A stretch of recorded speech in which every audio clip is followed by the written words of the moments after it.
Let's get everybody caught up on what we're looking at here. So this is my base. We've been working on this save for like dozens of hours now, so anyone who's wondering where the fuck did all this come from, you're gonna have to look at the VODs. There's a lot of them. Actually, don't do that. That's probably not very interesting, but they exist if you want to. I do have VODs on my channel. And I'm actually getting a YouTube channel. I technically have one already for a run I submitted with Q-Ball for Spelunky. But I will formally announce the YouTube situation when I actually put like a tool-assisted speedrun on it. But that is going to happen. And eventually I might move the Astroneer bots to YouTube as well, so you don't have to use the shitty Twitch viewer, but that's how you catch yourself up on this. Just... Trust me, I know the multiplayer is broken. Please refer to previous Speak with Brother statement. However, I will now be lurking, so have a good evening or something. Let me know if you need anything. Okay, thanks. Spy, how long does the TTS go? 1, 2, 3, 4, 5, 6, 7, 8, 9, 10. Okay, that's... Up there we go. Alright, so that's your cutoff, folks. However long that took, that's how long the text-to-speech goes. Thank you, Axa. I do appreciate your support. You have a good time doing whatever it is you're going to be doing now. Anyway, so last time we played this game was the funny Happy Holiday update, which didn't work properly, and I had to print a bunch of stuff. But I just wanted to show this for anyone who actually gives a shit. These are the things that were supposed to spawn into my save, like along with the game, and they didn't. For the entire time that we were doing that update, I need to turn the music volume down. For the entire time that they were doing that update, it just didn't spawn them in, and then they showed up after the stream when I was doing cleanup around the base and like printing items for next stream.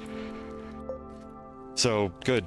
Thank you, Astroneer. Very functional game. So we never got to see these. Does anybody care about this? Probably not. But if anybody did care, there it is. Now it's on this rack of holiday-related garbage that we're never going to look at again. So anyone who has questions about this base, feel free to shoot them at me. I'll be more than happy to answer them within reason, because there's a lot going on here that's hard to explain. But anyways, what have they done in this game now since then? I think there's a new like salvage scrap event or something. That's not what we're going to be looking at right now. So instead what we're going to be looking at is a new mission that got added to the game. Your question, why?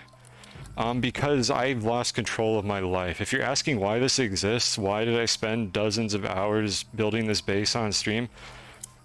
Because this video game is a trap and I don't know how to escape it for some reason. I do nothing but complain about this game, and yet I keep playing it. That's why. Hopefully that covered everything. If you need to know any existential questions, I don't know, go ask Chad or something. I can't answer those. I'm not qualified for that. So anyways, we got new missions. This one already existed. We've just been putting this one off because this is the beat the game mission, and beating this game is for babies, so we're not going to do that right now. And then we've got this here, which I guess there's just some new events where they're... hold on. I have a question. In Astroneer, is there a way to get out of the dungeon without using the wizard key? Yeah, just like clip your camera through the wall and get in the rover seat that's outside the door. That's how you do that in this game. It's very easy. Everything in this game is just a vague suggestion of actual functionality. You should be able to like wedge your camera through a gap in the door and just get in the seat on the other side, and it'll just teleport you through the door. You don't need a flying machine. You can't even get a flying machine at that point in the game. Alright, so anyways, this, I don't know, wait, I don't want to track this. I thought this was going to... Oh, I see. Never mind. No, that's what this is. That's what these cat ears are. Apparently they added a new tracking icon, and it just looks like a I don't know, what ears are these? Are these like cat ear, a headset or something? I don't know what that even is. It says track this mission to complete it. Wait, okay, it works the second time. We're off to a good start with this update working correctly. Or maybe... No, wait, I untracked the other mission. I'm so confused right now. Oh, you know what it did? I tracked it and then it updated it to a new mission. Alright, so we got a fault finder. I should probably read the lore. I'm all over... I am so sorry, chat. I am all over the fucking place right now. Elysium crew assistance required. Emergency. I am stuck. Help, help, help. Hit the green button. Okay, we did that. We tracked the mission and we got a thing.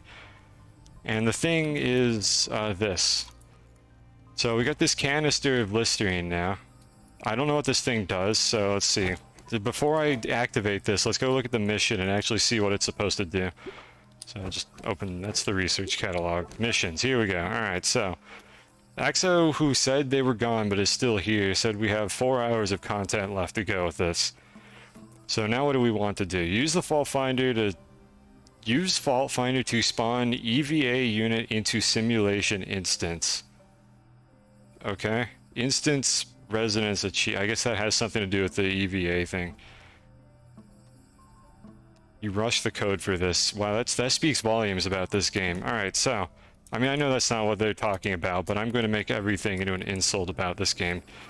Defragments code to retrieve lost data, something tears in simulation may be located. Let's just take it out of the base in case this becomes like a permanent fixture, something like the other shit that they have missions related to. So let's take this bad boy all the way over here, where it's not going to hurt anybody, and see what happens. Oh, by the way, if you don't like these region pop-ups at the top of my screen that you're going to see every 15 seconds, too bad, because they can't be turned off. So we're going to be seeing those until the devs decide that everybody's complaining about it and gets rid of that. So enjoy that feature, because I know I'm going to. Okay, cutscene. What the fuck is that thing? Is that a cat? Okay, I probably shouldn't have gone in here. Hold on, we're gonna get a closer camera look at what that thing is. How much food do I have for the snails? Yeah, they're fine. Okay. Take it where it can't lower my property value. Exactly. Great idea. Alright, what is this thing? Why does it keep going away when I get near it? I want to look at it. You came here to hear me complaining? We do analytical complaining on this stream. You are in the right place for somebody who is going to complain, but I'm not going to complain about stuff that has no basis behind it. I'm going to complain about actual things that are wrong. So you can agree with me, even though sometimes people agree with people who complain about nothing at all. So I don't know, maybe it's not a good target. That looks like a fox or something. It's got like a bushy tail. It's not like a cat. But every time I get the camera close to it, it appears to just stop existing. Did I win? No, there it is. Alright, let's get a good look at this thing. What is that? Chat, is this a cat or a fox wearing a spacesuit? I need to know this. What do you think this is? Like, the tail makes me think it's supposed to be like a fox and not a cat. Like, it's got like fennec fox ears. I think it's supposed to be a fox. Cat girl. Okay, we have one cat, or cat girl. I mean, it might be a girl cat, but it definitely does not look like a human. So we're gonna just say it's a. I think it's a fox. That's what I'm gonna go with. It is a girl, though, apparently. Alright, so anyways, a new friend who seems familiar with your situation. Oh, are you familiar with my... Girl, do you have any idea what I've been doing on this stream, and you think you're familiar with my situation? Can I pick this up? How do I interact with this? Okay, I can't interact with that. Maybe it's mission-related. I say it's a fox. That's what I'm going with. Until somebody proves me otherwise, this thing's a fox. It's got bushy foxtail, and the ears are way too big for that to be a cat. Hi, okay, we're just gonna call it Eva now. I thought this was gonna be like extra vehicular activity, but no, we're just gonna call this thing Eva. Push the big green button to demonstrate comprehension. No, I want to read the lore first. Alright, fine. You know what, I'm gonna read these out, because every time I put up a vote for this, chat wants me to read. My voice is disgusting, my mic is apparently also disgusting, and yet if I make a poll, everyone in chat will want to hear me read this out loud. So we're gonna do that. Not in a girl voice, though, because I know better than that. Hello, do not be alarmed. My name is Eva, just like it says in the title of this mission. Yes, okay, good. Yes, I am talking to you through your mission log. It was the easiest way for me to reach you in the simulation. Alright? Simulation. We're in a video game. We need to talk. Hold read on my first tooltip, second, third, whatever.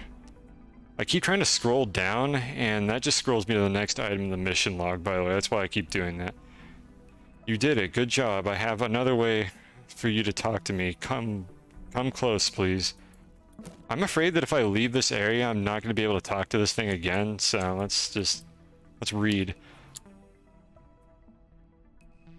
hold read on the tooltip, and then it becomes, this is the jankiest dialogue system. This is the devs like sitting here thinking, we don't have time to implement a proper dialogue system, so we're just going to update the tooltips for objects in the game world, and that's going to be the dialogue system. That's what this is right here.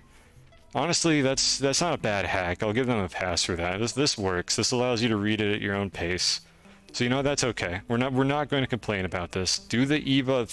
There is no Eva Fox voice. I'm not doing voices. I'm sorry. Your dad works at Astroneer. It's a dog. I mean, foxes are kind of like dogs. They're similar. So I mean, that's the closest we've got so far from chat, is that this thing is a dog. I need your help to carry out my mission. It is very important that you understand. I've been locked out of the control room and need to access the console. I just told you, clip your camera through the door and you can get in the seat in the control room, and we don't need to involve me in any of this. By now, you should have noticed that something is very wrong. Good job. You are very observant. Here, I have a new mission for you. The whole mission is to talk to this thing. We can continue conversing in the mission log. Okay, well that was short-lived. I know you like missions. Oh boy, do I. I made you a new mission because Astroneers love missions. Now please listen. This thing is self-aware. How fourth wall breaky is this thing going to get by the end of it? The first thing we need to do is bypass the firewall. Alright. Have you found a curious item yet? Yeah, I have like 4 of them. Oh, it's gone now. Alright, I'll see you. I'll see you later. She's probably going to show up in the thing that we're going to look for later. In the control room, maybe. I need you to find one and use it. It should not exist, but that's why I need it. It will help us disable the firewall so you can access the control room.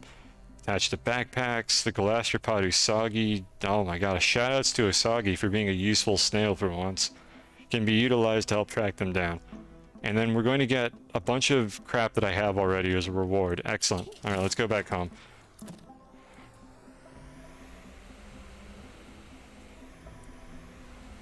She got out of the dungeon. You're right, she's locked out of the dungeon without using the wizard key. That's what happened there. Now the problem is getting back in. A rare speedrun category. So let's see, I think I put them over here. Okay, I thought I had like 4 of them. I only have 2 apparently, but I guess I didn't spend much time looking for these. Alright, so anyone who doesn't know where I got these are just sitting on random ass backpacks that are just scattered around like the planets and caves, and we've found 2 of them so far. It used to be if you used these things, they just made the sky look all shiny and broken, but they didn't do anything. Now apparently they do something, so we're just going to grab both of them, and we're going to go give this a shot. Again, outside the base, where the land value is low, and I don't have to worry about it breaking anything. It's right back up here where we started this whole thing. Alright, and then the text that comes up on these I think is like randomized. There's just like a few different things that could show up. But after triangulating the response signal, I've rerouted it through to Triton's main comms. The captain is changing course as we speak to check it out, per EXO protocol. Dr. Alan S. Triton? Is that like a ship term? I don't know what that means. I'm going to use it. Alright.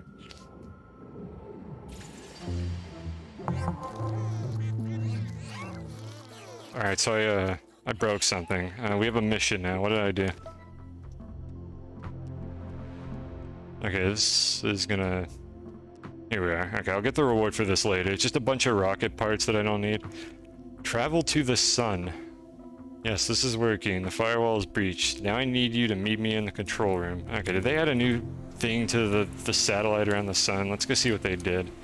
I'm just gonna bring these with me. Let's see. And we can go back there if we need anything. I don't know if we're gonna need to bring anything. Alright, so I'm not going to fly the shuttle there because I don't like to follow the rules, so instead we're just going to go there using these gateways. I'm assuming this will also work.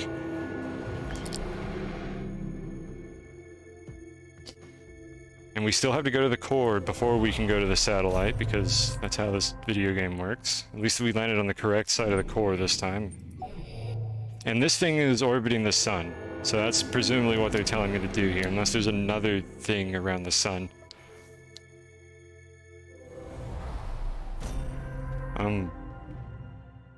Is there anything new here? Am I a big dummy?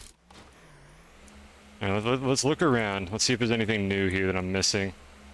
Did that progress? Did that progress this at all? Hold on. And by the way, we do have the game music up because I think they added some new music to it, so that's why I'm not playing my own soundtrack right now. So if the game music gets boring, we'll switch back to the OST I usually run, which is just a bunch of video game music I like that kind of fits the game.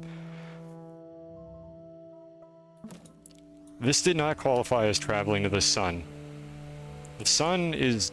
well, it was down there. Is it still down there? Did they change this? Yeah, the sun is supposed to be where that big ring is. Let's take a shuttle there. I don't know if it's going to be any different, but apparently this didn't count. So we need to go to the sun. Well, let's actually do that. I mean, that's this right here is supposed to be the sun, but apparently that's not working correctly. So let's see, we're on Desolo. Or not Desolo, we're on Calidor. I think that's... yeah, it's this one. Traveling to Calidor. Yes, thank you, game. I mean, at least they give me that information now. It's better than nothing. Alright, what do we got here? Let's go back to, I think... oh, it's been so long. Am I on the... I'm on Equator 3, I'm pretty sure.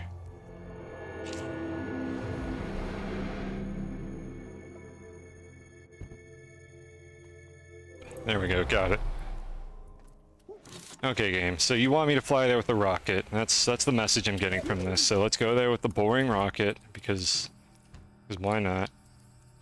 I guess I'll go ahead and claim the reward as well. No, I didn't mean to activate that. I just want to use the mission log. Alright, let's go take the reward from this. So this is a large shuttle, we don't need that. This is a shitty thruster, we also don't need that, so I'm just going to put it over here with the others. And then we're going to use the good shuttle. I mean, it's identical to the one I have now, but we're going to use this shuttle to fly there, because it's got stuff all over it. Should have fuel on it. How much fuel does it have? 55%. Let's go get another hydrazine just to make sure I don't run out if I have to do a bunch of back and forth trips. Also, sorry about the frame rate. The longer you play this game, the more it becomes unplayable. It's mostly bad in the base on account of this existing underground, so everywhere else it'll hopefully perform a little bit better. If not, I can lower a few graphics settings, but we'll see if that becomes an issue. Now, let me just grab one more. Why is there half of a hydrazine in this one? Game, what are you doing? There we go. Alright, so we should have plenty of fuel for whatever the game wants me to do now. Good to see that's still running. That's an automated trading setup for organic, for anyone who's wondering what that is at a glance. I'll be happy to explain stuff about the base later if we work on it during this stream, but for now we're focused on the new mission. Oh my god, my frame rate. I'm gonna have to lower some settings. Hold on, let me do that right now. This should just amount to lowering a few quality settings. Let's lower the distance detail a bit. And turn off high quality terrain. Actually, distance detail doesn't lag me that much. It's the high quality terrain that usually does it. Yeah, that'll get us back like 10 frames, I think. My PC ain't what it used to be. I mean, it's exactly what it used to be, but the times are not what they used to be. And this game is just a PC slayer anyways, so you could have the best computer in the world and this game will eventually start performing like ass. I see. Okay, there's two things here. We've got unidentified satellite, and then we got the sunroom. Okay, so there's another area in the map, and that means we have something new that we could fly to with the rover, so that should be exciting. Let's go there. Very cool playground. It is a very cool playground. I wish it didn't consume my frame rate, but I'm quite happy with how it looks. Okay, we're here. That was a very long flight, and the flight appeared to have gone through my space elevator, so that gives us some interesting intel on where this is. Not very child safe. Look, man, just because there's a giant pit leading to the core in the middle of the playroom doesn't mean that it's unsafe. That kind of means it's unsafe. Yeah, you know what, you're right, it is kind of unsafe now that I think about it. Alright, so what do we got here? This appears to be the same model that they surround all the cores with. I wonder if there's an invisible wall on that. Why the... So you might be wondering, Cosine, why do you care about whether there's an invisible wall on this? Well, you'll see later in the stream, so stick around. And thank you for the Prime. Thank you for the Bezos Pesos. He's still in charge of this company, right? He hasn't, like, sold it or anything. I don't know anymore. Things are changing. Times aren't what they used to be. And it has been, like, an eternity since I've streamed. Who was it that doesn't? No, it was Twitch. Twitch had a CEO. That's the news I'm thinking of. Twitch had a CEO, apparently. Nobody knew that, and then that CEO just resigned, and now there's a different one, I think is what happened, who also nobody knows. That's what it was, but the Amazon CEO hasn't changed. Okay, that's what's going on. Alright, there doesn't appear to be anything here. We're doing the thing that video gamers do, where you explore everything except the objective, just in case the game locks you into a cutscene or something, but it looks like they put invisible walls around all this. My jetpack doesn't work, so I can't fly out of this. I mean, again, we can, but not in the way that the game wants us to. So let's go explore the sunroom. So we've got a terminal. I assume I'm going to put some stuff on these. Let's go interact with the floating eyeball light bulb thing. Gamers know. I think, generally speaking, this game doesn't seem to have any mechanics that lock you out of content because you went to the objective, but I still have that gamer instinct. Oh, we got memo coils. Integrates compiled memory capsules into operating system. We're going to have to find some stuff is what it looks like here, so let's see where this gets us. Initiate reboot. I mean, that's what I do when I have data corruption. Thank you, Windows. I don't know why the Fox couldn't do this. There you are. What are you giggling at? I never looked up, did I? I guess this is the sunroom. It would make sense that that's there. Who the fuck is that?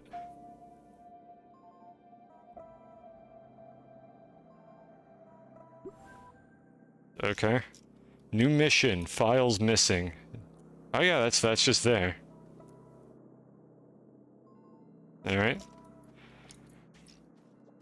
A little ominous, but I mean there's nothing dangerous in this game. We could continue conversing in your mission log. Does this thing have any... Can I interact with this at all?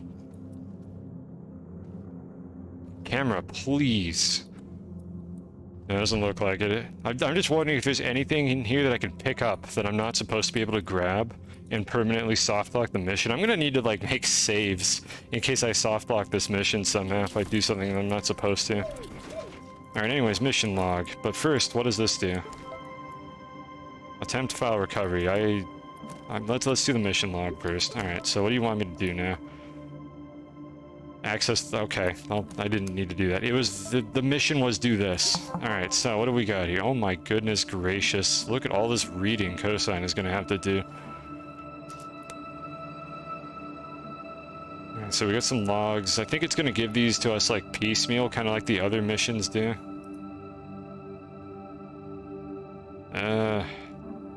Okay, let's just start with this one. So we got lore here. This game did not have lore, like, up until this point, really. Like, they've only started adding lore-related stuff in the last couple updates.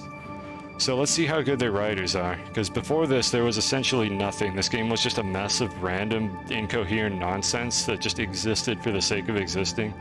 So maybe it's good. I don't know. We'll give it a chance. So why is the tooltip showing up when I hover over this thing? I'm just put it over here. Alright, the Triton has been missing for nearly 5 months now, and with it, my sister Undyne. Yeah, that's Undyne Undertale. That's funny. No streamers ever made that joke before. I know our fathers are worried. The Elysium has been reassigned to an emergency rescue mission. Alright, so Triton lost, Elysium rescue mission. We've taken on several members of the Luna 1 research base team to aid in our efforts. EXO has assembled an exceptional group of specialists for this endeavor between the two crews. This is understandable. It's unclear what happened to the Triton or what sort of aid they may need. Still, I find myself hoping we are all over-preparing for nothing, that Undyne isn't answering our calls because of a communications malfunction. I have not lost hope. Even if the Triton is in trouble, I know she would do anything to protect her crew. Okay. So, yeah, there's some... The ship that was... This is the ship that was calling for help when we, like, started this mission. So apparently they got fucked up too, by whatever this thing is. And then we've got this stuff down here for some reason. So let's see. I think this is just going to tell us... Maybe this will tell us some lore about the planets. That might be interesting. Except there's only 5 of these, even though there's 7 planets. And then there's an 8th one for the sun. So let's see where that gets us. The Sunroom is the virtual control center for the entire Astroneer training program. From here, I can monitor every crew member in every instance while still interfacing with the Elysium's core systems. Okay. Even so, the damage we sustained in the crash landing was substantial. This has caused some issues with the training program. Wait, am I in training? Is this where we're going with this? I'm in like a simulation or some shit, and this room has been watching me. Is that what's happening here? This has caused some issues within the training program with memory leaks from both the Elysium case files and the mind banks. I've patched as much of the damage as I can with my own code for now, but Dr. Stone's personnel logs are still causing stability issues. Isn't Dr. Stone the person that was like super pissed off during the train mission we did earlier? Or maybe that was the one that was like a shithead and just kept breaking things. I think Dr. Stone was the one that kept breaking shit. I don't know, I would have to go back to the train station and look at the lore for those, I think. I found strained monoliths on both moons that I'm sure are memories of his chess set. Okay, we have lore for the chess pieces now, folks. The game is the Matrix. It was all a dream. Both compelling explanations for what's going on here. Alright, so they're pointing us at Novus first, apparently. Out of all the celestial bodies recreated for the training program, Novus suffered the most from the Elysium's crash. Though this outcome is unfortunate, it has given me leave to use Novus for my own purposes. With so many things going wrong, I'm putting a contingency in place, something I can direct Eva toward in the event of catastrophic failure. To that end, I have planted seeds on Novus that shall act as decryption keys once they fully germinate. I have updated Eva's protocols to ensure she understands exactly how to use them and to what end. That's great. I don't know how to use these. Are you going to tell me? Please try not to be overwhelmed by this place. I know it is impressive, but you must not lose focus. Alright. I'm just thinking about how I'm going to break the shit out of this once we're done here. The files I need to complete my mission are not here. Or they are here, but they are also not. They make no sense. Yeah, neither do you. Oh, Emergency Virtual Avatar. Okay, that's what EVA stands for. I just clued in on that just now. We can continue conversing in your mission log.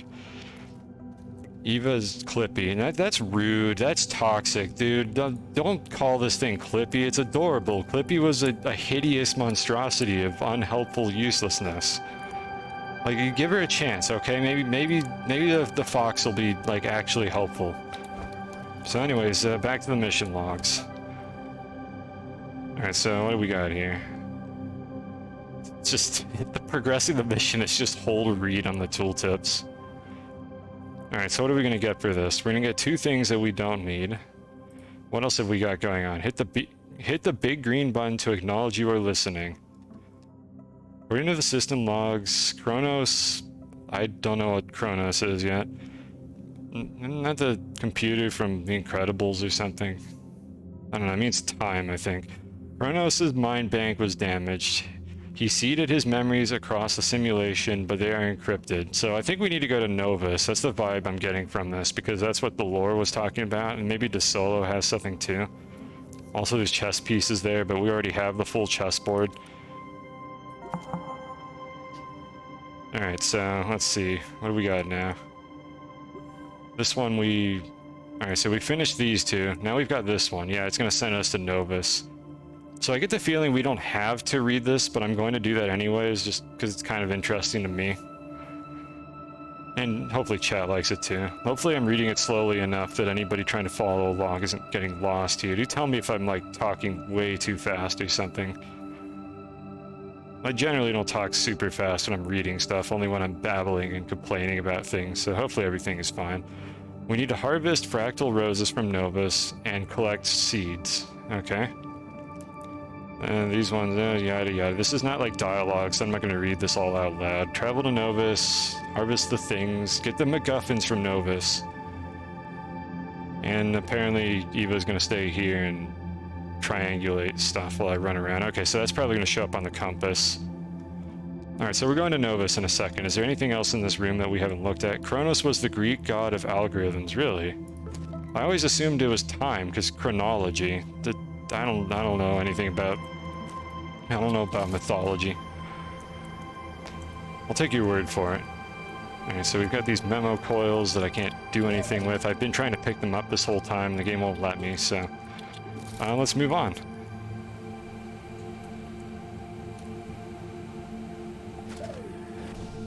Let's... We don't really need anything. I'll just go straight to Novus.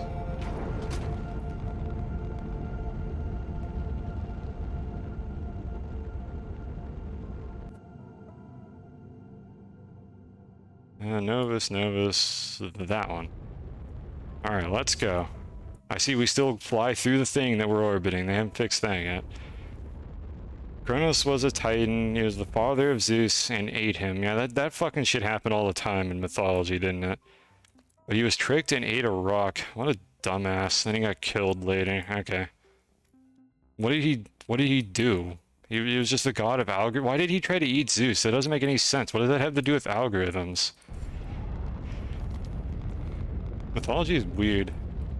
Alright, we're just gonna land wherever because apparently we need to go to the craters. And presumably they're on the compass. If not, I think Usagi is on the rocket with me. So let me see here. Yeah, Usagi is on the rocket with me. So if we need him, we've got him. But let's look around for a bit and see if they show up on the compass first. None of these icons look new. I'm gonna skim around for a little bit. There was a prophecy that his child would kill him, so he's like, fuck that, I'll eat them all first. Okay, it's one of those situations. A prophecy, of course, that justifies murder. Oh yeah, that looks new. Okay, these things don't show up on the compass, so I think I need Usagi for that. I'm not sure what the fuck Eva is doing there, because it's nothing helpful, apparently.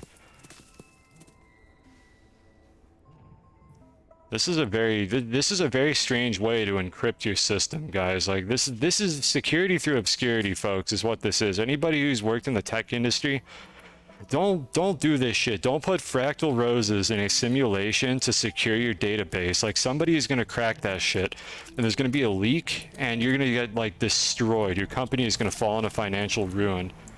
Like, just use RSA encryption, or come up with something quantum computers can't break. Future-proof that. Alright, so apparently there's going to be a bunch of these all grouped up in here. I'm just going to put these on the ship, and then we'll take a closer look at them later once we found them all. Anyone who didn't notice, by the way, you can just pick up your ship and fly around with the hoverboard, so I would highly recommend getting that if you're going to play this video game. Very, very fast. And you can basically just carry around a giant storage like a backpack. Alright, so do these do anything if you dig them up? They drop research samples. Which I don't know if these do anything special. I guess we'll grab a couple of those, but I suspect those don't do anything special. I don't know why they don't drop them when I harvest them normally. This is what they mean when they talk about randomly seeded passwords. Yeah, apparently. At least that's how they implemented it for this game. Whatever this universe is. Oh my goodness gracious. Well, these weren't very hard to find now, were they? Yeah, they appear to just occasionally drop a research sample. I don't think these are going to disappear after the end of the mission, so I'm just going to harvest the rest of them without destroying terrain. Get a couple extras just for funsies.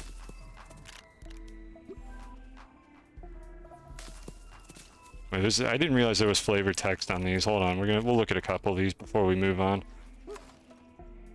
I read a book once about a boy and his rose. To love something so dearly means you must take both care and responsibility for it. I hope I never forget that. Oh, that's sweet. I think they're all the same. Yeah, they're all the same message. Alright, so the research sample didn't say anything. What about these? Can be planted to grow a fractal rose bloom. Bloom varies depending on planet grown on. Disappears after a time if not planted. Okay, so I get the feeling we're about to plant one of these on every planet, except probably this one because it doesn't let me. Oh, it does actually. You know what, let's get a head start on this and plant one here now. I'm gonna go back to the base that I usually use on this planet, and we're gonna stick a couple of these here. Maybe just one. I don't think we're gonna need more than one. Alright, so let me get in the rocket and fly over to the gateway that I usually use. The planted flower security is still better than the security of 80% of corporations. You know, you might not be wrong. Oh, we were apparently right next to the landing pad. Modern security definitely leaves a lot to be desired. Because companies only ever... Oh my god, they're everywhere. Companies only ever improve that shit after they get breached. Let's see if anybody can figure this out. Maybe this is good security. I'm just gonna put this like kind of off to the side somewhere. Decryption biome not present. Wait, did I fuck something up? I need to read this, hold on. Decryption biome, oh my god, is this why they added those goddamn tooltips? Alright, am I in a decryption biome, or do I need to progress the mission before I can do this? Let me go up here. This should be a different biome from the crater. I'll plant one just up here somewhere. The game is... There we go. We're on the flats. That's what this is called. If you calling this the flats? Do you not know what the word flat means? This is one of the worst goddamn biomes to drive over with a rover, and you call this shit the flats. I wasn't paying attention to what the flowers said. Okay, I looked at my stream. Decryption biome not present. So we'll come back to this. Let's go fly back to the sun. Off we go.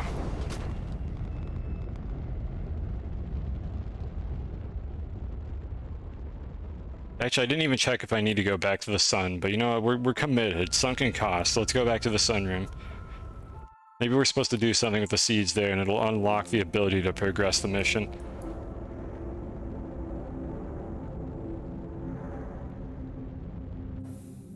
Let's land here. Yep, just clip through that. Alright, and grab one of these just in...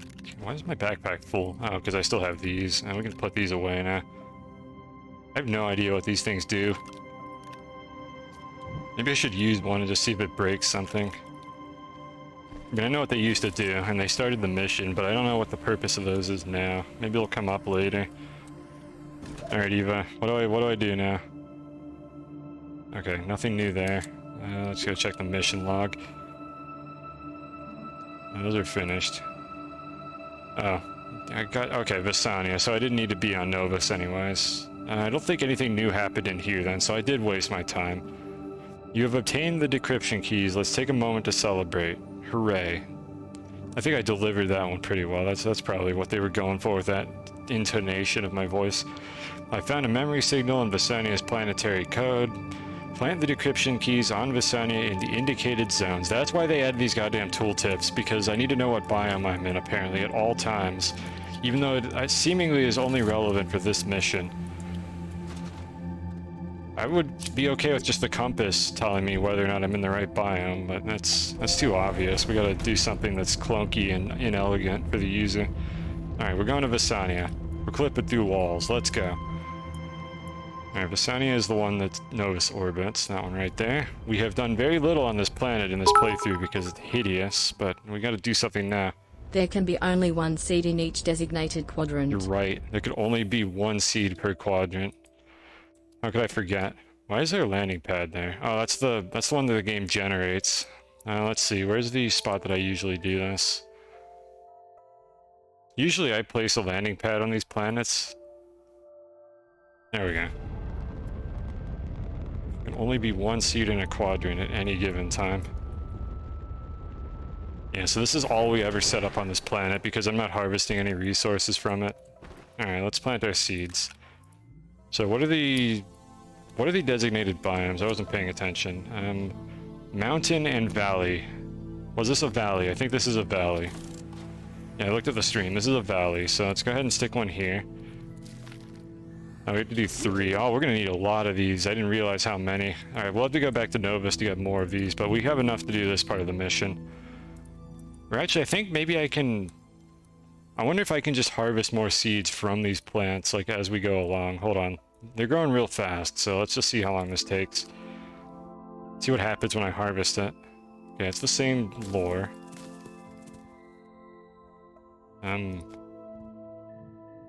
Is that it? Do I just do this? Okay. Alright, maybe we can just literally stand next to it and wait a second. Alright, maybe we don't need to go back to Novus. So the other one, what did it say? Mountain. Alright, I'm assuming that's these big... Probably the purple ones. Those are the taller ones. So let's go over to these.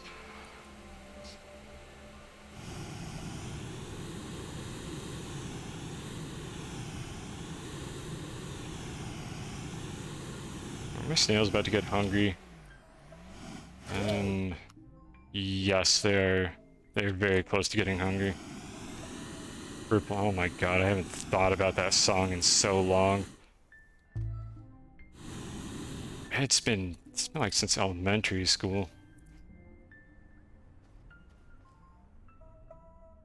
I'm trying to think how the song goes. I remember like nothing about it. I wasn't paying attention. Is this the mountain biome? Did the thing pop up that says I'm in the mountains yet? Hold on. They added these to the game and I'm just not paying any attention. Traitor, yeah, I know, I'm a red, I'm a commie. I'm sorry. No true American faith here, apparently. Given the way this country's been going for the last few years, I'm largely disappointed in it. I ain't very patriotic. Yeah, okay, this is a mountain, so we'll do that. Then I'll just wait a second here. I can plant the seeds for my snails in the meantime so they don't get hungry.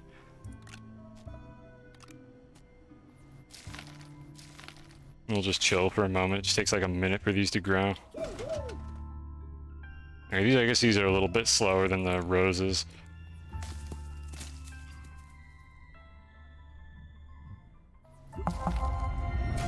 Alright, oh hey. Excuse me, I was gonna eat that. Oh. We have a new fault. Right, I guess the old fault finder got deleted when I finished that, didn't it? Alright, well, I'm taking this one back. Just put that over here. Are these done growing yet? No, not quite. Alright, I need to stall. Let's see, what do? I'll read this. Okay, so locating Kronos' fractured memories. Motes discovered by this fault finder can be collected by approaching them. Return each mote to the fault finder to store the fractured memories. Tears in the simulation may be located anywhere on the surface of Vissania. Okay, I think we're staying here, so let's go see if we have a new mission now.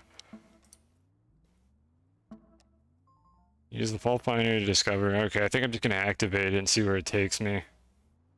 Retrieve memory of peril. Alright, that's ominous. We can now access the planetary code. We are doing very well. We'll also recalibrate the fault finder to draw out memory fragments. Once you've used it, bring the fragments back to the fault finder for collection. Alright. Well, that sounds like fun. I just need to wait for these. They're done. Excellent. We can feed the snails so that I don't die from fall damage or something horrible like that. And we have the snail that emits light. So, chat, if you're ever wondering why my stream is actually watchable in the middle of the night, it's specifically because of that snail. That snail is for chat because I care. I mean, it helps me a little bit, but mostly it's impossible to see in this game when it's dark otherwise. Like, streams are so dark for this game that I just always have that snail active because of that. These are the things I do for you. I've sacrificed a precious inventory slot to make my stream watchable. I think we're gonna leave the shuttle here because I don't want to lug it around. So I'm just gonna do the fault finder thing. I think it's the same process that we started with. There we go, just in time. They're hungry. Actually, they have an open slot now, so I'm gonna go ahead and give them a second bit real quick. And I need to get more hydrazine anyways. My backpack. Why are there so many fractal rose parts on my inventory? Get out of here. Let me replant these and I'll come back for these later and they should be fully grown if I stay in the area. There you go. Alright. There we go.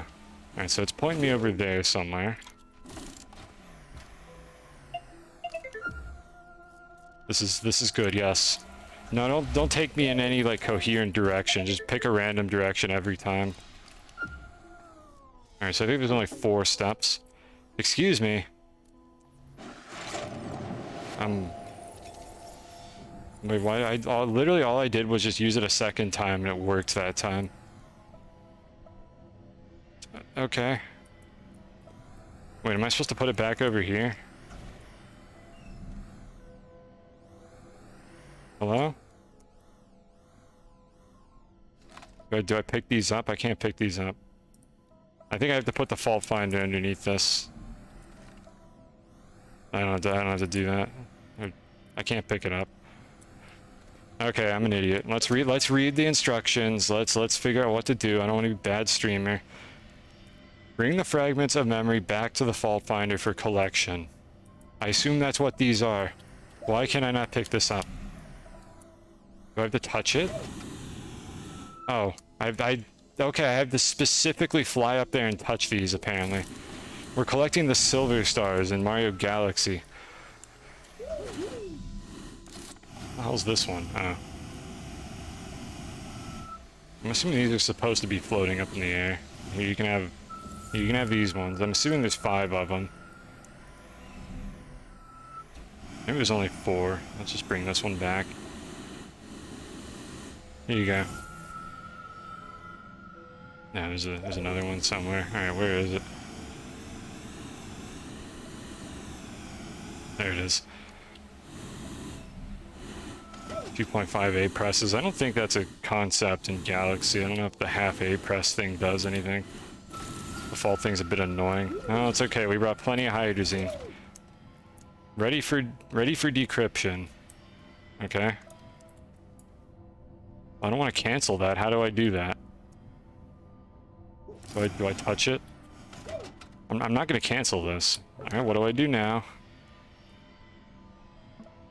Bring it back. Retrieve memory of peril. Is there another one? Are there 6 of these? Or am I a big dummy and I'm not understanding how to do this? I do not see any of these things anywhere nearby. There's been 5 of like everything else. Like there's a lot of Pentagon themes, so I don't know. Oh, the compass tells you what region you're in. I'm just gonna interact with this thing. Let's see what happens. Why would cancel? Devs, why would cancel be the thing that performs the action? That is just bad user interface design. I literally only pressed cancel because it was the only option I had. Devs, what are you doing? Come on. Unbelievable. Alright, so we did the thing. We've isolated the memory. We found the butt. We're gonna scan the butt now. That's just a snail shell. I never noticed that this literally just looks like an ass. Cool. Alright, good. Good observation. This is how little time we spend on this planet. I guess we just bring this back now. Let's go see what the next mission is after I harvest these plants. Let's see. Place memory of peril on the sunroom memo coil. Okay, so there's going to be 3 of these, I think, since there's 3 coils. It's now time to return to the sunroom, yada yada, begin the reintegration protocol. Okay, so we got to go back to the sun now. Let's go collect our funny plants. Alright, here's yours. Alright, and that's another hour of snail food so they don't complain while we're doing this. And take me out of the vibe. Alright, goodbye, Visania. I hope I never see you again, and I hope I never left anything here, because otherwise we're coming back.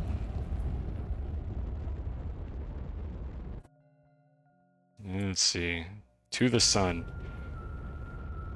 Alright, I gotta remember the compass tells me which biome I'm in, so I don't have to actually remember that. I'm flying through so much stuff. Where is this? Where did they put this room? I can't wait to I cannot wait to get to the part of the stream where I fly here with the rover, because we're absolutely going to try to do that, and I need to figure out where this thing is in the abyss of this game's engine. Like, this whole thing is themed around like corruption and breaking things, and that is exactly what we're going to do once we're finished with this. We're going to the sunroom in ways that no one was ever meant to do. Alright, let's just put that away. Okay, I can't control my character anymore. I'm glad there's walls on this. Okay, I'm just stuck on that wall. Is this Kronos? Kronos been eating the cheeseburgers, I gotta say. Look at those thighs. My god. Dude, you gotta lay off the Big Macs. Guy's been eating the Krabby Patties, hasn't he? Alright, I can't fly. I have to actually go around. Oh, cringe. At least I can ride my skateboard indoors. Alright, what do we got here? New lore? Sure, whatever. Just do it. I'm sure that's what the mission was anyways. Alright, so what do we got here? We got a couple new planet observations, and we got emergency. Let's look at emergency. Undyne is gone and the Elysium is in trouble. Okay, so these are the people that were sent to do something with the Triton, but we found what was left. Don't know what matter of creature attacked us, but I could hear it whispering, laughing. We crashed on an uncharted planet somewhere in the frontier. It was all I could do to get the ship to safety. Stone's override code locked me out of the core systems. I think Stone is that troll from the train missions that just broke everything. The lore thickens. The mine banks are sustaining damage faster than I can make repairs. I cannot reach EXO and the printer is offline. I've transferred the remaining crew's consciousness to the Astroneer training program for now, until I could figure something out. I could not save Undyne, but I will save them. My crewmates must survive. Okay. Astroneer training program. Visania. Right? Yeah, we did Novus already. I remember the first time I laid eyes on Visania. It was a wild, beautiful planet full of alien architecture, the likes of which EXO had never seen before. Some of that architecture has survived, and I believe the training program I'm using it... And I believe the training program is using it to visualize terminal nodes deep within each of its planets. Can you believe English is my first language? And only language. Mission data, however, was irretrievable. Visania was a research hub where astroneers could study the strange architecture without disturbing it. The training program simulated this in part, but any further data was lost when the mine bank's integrity began to deteriorate. So I'm assuming then that all these planets are just like a subset of the real planets that are being simulated in this video game. That's what I'm getting out of this. Hello, Ted Cuddy. How are the runs going? We haven't broken anything yet, but we're getting to that. So things are going well, at least. I haven't died or soft-locked myself. Alright, and then Aatrox. This is the gross radiated planet that I also don't go to. Aatrox's data seems mostly intact within the training program, though the impact scar from its antimatter comet event isn't loading properly, and the radiation has been eliminated. Okay. Oh, so Aatrox was supposed to be radioactive, but they didn't simulate that, I guess. And there was apparently a comet that hit it. Yeah, okay, I'm kind of getting it here. Typically, an Astroneer must be specially printed to survive on Aatrox with a potassium iodine component to their pudding. I don't like that. I don't want to be called pudding. It's weird. And a lightweight magnetic shield built into their suits. Between the planet's notorious radiation storms and the dangerous flora and fauna that reside there, it's difficult to believe Aatrox is one of the most coveted outpost assignments. Surviving Aatrox is a badge of honor for the Astroneer Explorer branch. The storm files are currently offline in the program. I'm sure it's some sort of error with the advanced settings. Anyone who doesn't know, this game, like, when it was in beta, had storms, which were just like these anomalies that floated around the surface of planets and threw cubes at you, and would just kill you and blow your shit all over the place, and nobody in the beta liked them. And they took them out before the game released, and they've never put them back in the game. And I think they're kind of making a nod to that. Honestly, I would like some danger to actually come into this game, but I don't want it to just swoop through my base and blow all my stuff everywhere. So I'm glad the storms got turned off. Hopefully they'll come back to that and add some interesting challenge to this game, because my god, this game is for babies right now. What the fuck is this? Based on Dr. Stone's research... Where's my cursor? The information regarding LRD-16 being aboard the Triton I found in Dr. Stone's files was concerning. This looks vaguely like the marbles that you can occasionally find on the planets. Actually, it is one of those marbles, just with an extra shader effect overlaid onto it. I'll show those later for anyone who's wondering what I'm talking about. EXO classified the LRDs as dangerous. I found strange signals in Stone's recordings, whispering like that creature we encountered in the Triton's wreckage. I've isolated the files for now. They won't stop laughing. Okay? Let's listen. It hissed at me.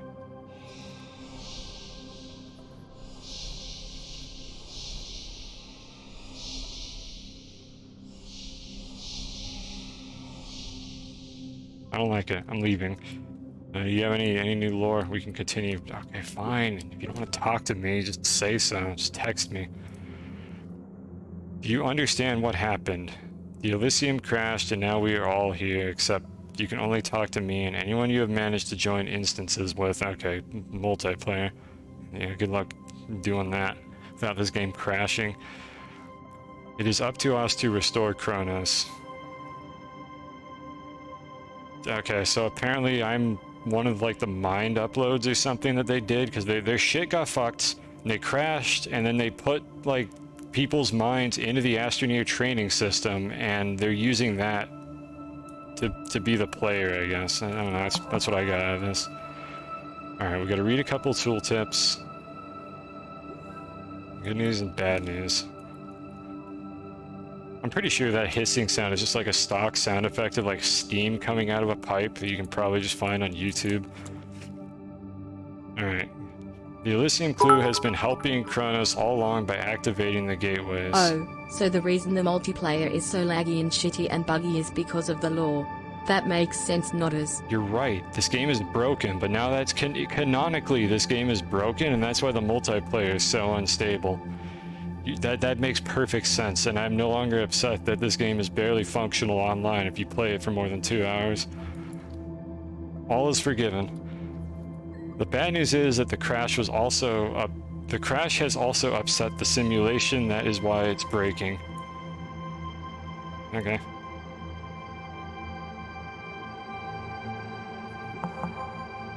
We can continue. Fine.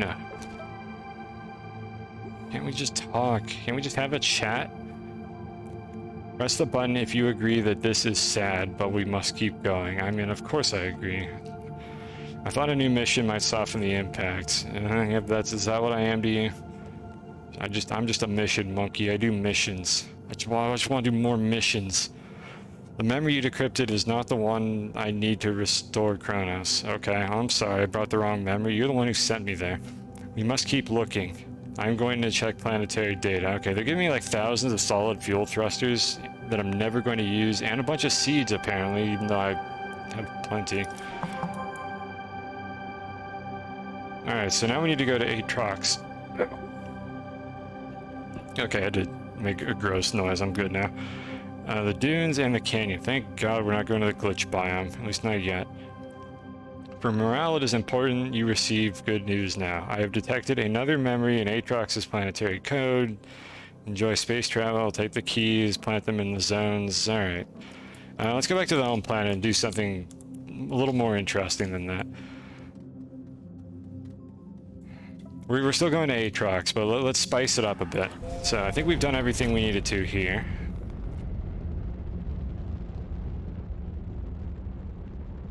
So I'm going to top off on fuel because it looks like we're going to be using a lot of fuel to do this. We'll take a pit stop, and then we're going to try something a little different.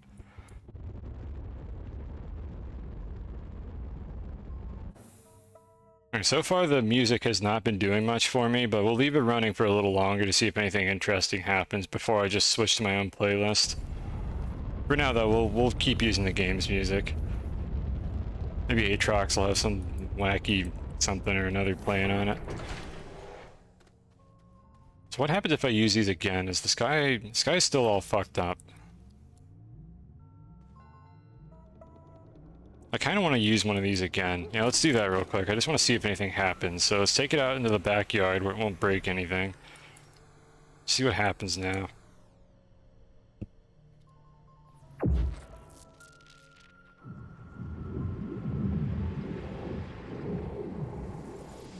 Okay, that just fixed the sky. Global stability 100%. Okay, I don't think these actually do anything important now, so I'm gonna make the sky look all fucked up again because I don't know, that's... Oh no, is it... Wait. No, it's kind of broken. Oh, that's weird. I guess we got a really broken state the first time I used it. Let's see if it gets worse.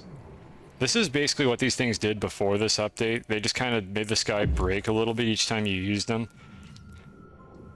I'm gonna lower the stability a bit more, just make everything look all nasty.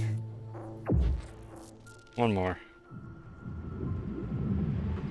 Alright, Now it's, oh my god. Oh my god. What is this text box? Okay, that's pretty good. Wait, no, it's not good. No, why is it back at 100% now? Game, please, I just want the sky to look cool. It's like it's pulsing twice every time I use it. And the number is a little different every time I use it. Let's do it one more time, and then I think that'll be enough. It looks like these aren't going to break my base. You know, that's good. That's a good balance, I think. It's not completely destroyed, but it looks kind of cool. We'll settle for that. Alright, let's see here. Let's put all these down. Alright, so, we're going to go to Aatrox, but let's do it differently. Is there a reason for me to do it like this? No, absolutely not, but we're going to anyways. I apparently forgot to take these off between streams. Hold on, let me remove some of this junk. Put these over here. Just put this on the dynamite. What are the odds that this would get blown up by some unfortunate mishap? That would never happen.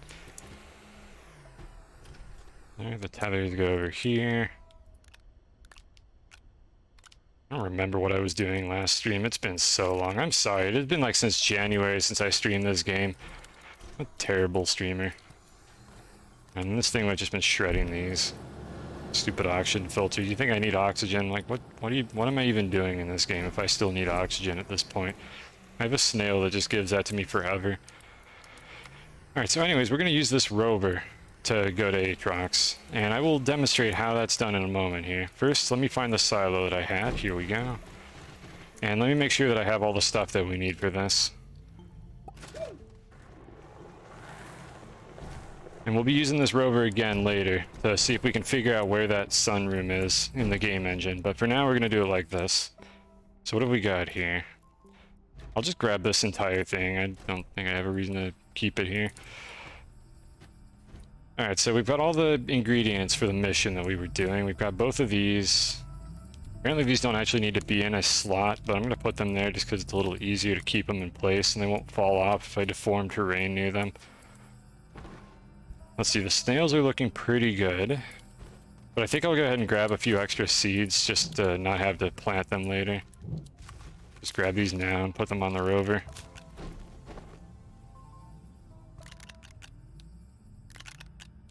Okay, was there anything else I wanted to do here in the home base? I kind of want to grab one of these marbles. So this is what I was talking about earlier. These things have been in the game for a very long time. And I think, which one is it?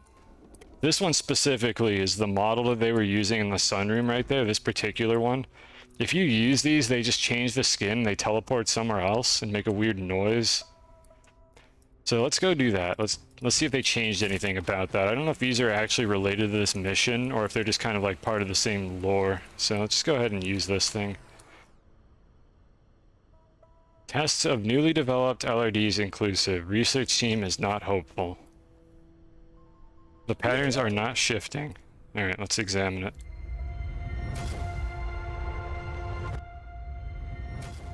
Alright, teleported over there and it's checkers now. Yeah, this is the same thing that they were doing before. Attempt to replicate redacted has failed. Research will be discontinued, effective immediately. Okay, so apparently these things are probably not supposed to be in this simulation. Just in case this comes up later, though, I'm going to actually put one of these on the rocket. Well, it's not a rocket, but you'll see in a moment how we're going to fly to another planet with this thing. It should be a fun look for anybody who's never seen this before. I think I have everything else that I need. I can always come back here if I forgot something. Let's just top off on fuel and then head out. Fuel mostly for my jetpack. So I'm going to put one on the rocket as well. So I'll just grab a bunch of these. We have plenty of hydrazine, so I shouldn't run out during the stream. Why are there seeds down here? They clip through the ground. That's why there's seeds down here. Whatever, the farm is still kind of working, so it should be fine. So let's see, I'm going to drop an extra one of these here, and then how many do I need for the rocket? 1 and 2, there we go, we're pretty much topped off now. Okay, excellent, and before I go, that's what I wanted to do. I want to see what rewards are remaining, because I did a bunch of these and didn't actually collect, so what do we got? Oxygenator and QTRTG. Don't really need these. Got plenty of this stuff. What else do we got? Medium storage silo, thrusters, canisters. Okay, whatever. Don't really need this either, but I'm just gonna use this to hold all this crap, and I'll come back and sort these later, maybe after the stream or something. Because this is all stuff I have already. I don't really need these. And what else do we have? Fireworks. Okay, I think I was just supposed to celebrate finishing a mission with this one. Of course, I'm going to just store it for later. I'm going to actually leave this one here because this might be useful to call it up on another planet if I, like, need seeds for some reason. So I'm going to leave that one. Probably won't need it, but we'll see. And just for funsies, I'll just put all this crap on the rover. Alright, so... let's see. Get ourselves up on the ramp. I will explain everything I'm about to do. I do this once per stream pretty much because I think it's cool and I never see anybody else who streams this game do this. So we're going to make a flying machine with this rover. You see there's a winch on it, and there's a winch on the front in a research chamber, and that is very important because that'll allow you to basically make a perpetual motion machine in this video game. So if you've ever printed a winch, thank you Humvee for the follow, if you've ever printed a winch, attached it to a rover, and then tried to get in the rover, you probably either got wedged into the ground or got launched into the void and died somewhere in the abyss of space. But it turns out if you know what you're doing, you can actually control these things. So this is a thing that I like to do every stream because it's fun and it's stupid. And a lot of people don't know about this, but I'm showing you the setup right now if you want to come back and do this yourself. Just be warned, this is like the hardest flying machine to control in any video game that I've ever played. So I'm attaching the winch to this exact spot on the underside of the rover. I'm flipping it over. And then I'm going to, once the rover is done molesting me, I'm going to go to another view here and show you all something. So, once the stream catches up, let me make sure. There we go, the overlay's up. Okay, so this is the actual position of the planets in this game engine. Yes, I know I could press F11 to exit full screen. Thank you, Chrome. Very helpful information. This is where the planets actually are in this game engine. They are not in a disk as shown. Those are all fake. In the game engine, I am on this planet right here. Specifically, my base is located right where I'm circling my cursor, on this side of Calidor. It's a little hard to get the camera angle right, but it's like right there. And all the other planets are just not rendering. There's a fake copy of the planets orbiting around as though Calidor were orbiting the sun, and then those planets were orbiting the sun, yada yada. It's all fake. Just like this mission is implying. Everything is a simulation. We need to go to Aatrox. Aatrox is over here. A normal person would fly a rocket to Aatrox, but I'm not a normal person, and I like to do dumb shit every now and then, so instead we're going to fly this rover to Aatrox. Because this rover has a winch attached to the front of it that is going to just pull it forward, and that is enough force to actually drag this thing into the air through space directly to Aatrox without using a rocket. So what we're going to do here is, since we're on this side of Calidor, I'm going to take off at a 45-degree angle. So basically, like up in this direction, to the northeast from where I currently am on Calidor. And that will land me directly on Aatrox if I do this correctly, if we just head in a straight line like that. And that's how we're going to get there. Why are we doing that? Because it's fun, and because we're going to be doing this again later. So we should be back to the correct view now.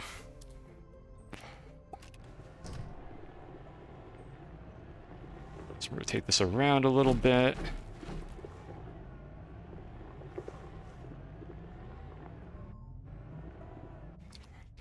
Now, for where we are on the planet, north is underneath all these markers. North is in this direction where I'm looking right now.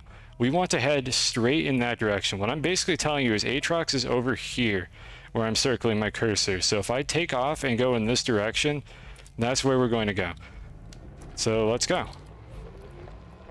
And as you can see, the rover can fly because the winch is pulling it forward at a very precise spot that gives me just enough stability to be able to fly this abomination of a rocket. And it also uses no fuel.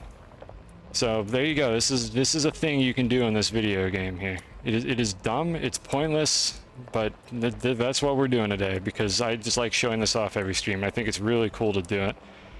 It works because it's a simulation. Yeah, sure, whatever you want to say. That, by the way, that's the space elevator. I do have a rail line going to Silva. As you saw in the diagram, Calidor is directly below Silva, and that is a rail that goes all the way to Silva. We can ride that later if we have to go there for any reason. And there's Aatrox. So that it's as simple as that. Once you know what you're doing, you can actually control these things and go to the planet that you want to be on. If you don't know what you're doing, you'll probably lose control and just get stuck in space somewhere. But that's how this video game actually set things up. And we're wedged in the terrain. But we made it first try, so I'm quite happy with how that went. That was a very good flight. Now I need to pull my rover out of the ground. For anyone who's wondering why your save file sucks ass the more you play it, it's because digging terrain increases the size of your save file. And depending on what platform you're playing this awful game on, your game eventually will become unplayable. So this is why instead of just digging a hole in the ground, I'm actually trying to rip my rover out of the floor by just pulling on it with a winch. And if I can't do that, I can do it from the other side. Because every little bit matters. This save is currently about 10 megabytes, despite the fact that I've been playing it for an extremely long time. There we go. So ideally you don't dig more terrain than you need to, because digging up terrain basically disrupts the octree that they use to store the terrain data and just creates a spot where the game has to save your deformations instead of using the seed. Because the terrain that I'm looking at right now is not saved to disk, it is regenerated every time I enter this area based on the seed that the game uses to generate all of the initial terrain. But the second I deform it, the game has to persist that information. And for some reason, the devs don't understand how to actually add region fragments to this game for storing terrain information. So they store everything in one monolithic save file that has all of the data in it. And eventually the game just becomes unplayable because that monolithic file takes so long to load and process that consoles just can't handle it anymore. And I think PC will eventually break. Also, yes, I did in fact wedge my rover in a piece of plant. You know what, while we're dicking around with this, let's look at the mission and see what we're supposed to be doing. So what do we got here? We're saving that one for later. Active, here we are. Alright, so plant them on the dunes and the canyon biomes. So I think this is a canyon. I can check the compass. Yeah, we're in a canyon biome, so let's go ahead and try that here. And then we'll go do this on the dunes. And if you're wondering, wow, Kosan, this looks like a pain in the ass. Why would you want to carry this thing around when it's just trying to fly away from you? It is a pain in the ass. But again, I'm here to play video games to have fun, not to make rational decisions. So as long as I'm having fun, and as long as this is interesting to watch, I'm more than happy to use the rover occasionally. And there are a few things you can only do with the rover. Like, the astute observer might have noticed that the Apollo 11 lander is on Calidor in my save file instead of De Solo. And that's because I used a rover to tow it between the two planets on a previous stream. Actually, a really long time ago I did that. That's also why I have like 4 of those giant solar arrays on Calidor, because I brought them through space to Calidor as a source of power. So there are things you can only do with the rovers. If you try to do that with one of the rockets, it'll just detach when the rocket teleports between the planets. The rover does not teleport. It actually just flies there. And that's why you're able to do stuff like that. I should upload I need to upload that clip to my YouTube channel, like the Apollo thing. Then I can stop linking people to Twitch clips that nobody wants to watch. Alright, so there's the third one. I'm gonna be doing 2 at a time like this so that I can just renew my seeds. I'm trying to grab the research sample. Come on. Come on, rover, get out of the way. Oh my goodness. Oh, are you okay? Come on. This doesn't usually happen, chat. This is bizarre behavior. It does not usually do this. Okay, well hopefully that problem sorts itself out while I dig up the last one of these. So just put that there. And then we need to go find the hills, which I think is just up there. So let's see if this just attaches itself if I fly up. No, that's not. Okay, we got 2 wheels stuck. There we go. Wait, no, they're still stuck. There we go, that's all 6, we got it, alright. I have no idea why it did that, that doesn't usually happen. Alright, so let's see here. You know, we can stop doing this now, we can flip it over, I think it'll stay up right now. Alright, so once again, plant a couple of these. I'll just do all 3 and then gather the seeds in a second here. Alright, so I think we have to do that same awful mini game, but let's see how that goes. This wouldn't be so tedious if they weren't all floating in the air. I wonder if that's why they gave me the soil canisters for that other mission, because I was supposed to fly there or something. It's worth noting, actually, I'm losing one of these rose seeds every time I do this, because the last one just turns into the fault finder instead, but I should have enough. I think we only have to do this one more time. Alright, let's play our little mini game. Okay. Here you go. This doesn't seem to be terribly precise. I can just kind of drop it in the general area. I'm going to intentionally put it like over here and see if that's close enough. Yeah, that was close enough, actually. Interesting. I thought it would tell me it needed to be in the center. Just ignore this plan. I'm invincible anyways. I don't even really care about this thing. Alright, we got cubes this time. There's 5 of them, and they're all very far away. Excellent. This is exactly what I didn't want to deal with, so... Wait, are they underground? No, no, they're under the terrain, aren't they? God damn it. Alright, well, let's start digging. And what mods do I have on my terrain tool? Yeah, whatever. I think this will be fine if I just go in through the center. Yeah, they're underground. Alright, well, here goes my save file size. Did I just lose my jetpack? Alright, I guess those are a threat. I have the snail that makes you not take any, like, contact damage from anything. Like, I can't die. But it blew up the fucking hydrazine jetpack I was using, so I'm gonna have to go back home and get another one now. I have 3 mods, you're right. Forgot about that. Alright, well, let's dig up this asshole since I have to do this anyways. I should have done this in the pits first because these cactus things aren't there. No, well, you live and learn. Anyways, no, that's not what, I didn't even need to do that. Hold on. We'll bring this thing back home just to spite the plant. We'll research it, show what it means to me. Alright, so we have to do this without a jetpack now, which is annoying, but not the end of the world. I'll go get one of my thousands of jetpacks I have at home after this. Where is it? Game? Oh, okay, it's at the very bottom of that range. And I think I do have to dig it out. It doesn't look like getting close to it is sufficient. I have to actually touch it. And I don't have to bring it back, apparently, either. I just have to dig it out. So maybe I don't need to go into the pit with it.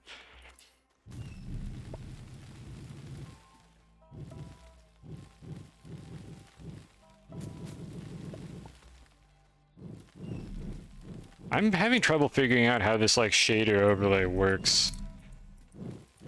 I guess just digging in the general area seems to expose the thing. Yeah, okay, they just go back on their own. Let's see, there's 2 more, I think. I would have honestly rather just had to fly to get these instead.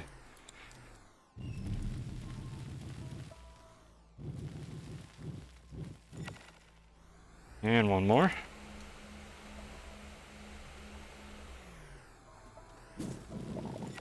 Oh, okay, that one was easy. Alright, what do I win?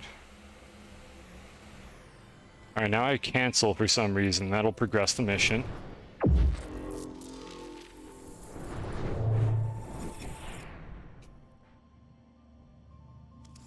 Yep. That's an icosahedron. Thank you, game. You can absorb it now.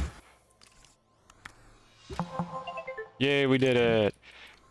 Alright, back to the sunroom, but I need to get a jetpack first, so we will be stopping by home. And I have to go to the rocket anyways, because I don't know where the sunroom is. If you remember this, I don't know where the sunroom is, so that's something that we're going to be figuring out at some point. But for now, I'm just going to use the rocket to get there. So let's see, what do we got? I think we're good to go. Alright, so let's fly back home. I need to figure out where I am on this planet, or I can fly into space and see if I can visually confirm the location of Calidor, or Silva. If I find Silva, I can get to Calidor pretty easily. So instead of looking at my diagram like a smart person, I'm just going to YOLO it. And we're going to see if we can spot it from space, because certain things render from anywhere in space, and that includes rail posts. They're very hard to see, and it might be difficult to spot them at 720p on my stream, but I will point out if I see where they are.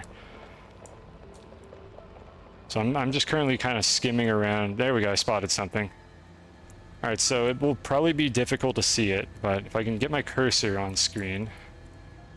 That right over there, that's a clump of rail posts. You might be able to see it. You probably can't. As I get closer to it, it'll come into view, so just take my word for it.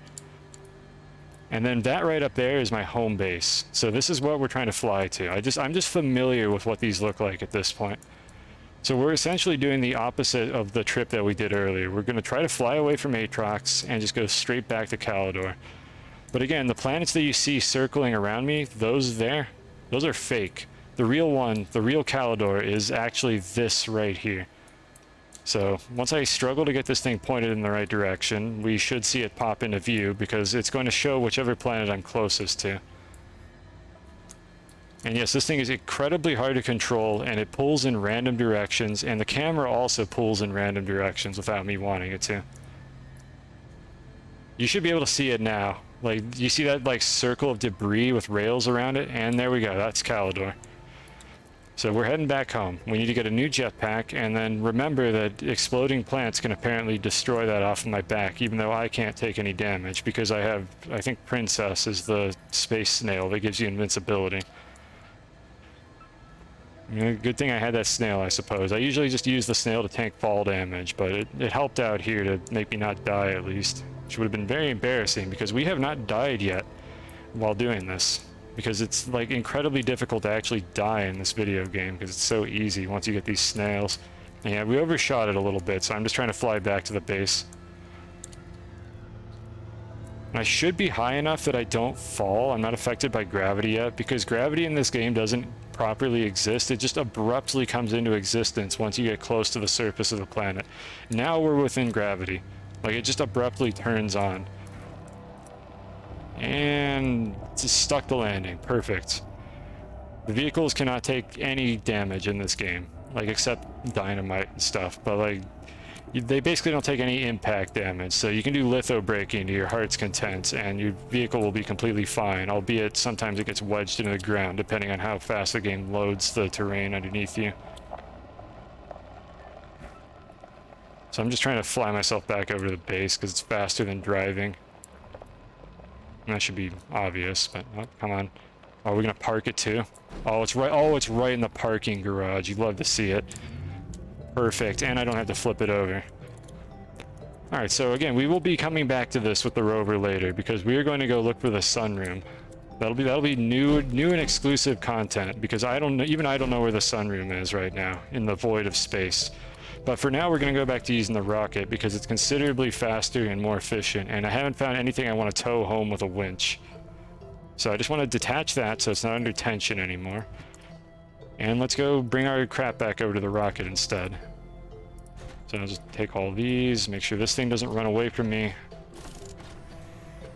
Pardon the low frame rate, we'll be out of the base soon, and then I need to get a jetpack, and then we can take off again. And we should have plenty of seeds. How are my snails doing? And I'll grab more from the farm real quick. Also, the music has not been doing anything interesting, so I think I'm going to switch to my own playlist here. I was hoping they added something, but they didn't. Like, you probably barely even hear the music right now. I know I can barely hear it, and even when I'm not talking over it. So yeah, they don't seem to have done much with that. So I'm just going to turn my own playlist on in a second here. Let me just get the rest of this stuff set up. Alright, we got all our silos. Did I leave anything else important on this? I think this one's always here on that spot. I just like to have storage space just in case I need it. And then here's this thing, because one of these blew up my nice jetpack. And let's see if I have any in storage. If not, I can just print one. Yeah, these hydrazine jetpacks are rewards that you get for doing like some of the missions.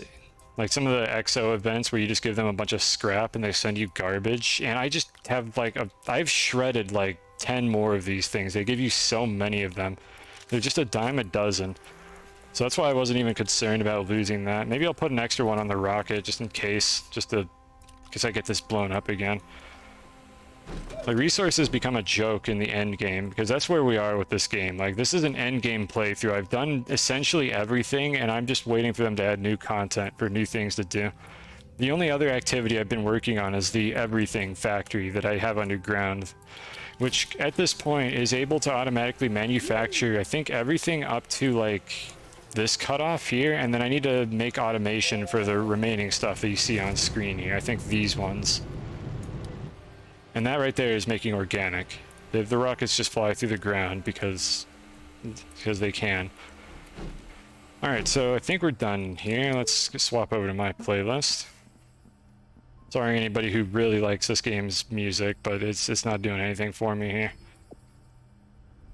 Alright, my playlist is just a bunch of random, like Zelda and Mario and Metroid, not all Nintendo music. There's like Final Fantasy and some other stuff, and it's just a bunch of like kind of calm songs that I like that kind of fit the vibe of this game.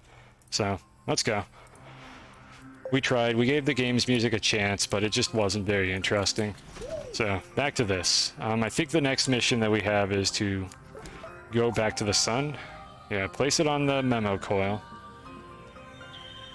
Is there anything else I want to do? Again, we're saving this redeem in case I need rose seeds anywhere. And these two are unrelated missions. Alright, we're going back to the sun.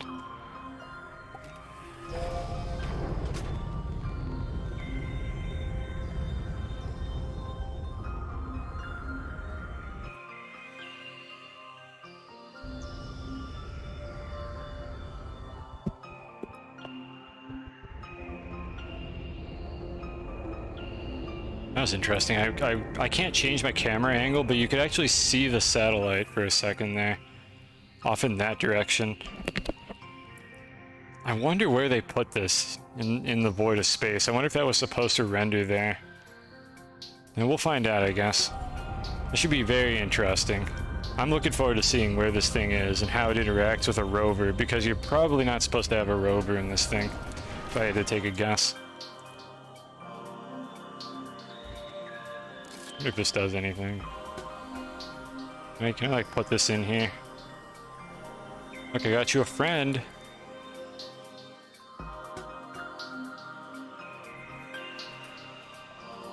I'm afraid to examine this thing in here because it's going to teleport, and it might just teleport out of bounds. We're just going to leave it right here. I'm just going to leave it in the, maybe not the middle, the game might spawn something there. We're going to let these two chat with each other. I'm sure this is exactly what Eva would want, for me to bring these corrupted artifacts just into the sunroom to break everything.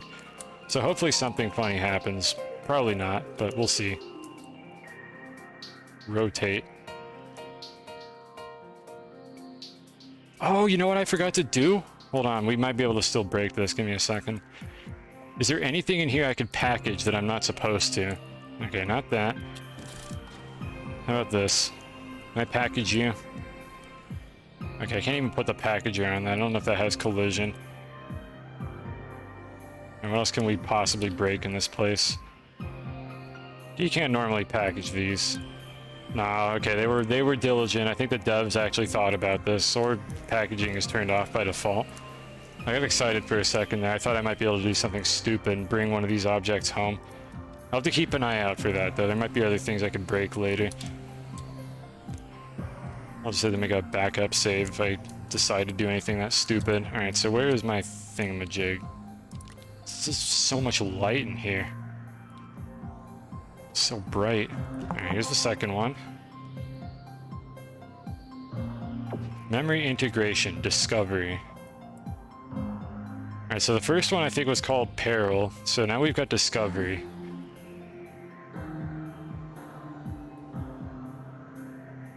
Okay, I don't remember what that looked like last time. I don't know if that's any improvement or not. Alright, let's have a look at the lore. Recover that data. Let's do it. My crew. My brand. God, that's an old meme. The Astroneer training program is holding steady as a safe harbor for the Elysium's crew. It was not made to contain so many unique mind signatures all at once, but removing the restrictions on planetary biomes and instancing the crew members has helped with stabilization. Okay. So instancing the crew members would mean not having them in a multiplayer game together. So yeah, if the entire crew was in a co-op game, they'd all be dead right now, I think is what the game is like canonically saying right now. That's cute. Devs, fix your game. I don't know what they remember. I saved as much of their data as possible, but still, so many were lost. Incomplete. I have no idea what's going on, so apparently I'm incomplete. Even so, the ones that remain thrive in the Silva system scenarios. They're growing, evolving. I knew Astroneers were resilient, but they continue to exceed my expectations. A few have even figured out how to cross instances all on their own. Co-op again. I'm pretty sure that's what they're memeing about here. I can't seem to manifest myself properly in the program. However, I have spent countless hours walking at their sides like a ghost, unable to properly explain what happened to them. Perhaps I've rerouted something wrong. Okay, I guess this is Kronos' memories, yeah, so that Kronos is like some like AI mastermind or something that is running this whole system and overseeing this crew of people that are in these simulations because their actual physical ship got obliterated by some dumb shit. That's where I am with the lore so far. It's honestly not bad. I'm kind of interested in where this is going to go right now. It does not matter for now. Whether or not they could see me, whether they remember me, they live. I wonder if Kronos is the guy that takes a picture of you when you scan all the vintage probes. I want them so badly to live. No, I'm sorry, buddy. Alright, so these are the 2 new planets that we have data for now. So Visania... So let's see what happened here. We went to Novus, and then we had to do stuff on Visania. And then we had to also scan we had to plant the rose petals on Atrax as well. Now we've got Glacio and Calidor, so where are we going with that? Glacio is a planet no training program has perfected, so I'm not surprised there were a number of issues caused by the crap. What do you mean? Glacio is like the best planet in this game. What are they talking about? It's like the easiest one. There's like nothing dangerous there, and you just get thousands of bytes for going there. The biggest is temperature control. Oh, he's talking about the program as in the simulation, not the like actual people in the program. Okay, never mind. Yeah, the Glacio is just not dangerous at all because none of the hazards are actually there.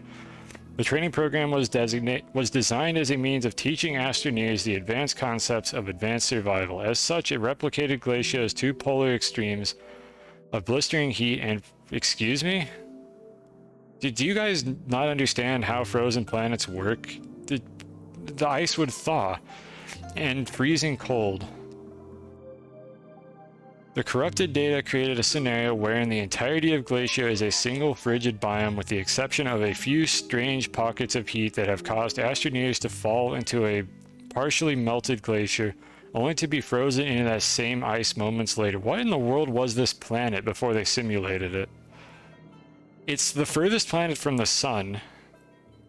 How in the world would it even have that much heat? Were those supposed to be like volcanic pits or something? Is that what they're talking about?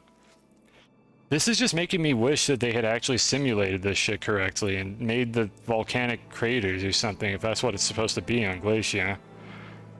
Fortunately, they've all managed to dig themselves out. Okay. I wonder if we're going to be going to Glacio then. Let's check out Calidor. The Elysium crash has drastically changed Calidor's presence in the training program. All the planet's gold is gone. Oh, there could have been gold. It seems to have been exchanged for malachite, which is rather strange given that the resource is not native to the real Calidor. This is somewhat disconcerting as gold is a much needed resource in crafting electronics, but the program seems to have adapted to accommodate this loss. I mean, yeah, you can use copper in real life for that stuff too. I think it's what most wires are made of anyways. It appears to have instead applied the resource to the exosuit appearance packages. Yeah, there's a gold suit that you get, I think, for beating the game. That's not much gold if that's where all of it went, but whatever. I've noted that some crew members avoid traveling to Calidor entirely. Perhaps some part of them still recalls the mysterious stories of a growling, horrible shadow reported by the real planet's miners. The existence of such a creature has never been proven, but the myth seems to persist even in the fractured memories of the Elysium crew. I would love it if there's an update in the future where they actually like add this stuff to the planets themselves. Like, if they overhaul the terrain gen of these planets and just, like, add this stuff to it, I hope that's the direction this is going, and that would actually be really cool. Because as the planets are now, they are very boring and uninteresting. Like, for a one-time playthrough, they're quite neat to look at, but after that you realize there's really just nothing going on there. So, like, if they spiced up Glacio with magma pits, or put, like, an actual creature on Calidor that you have to avoid, or made Aatrox radioactive, that'd be really sick. I don't know, maybe someday they'll do that. They don't seem interested in fixing the bugs in this game, but at least there's some new content. So maybe something interesting will happen here. That said, I would rather they fix the bugs. Actually, what am I supposed to be doing now? Do I need to talk to you? Mission log. Alright. Alright, so we're all caught up on the lore here. Let's see where they're going to send us now. So what are our rewards? More fireworks. Okay, whatever. Push the button. Yeah. This is not the right memory either, but I can offer information that may be valuable, or not. Every Astroneer is unique, yada yada. I don't know what I find important. I mean, I find the lore important, so that's the kind of Astroneer I am. I'm actually intrigued by this. This is good content. Good job, devs. And it hasn't crashed my game yet, so also good job, devs. Now fix the multiplayer. And fix the camera. I have a mind. Congratulations. I am an advanced life form. That is the best compliment I have ever received. That is the nicest thing anyone has ever said to me. I am an advanced life form, and you know it. And this advanced life form is absolutely going to fly here in a rover when we're done and see how much I can break this shit. So now what do we need to do? Find the camera on this room and hold its read tooltip. Alright, then I'll just read this first. I think I'm supposed to read this before I do the thing that it tells me to do.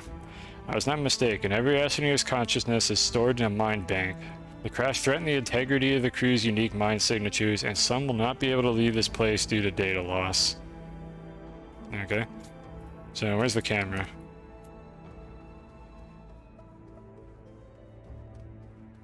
I assume it's this thing. Here we are. Is this thing gonna take a picture of me? This is a memory of the one you call the Wanderer. I am sorry, but his data will not be in a state to ever leave the simulation. The Wanderer is, I think, the guy that shows up to take your picture when you scan the vintage probes, which is just like a different mission that I did a long time ago. But it's where you find like the real life, like satellites and probes and stuff. Like there's Hubble and Sputnik and a bunch of them. There's one on each planet. And then Apollo 11's also there for some reason as an 8th one. And he shows up and takes a picture of you, I guess. So do not be sad, however, you will remember him. That is also a way to keep a part of him alive. Alright. Read.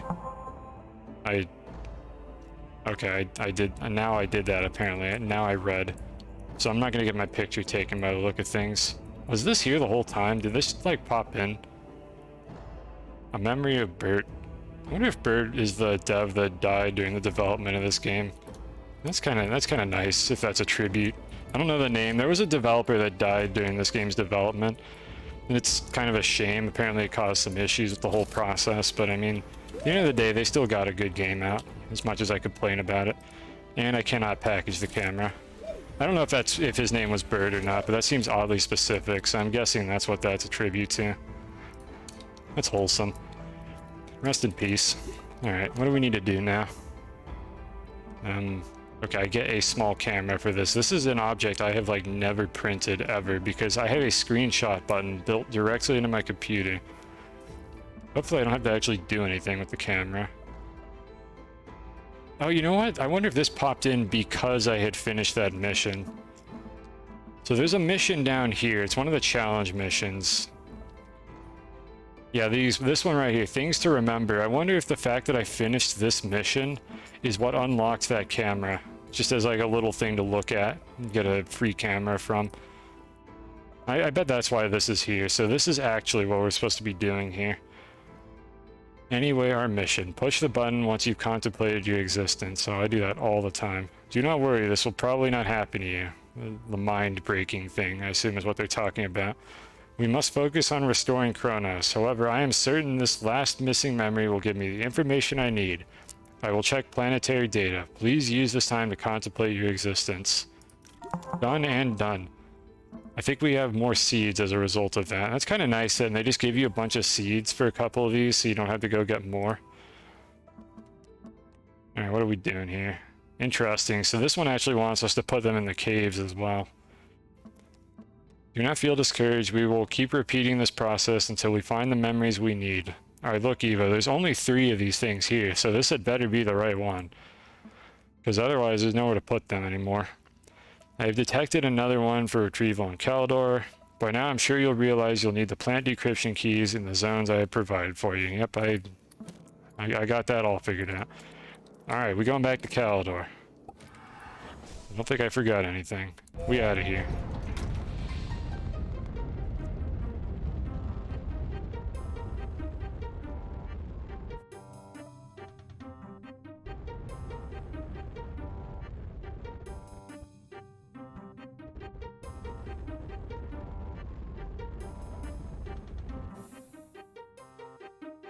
Here's our base.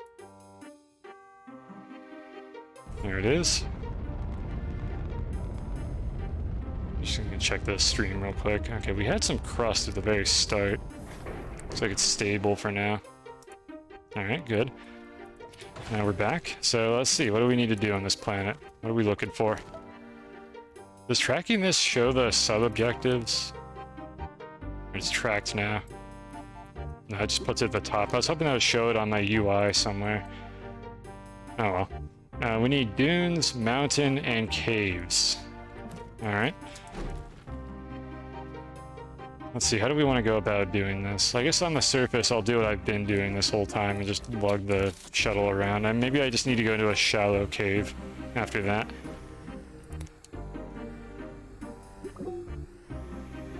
Compass, you're supposed to tell me what biome I'm in. Alright, we're in the dunes.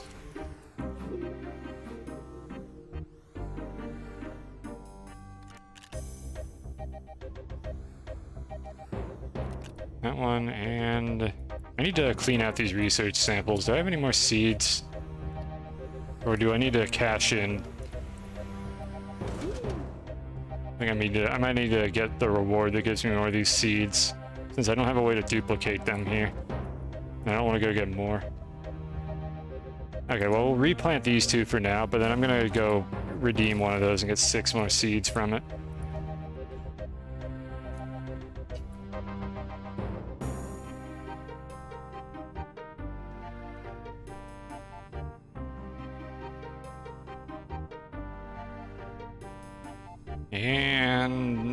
And we're done any second now.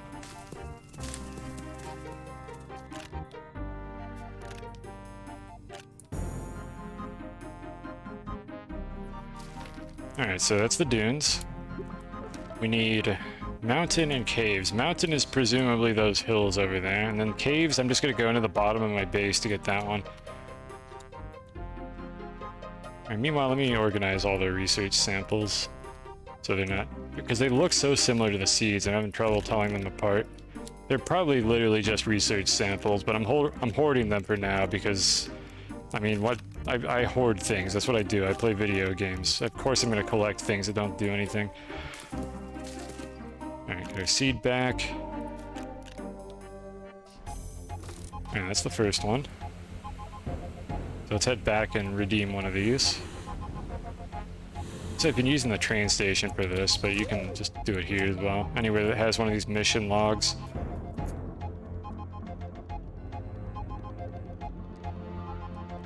Alright, so I think we can just use this one. Yeah, rose seeds and some solid fuel thrusters that we're never going to use. Excellent. Okay, so the game put them all in the same spot and they just exploded. Let's make sure we get all 6 of these. I don't want them sitting around because I think they'll despawn after a bit if I don't collect them. I think theoretically it might actually be possible. Oh, I had 3 more here. I'm a dumbass. I think it theoretically might be possible to soft lock your mission if you run out of seeds. Because you could collect every single one of these things on Novus and then just lose the seeds.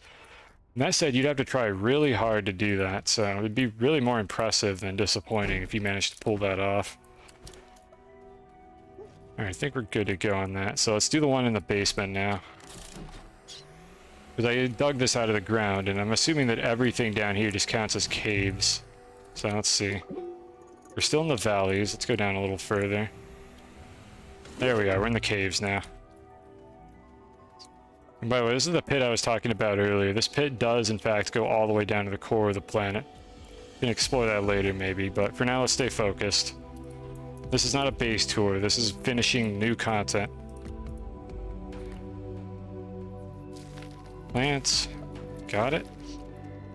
I don't have to wait for these. I could just come back for them later, but I kind of just want to pick them up. I think I'll scan one of these research samples.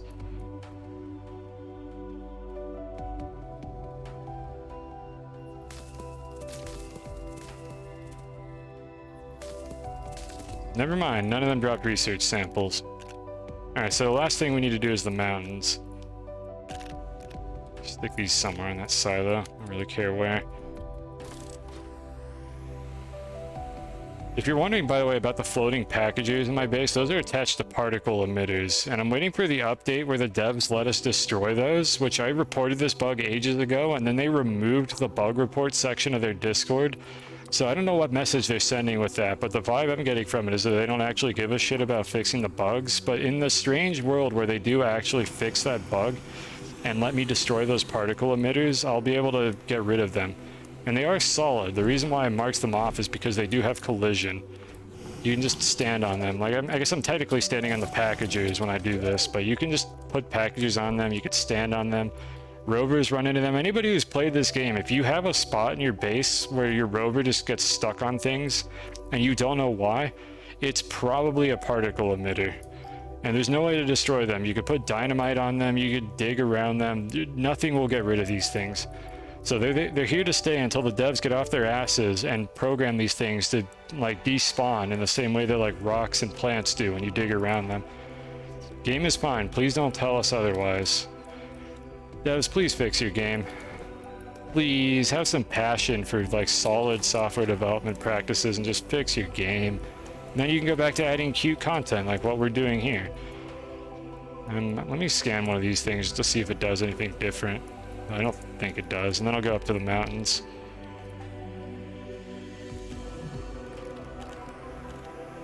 Okay, so it's probably just a normal research item. Let's see how many points it's worth.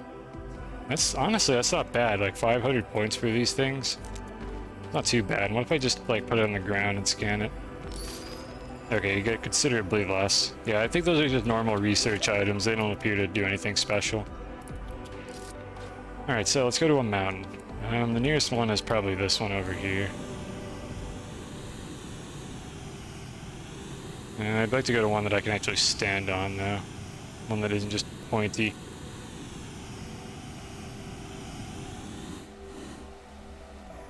Mountains, excellent. Alright, one. That's a research item. 2 and 3. Put these somewhere that the seeds aren't going to roll down, just in case I need more of these, though I get the feeling that's the last time we're going to be using these. Oh, fuck, right, I have to do this. Alright. How bad's this one going to be? I'm going to use this thing down there, so that I don't have to traverse these mountains. I did not mean to get in the rocket, that was an oopsie. I'm going to do that down there, because I do not want to have to do this up in the mountains. Because knowing this game, it's going to put them in like a horrible spot, and I'm just going to have to like fly around to collect them all again. I don't know what the twist is going to be for this one. We'll find out. I'm also not going to do it in the base though, because knowing my luck, they'll like explode or something when I collect them this time. So let's go back over to our favorite sand dune and do it over here.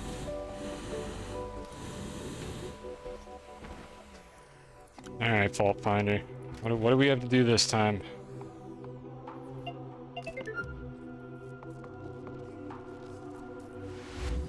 Please do not bring me to that biome, I swear to God. I'm gonna be so upset if I have to do this in the mountains.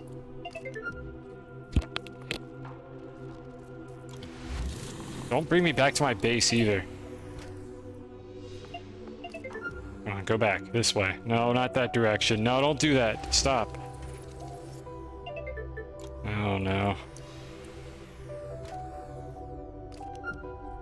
I'm nervous. I don't know what this thing's gonna do. You cannot access any data from this location. Alright. Good, perfect. I don't know why it did that. We're taking it all the way over here. I do not want this thing near my base. Good, I was able to just bring it literally wherever I wanted to. It spawned a single one. Compass nav point added. I don't think I need a compass nav point for this, but thank you, game. Can I package it while it's like this? Hold on. Let me rock it.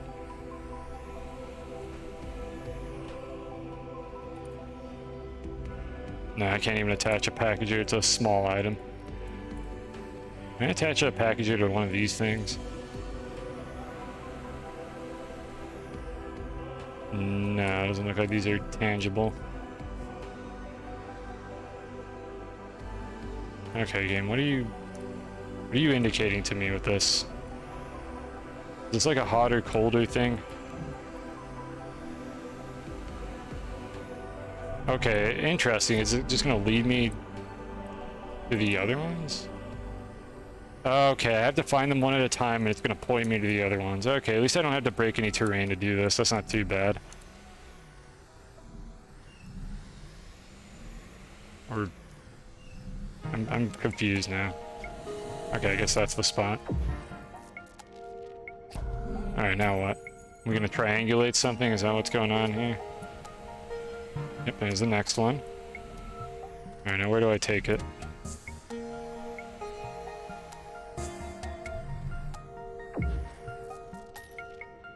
I wonder if that's why it wasn't able to handle the other spot. It looks for like maybe undeformed terrain. Alright, so it appears to be you grab it and then the game kind of tells you where to put it. And then it points you to another one. Alright. I mean, this one's not too bad. I don't have to dig any holes or fly for it. No, it's very mundane. Oh, are we summoning Satan? What did I just make? Oh no. Oh god, what have I done, chat? The Dark Lord approaches.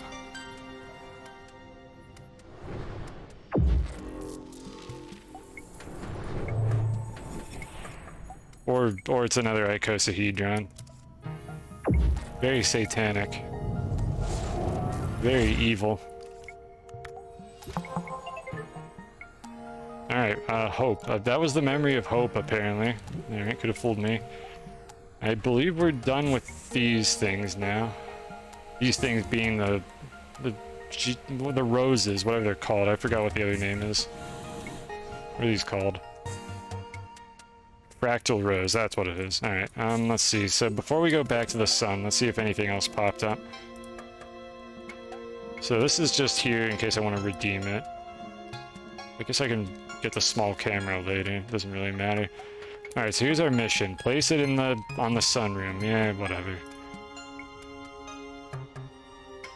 Place the memory on the memo coil, just as you have done before. And we're gonna get 3 whole fireworks, chat. Can you believe it?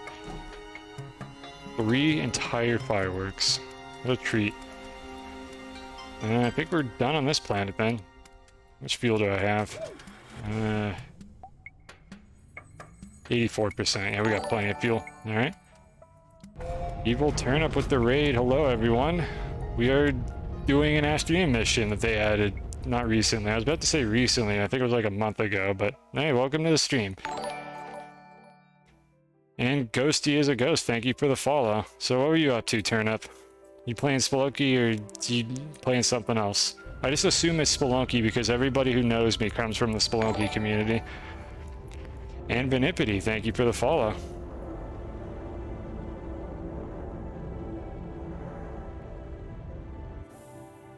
There we go, my mods are not asleep, they noticed you. Thank you for the shout out. You're a Smash streamer, okay. Were you playing Smash then, or were you still doing Spelunky? Either way, how'd it go? I hope it was a good stream. I've been having a fairly good time here myself. Okay, so you haven't played Spelunky for a while. Yeah, I'll admit I'm getting a bit burned out as well, but I come back to it to do science streams every now and then, or co-op. The game could only get you so far. I need the fault finder thing. Here we are.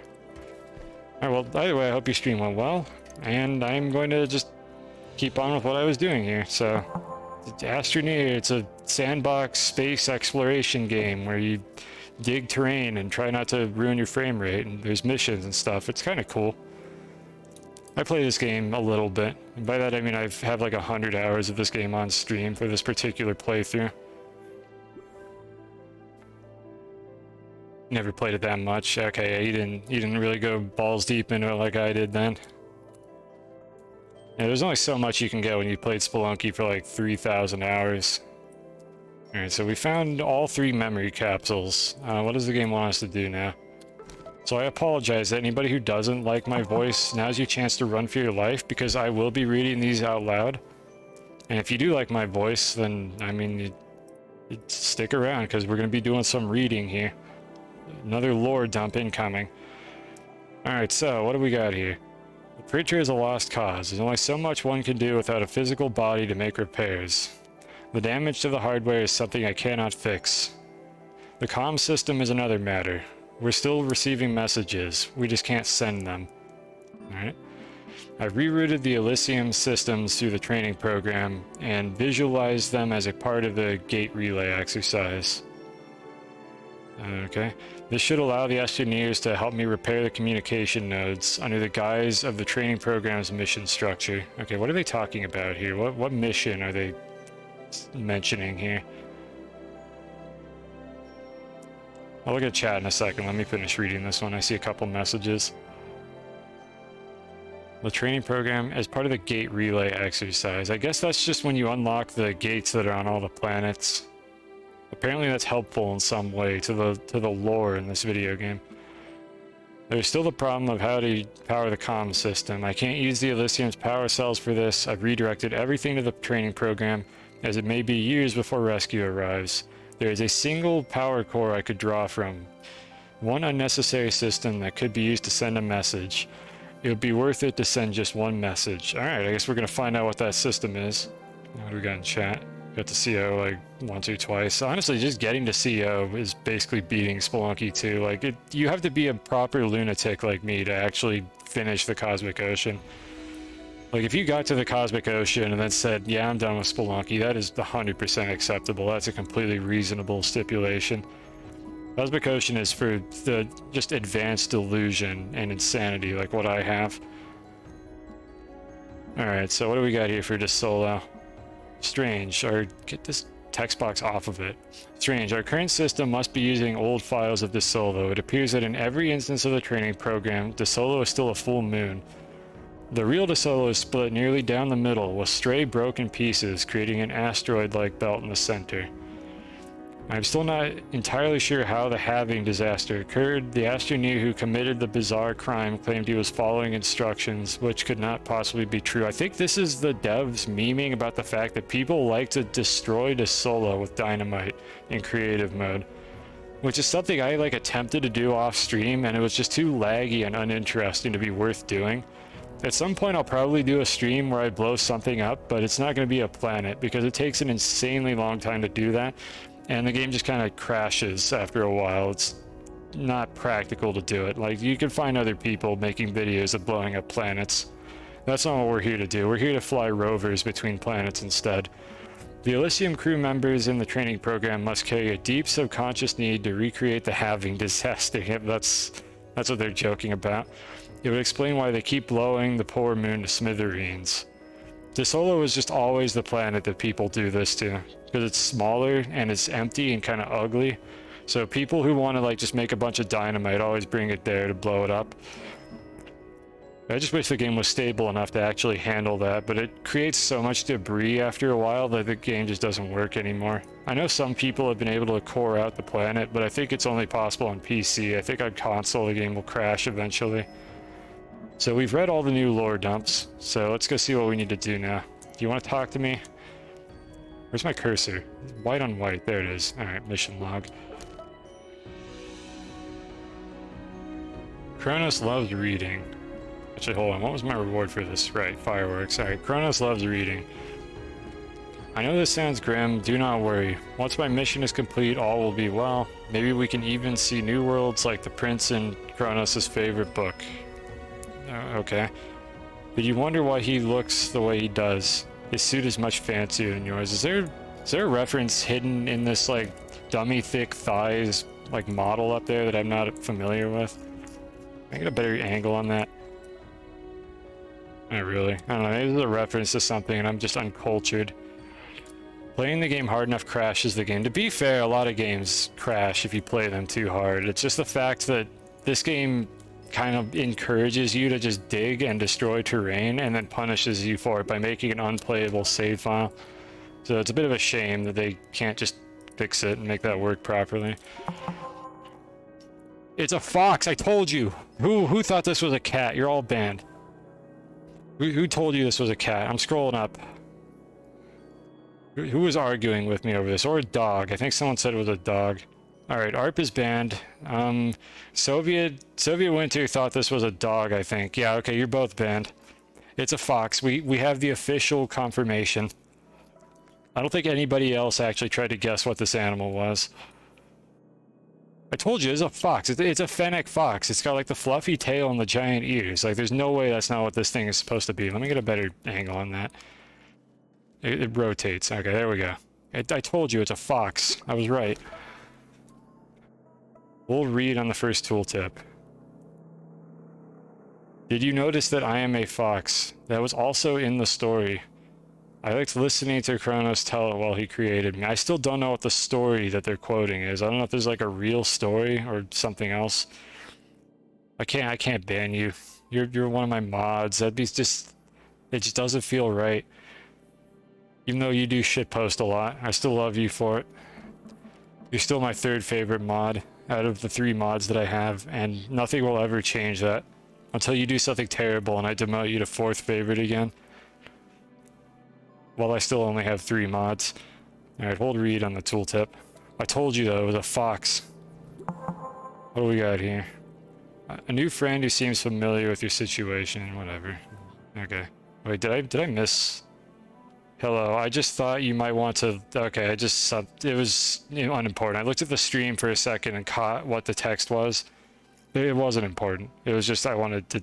You want to talk again, I guess. Dance to extend fun and games time. Oh, is this what we're going to do? Are we going to emote to this thing? Enough fun and games for now. We are very close to unlocking all the information I need. Okay, that's after I finish it. Alright, do I need to dance? Is this important? I mean, we're gonna do Gangnam Style, of course. Yes, it was essential that I dance in order to do this. Okay, we have what appears to be another one of those fractal rose seeds. Do you do anything now? Alright. Well, now what do I do? Final approval.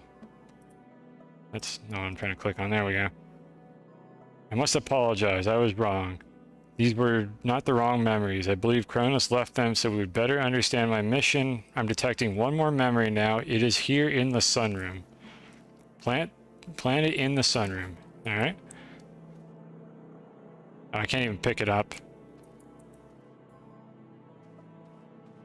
I'm thinking, do I want to break this, chat? Do I want to see if an auto arm can pick this thing up? Like, before we finish this mission, I feel like I have not been able to break this mission. I've been trying to package stuff I'm not supposed to. We're gonna try to break the mission. Give me a second here. We'll make a scum save in case I soft lock it. But there's one more thing that needs to be done here before we're finished. This is important. Do confirmation dance to unlock Xbox. I don't have an Xbox, so I don't think that'll work for me. Alright, we have one more dumb thing that I need to try. Did the devs think of everything, or can I pick this thing up with an auto arm?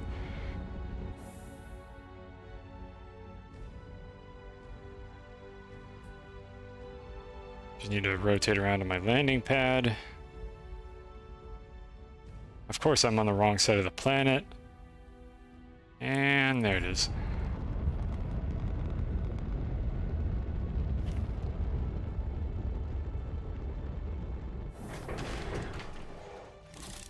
Alright, where are my auto arms? There. Alright, so let's see what we've got here.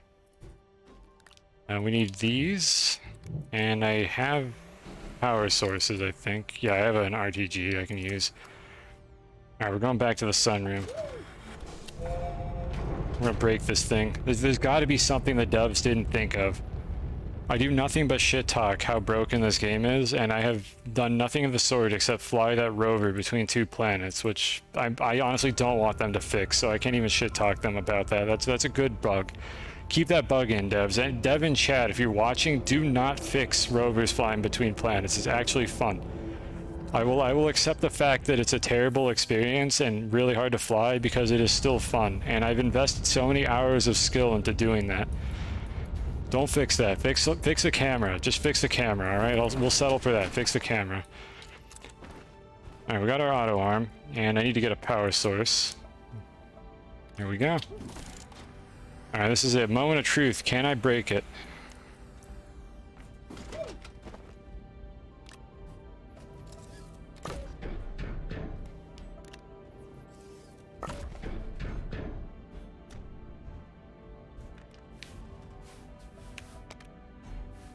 I can't place... Interesting, I cannot place the platform. It just drops it on the ground.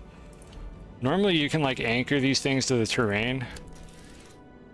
They thought of it, it won't pick it up. The devs, they're too smart for me.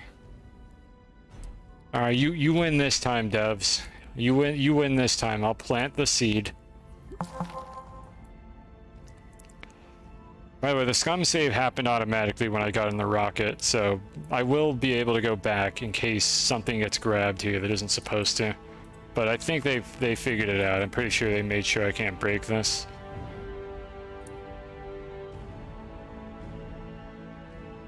I read a book once about a boy and his rose. Okay, they're talking about that book, but I don't know if this is a real story or just something they made up for this game. Yeah, it's the same. Okay, it's the same flavored text as before. Cannot package it. Cannot pick it up. I'm going to turn the arm off just so I don't break something accidentally when I don't want to break the game.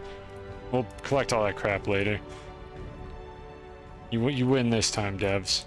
The book is called Guns N' Roses. It really is it. Isn't that a band?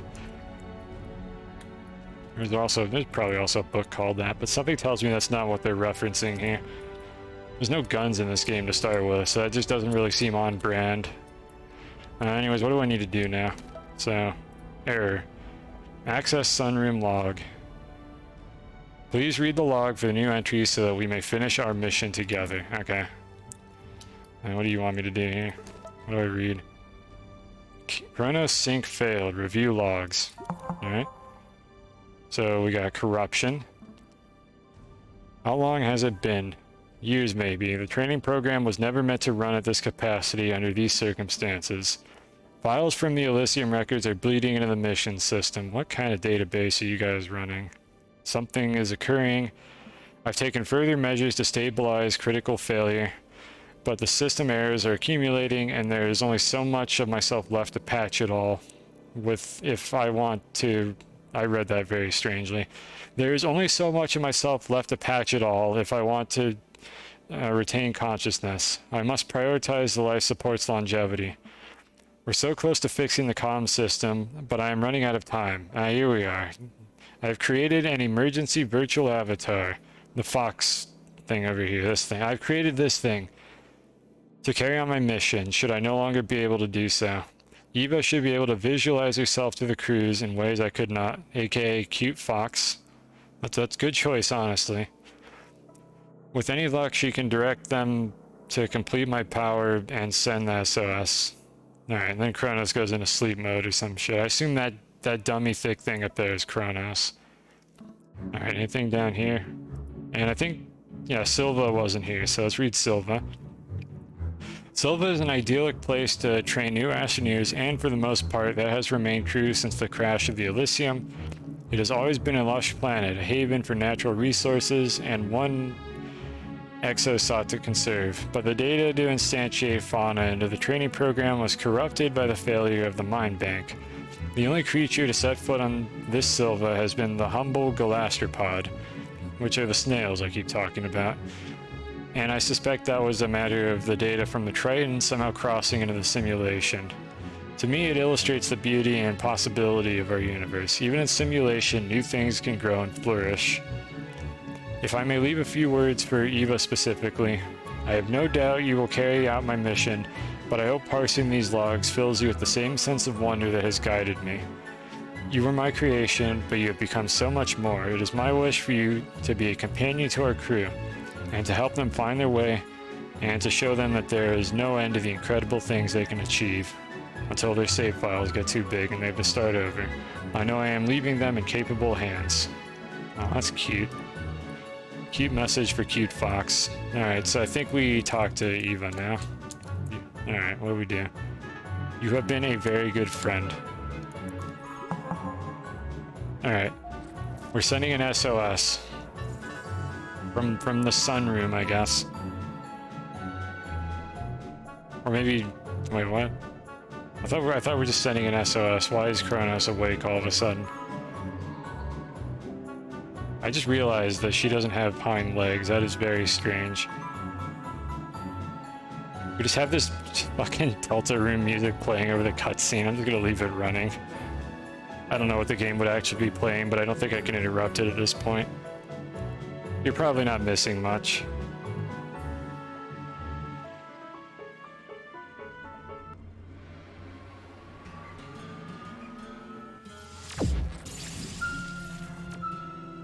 Well, there we go. Now it's playing music anyways. I'm gonna pause the soundtrack for a second. Maybe there was no music during that part.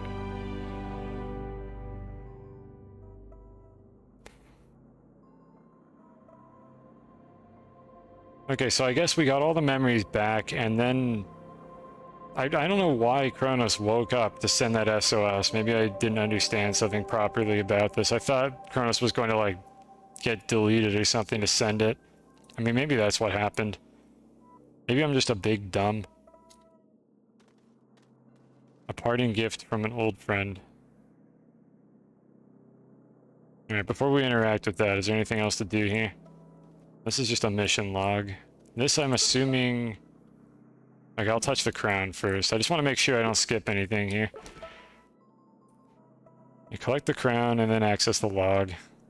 I've retrieved one more Kronos memory for you. It is in the sunroom log. Thank you for helping me complete my mission. Goodbye. Alright. I mean, I gotta try to pick it up, right? Like, there's no way we don't try this one more time. Take one more crack at this. Nope. That was too good. You know what? No, there's one thing we didn't try. Hold on. The winch. I do not appear to be able to attach the winch to it. Okay, now the devs win for real. Let me get the winch off of it first, however. Stop rolling around. Alright, you win, devs. I'll collect it. Can I wear it now? Do I unlock anything? Alright, then access the log. This is goodbye. If you're reading this, then that means you were able to work with Eva to send our SOS to EXO. It also means that all that remains of myself has been used. Okay, that is what it was then. So it was a sacrifice. All that remains of myself has been used to power the communication system and reinforce the training program. It was my greatest joy to live with you as part of the Elysium crew, to watch you flourish and grow, even when you no longer remembered my name. I have so little to leave you with, but know that I have given everything I could.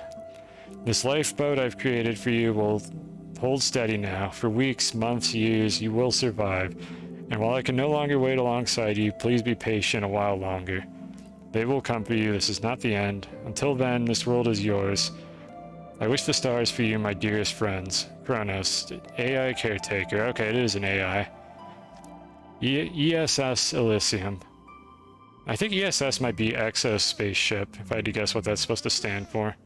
Snails, you're ruining the moment. Oh no. Oh no. I need to feed them. No, they're ruining it. Stop. Stop hissing. These are stupid seeds. Jeez, these are the ones I usually store. At least that didn't happen during the cutscene. That would have been very irritating. Alright, I think we're done here then. What was the bottom entry? Here we are. Okay, this is the last one we haven't read, I think. The one at the very bottom. Alright, so the Astroneer training program is your ticket to the accelerated job proficiency and a keen mind. In this controlled virtual environment, you will learn everything you need to stay up to date on EXO's latest practices, technology, and research across the galaxy. Knowledge that's sure to help you excel, whether you're stationed on a planet, a starship, or far beyond. Upon completion of the program, participants will be formally certified for deep space exploration and will receive priority access to cutting-edge technology. More importantly, the program is a key part of the mental exercise that's vital for astroneers. Unique life forms require unique solutions, and while your body may be replaceable, your mind is not. Okay, so when you die, you just get a new body. Keep it sharp with the Astroneer training program. Ask your friendly EXO representative for more information today. Okay, so we're all in a simulation. That seems to be the gist of this. And I did some stuff in the simulation, and they were able to send a help signal to the parent company, which did not know that our shit was ruined somehow, and maybe in a future update there will be a follow-up on that. Okay. That was interesting. That took 2.5 hours to do all that, but we're not done yet. So now that that's all taken care of, let's see if we can break this. We need to check the mission log just to make sure there's nothing new here. Oh, never mind. No, but there's one more thing to do. I've left you one last gift hidden in the code, a backup copy I made just in case. Take care of it for me. Oh, that's cute. Are we gonna get a little pet? We're gonna get like an Eva that we can place somewhere on the base. Okay, that's cute. Let's go do that, and then we're gonna try to break this. I can turn the playlist back on here. Alright, so let's fly back home, and, well, let's fly to Silva, actually. No, let's take the space elevator to Silva, and try to get the last one planted. So I can go ahead and package this. This is why I have, like, an afro of packagers here. It's just because they're very convenient to have around for this kind of thing. I'll just put these in my backpack so I drop them off later. Interesting that these curious items didn't do anything beyond this. Alright, I guess I'll bring this thing back home. It doesn't seem like it does anything interesting here.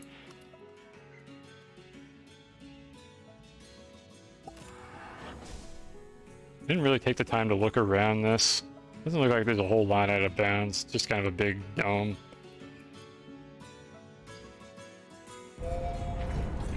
And yeah, and then again, this grid around, I think, is the same model that the planet cores use.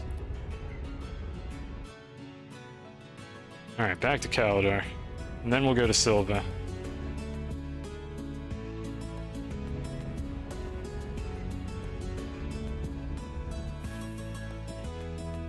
I tried to snipe it. I have to go all the way around to get to the landing pad now.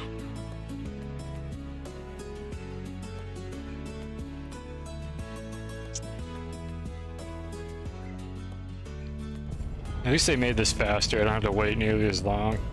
Too bad I can't orbit in the other direction, or heaven forbid, just pan around the planet and click where I want to land. Alright, leopard friend, or checkered friend, let's put you back. This was a leopard ball before I changed the texture on it. Oh no. Neosa, hello, thank you for the raid. There's probably going to be very little context to what I'm doing now, but welcome everyone. What were you up to for your stream? How'd that go? And thank you for the shout out, mods. I don't think it tells me which mod did the shout out. I'm gonna assume it was Soviet because you posted most recently, but thank you whoever it was. Much appreciated. Means I don't have to tab out. Why do I have a package in my inventory? Oh, I remember why this is here. And if you were watching ads, I'll ask the question again. How'd your stream go? Hope it went well, whatever you were doing. If you were playing Spelunky, I very much hope it went well, because it quite often does not. We made it 7-9, then played Ravenlock. New game on Game Pass. Now 7-9, that sounds like typical CO attempts in Spelunky, so tell me about Ravenlock then, what is that? I don't know if I'll ever play it, but I'm curious. I've never heard of the game before. Spelunky's a bitch, yep. They do be like that. Hopefully Ravenlock treated you well. I need to make sure I don't forget anything. I'm getting distracted. I need to bring a seed to Silva. So I think we're going to take the space elevator here. So let me grab a couple of these. Backpack is looking good. I'm going to put a silo on this just in case I need to carry more crap around. Fairy Tale RPG. Okay, I never cared too much for RPGs, but I hope it was good. I hope it was fun. If it's on Game Pass, I'm probably not going to get it anyways because I just don't want to deal with Game Pass. Like, if I can't get a game on Steam, I generally just won't get it at all. Thankfully, most games are on Steam in this day and age. Actually, let me turn this thing around so this looks a little bit better. So we're going to go to Silva to finish off this mission I've been doing. I know there's no context for this for anybody joining from the raid, but there's not really a whole lot I can recap here. I'm going to plant something on Silva, and I've been told that there's a prize waiting for me if I do that. And we're going to do it in the most illegal way possible by, instead of using a rocket, just basically driving between two planets with a bridge I made. So off we go. This takes about 4 minutes, so anyone want to ask any questions, now's your chance. I won't guarantee I'll answer your questions if they're weird, but go ahead and go for it. Bring mostly lurkers. Yeah, that's all fine. I don't mind lurkers either. As long as people are enjoying what I do, that's really all that matters to me. As long as people enjoy the streams. If you just want to lurk and chat and fall asleep to my voice or get upset with it, depending on whether you think it's terrible, then I'm just happy that you're here for it. And hopefully for the people that are actively watching, this is interesting.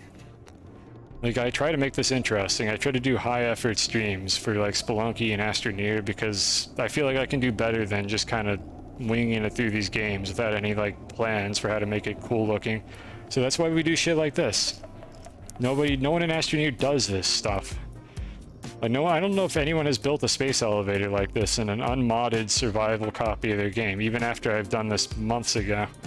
So, it is possible to do it. I had a whole stream where I spent 6 hours building this thing. There's a lot you can do with this game, despite how much I complain about it. It's been worth the time that I've spent to do that.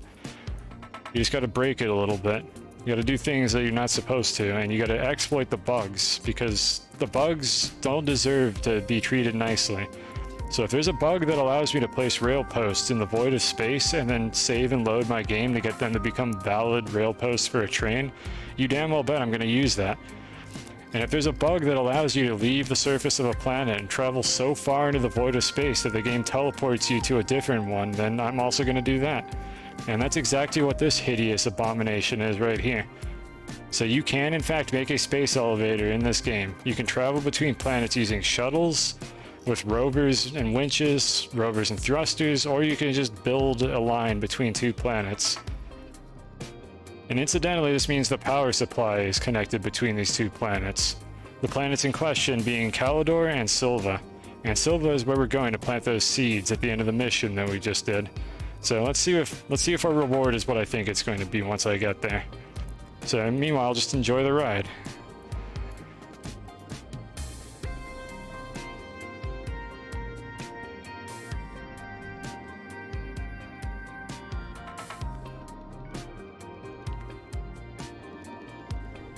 Yeah, it was difficult to make this straight. It's a bit of a roller coaster. If you watch the stream where I built this thing, it was incredibly hard to actually get these things in a straight line, so this was really the best I could manage.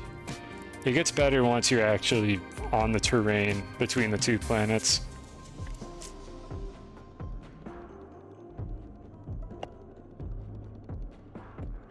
I have to control the camera actively. It starts doing that. Let's fix the camera.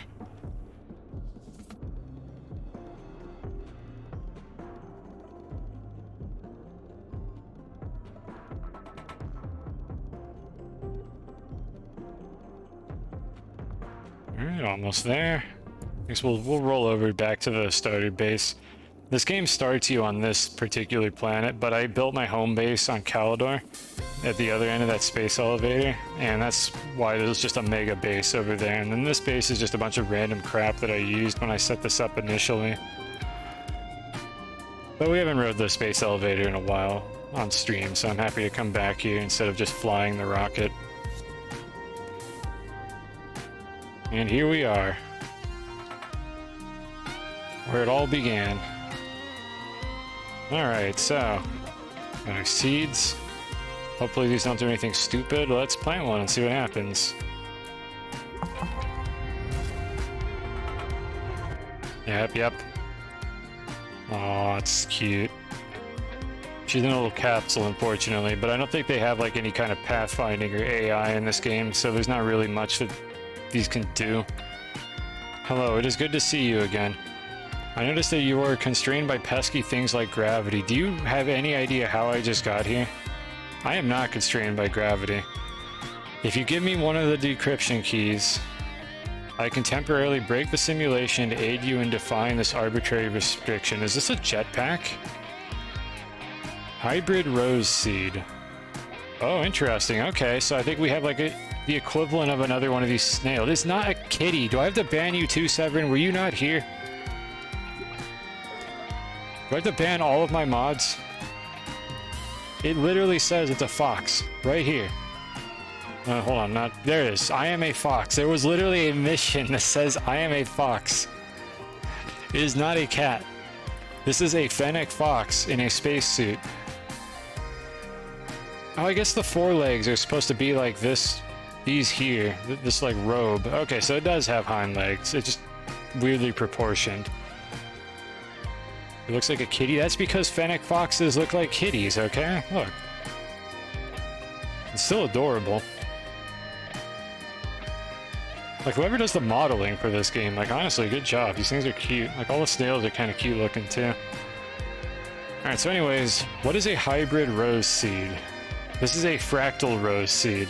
Do I get hybrid seeds now if I just plant these? Like, how do I get these? Maybe you can get these now that I've finished the mission. I'm thinking maybe it's going to spawn in one of these seeds instead. Risk of Rain 2 music's going hard right now. Alright, what do we got? That's a regular... Okay, let's see. Let's think about this. Can I give you this seed? I can, but that's a regular one. I don't know how to get a hybrid rose seed. Alright, is this a jetpack? Double tap to engage flight mode. Wait, hold on. Is it creative mode? Oh my god, you get creative mode flight. Oh, the favorite. Oh, okay, I think you're right then. Okay, she'll eat any seed, but the favored one is the hybrid rose seed. Maybe? No, I'm looking at the description now. It says the favorite one is the decryption seed, which is what we just did. Those are finite, though. I can't farm those. I mean, it could be intentional that they're finite. But I'm wondering what the hybrid one is. Just hybrid makes me think that there's another version of the seed that you can actually farm properly. But that doesn't seem to be the case here. Alright, so before I fall really far, let me see how long this lasts. Okay, that looks like the progress meter on the top. That looks like 5 minutes if I had to guess, so maybe it's like 15 if you somehow find the hybrid seed. I'm gonna have to look for those. That's actually really cool then, so you can actually get this type of flight in regular survival mode. That is very cool that they added this. That is so cool. This could make it so much easier to build certain things now if you just have a bunch of these seeds. God, I hope there's a way to farm these. That is so cool that they added this. I thought it was just going to be a jetpack. This is way better. But it looks like, okay, there is still a height limit. You can only fly to the top of the cloud deck, and then it doesn't let you go any higher by the look of things. So I can go about this high on the space elevator. But then I'm still limited after that. Nonetheless, though, this would be incredibly useful. What kind of shenanigans? Nothing I couldn't do before, I'm pretty sure, unless there's a way to get into this state in the void of space, which there might be. I might know a way to do that. It depends on whether or not it works on the unidentified satellite. Could be interesting. There's some things I want to exploit here, and we're not ending the stream yet either. We've only been doing this for like 3 hours. There's more nonsense that I want to get up to here. So I'm just gonna call my train back and fly back over. And we'll go see if we can break this afterward.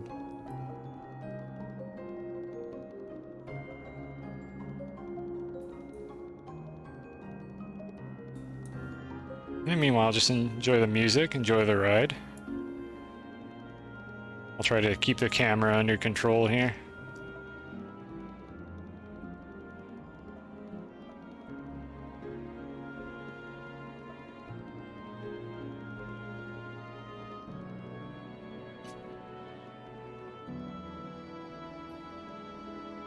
And this right here is the build limit, which is considerably higher than the flight limit.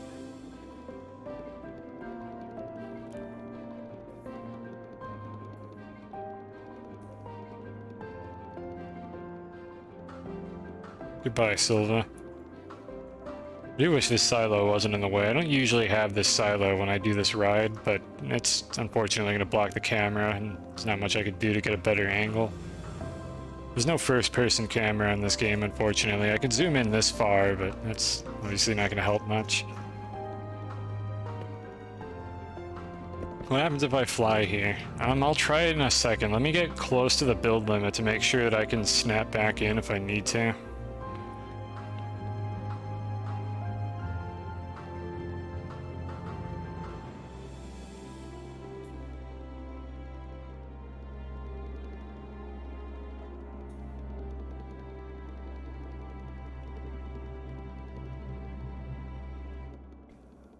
Okay, let's try it like right here. I'm gonna get out right in this spot. Yeah, I can't move. This is what normally happens here. You're just kind of stuck. The game will not let you move. Okay, yeah, this is like maybe 5 minutes. Right, we have a couple seconds here to screw around with this. Actually, I think I have more of these. Convenient that it deposited me there. I'd be falling otherwise. Do I have any more seeds? No, I lost. Actually, I don't have any extras on me. So yeah, this is what I can do. I can go down, but I can't go back up, is what happens. There, it just ran out.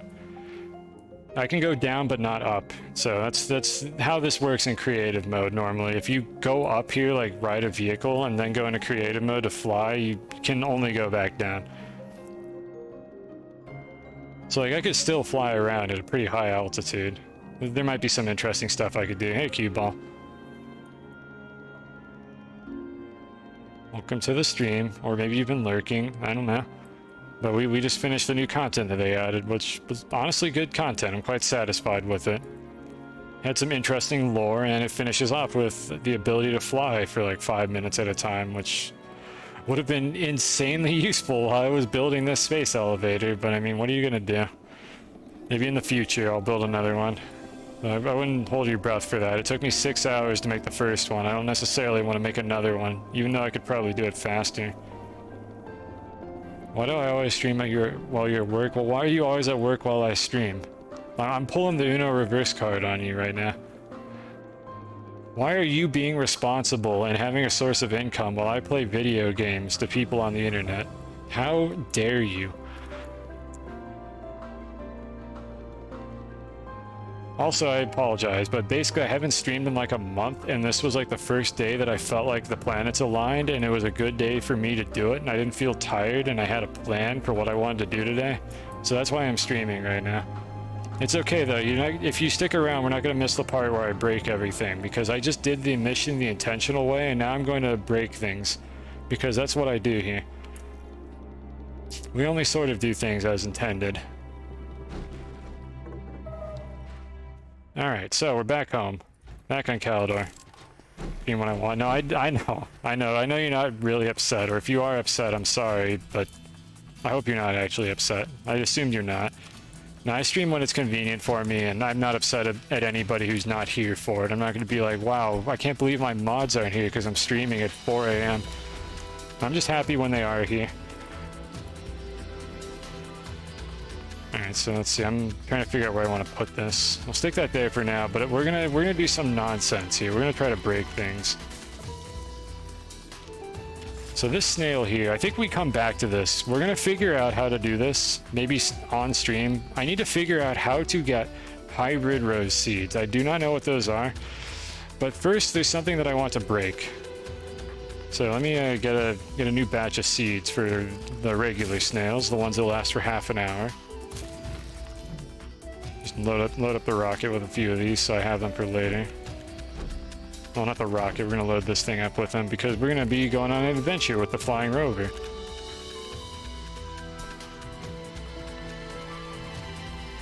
Fun to watch. Yep, happy to hear that. That's what I'm going for here. Fun to watch. Even if I'm not exceptionally good at the things I do, hopefully I can make them interesting. And I keep saying this, but I just want to reiterate it for anyone who's new here. I am more than happy to answer questions about what this base is and how I'm doing things in this game, because I've seen very, very few technical streamers or content creators for this game. So if this is interesting to you, I'd be more than happy to give you intel on how I managed to do all this. Like within reason, but I can try to like give you a big overview of like how I was able to build something or where I got a particular item or how I'm able to pick things up from across the base by taking out my terrain tool. There's a lot of tech to this game that gets overlooked because people just kind of play through the game, unlock the satellites, and then just say, yeah, I'm good to go. And then they go play Fortnite or whatever it is kids do these days. But there's a lot of neat stuff you can do to this game, and it's a pity that this game is only 90% functional because it would probably have a bigger tech scene if it actually works correctly most of the time. That said, I've managed to work around a lot of its problems, and I can more or less get it to do what I want to. Flying machines, for instance, or that automated sorting system I have in the basement that is mostly functional. Now let's think about this. So what are we trying to do here? Let me explain what we're going to do next, because this is going to get weird. So I showed this earlier in the stream, but for anyone who wasn't here, these are where the planets are in this game. There are 7 planets and a satellite in this game. They are arranged as such within the game engine. So currently I'm on the one called Calidor. Specifically, I'm on the bottom right here on this side of Calidor. The bottom planet, like north is basically up for all these planets and south is down for all these planets. I am currently located right here on Calidor. The devs added a new area to the game. So this is the satellite, which if you play this game, you're familiar with this. This thing is orbiting the sun. They added the sun room, which is also apparently inside of the sun is where they depict it. I made a 3D model. I made this a while ago. Like this is my hacky version of this. A couple other people have done this, but I like this one the most because I think it's easy to control it and pan the camera around. And because professionals have standards, and of course I made my own instead of using somebody else's. And I've been using this thing every stream that I fly between planets. You remember the drawing? Yeah, I remember the drawing too. Anybody who wants a throwback, let me whip this bad boy out. This is the drawing. This is what I was using for a couple streams. This dog shit. It was bad, but you can see that it has the same information. Like the message is the same between these two objects. It's just, I decided at some point I wanted to learn WebGL, and this was the WebGL learning project that I did. The reality is, if I was going to do something like this again, I would use like somebody else's JavaScript library for WebGL, but I figured it would be a good learning experience for me, and it was quite interesting to make this myself, so I'm happy that I invested the time to do this. Yeah, here's the angle that we have on the shitty drawing. So this is what people had back in the day, and now we have newfangled technology. Alright, so anyways, as I was trying to explain here, I need to find the sunroom. I do not know where the sunroom is in this diagram. I'm assuming that they did the same thing as everything else. It exists somewhere in the world, it doesn't render until you go there. Normally, when you get in a rocket, the game basically teleports you to the destination, and then it renders all the planets as though they were like orbiting the sun relative to where you are. But all those planet models are fake. Like, none of them actually exist. So if we go back to the game here, and look up at the sky, that right there is not Glacio. That is just a low-resolution model of Glacio with no collision on it that is made to look like where the planet is actually supposed to be according to the game. However, the actual Glacio is somewhere over in that direction, like to the north, I think. I don't know where exactly, but Glacio is somewhere in the void of space, like over here. Music's a bit loud. Okay, I'll turn it down. This one might just be a little too loud. There we go. Okay, I lowered it. Yeah, that one I might need to tune that one down. Let me know if the music is ever too loud. I can tune these down a bit. I try to talk over them a bit, but it's hard to tell sometimes, and it's a bit inconsistent to get the volume to work. I think the song just ended anyways. But yeah, feel free to tell me if my volume is bad, and I'll happily fix it. So anyways, Glacio is somewhere over there, and we don't know where the sunroom is. How do we find the sunroom? I have a technique that I'm going to attempt to use that I have not shown before. It's experimental, and it'll be really sick if it actually works correctly, and all it involves is weaponizing a different broken feature of this video game, because we use the bugs to our advantage here. So I need that. I'll tell you what that is in a moment if you missed it. We need a button repeater and a delay repeater. Enjoy your lurk. That's all that command does. It just says you're lurking. All right, grab a delay repeater.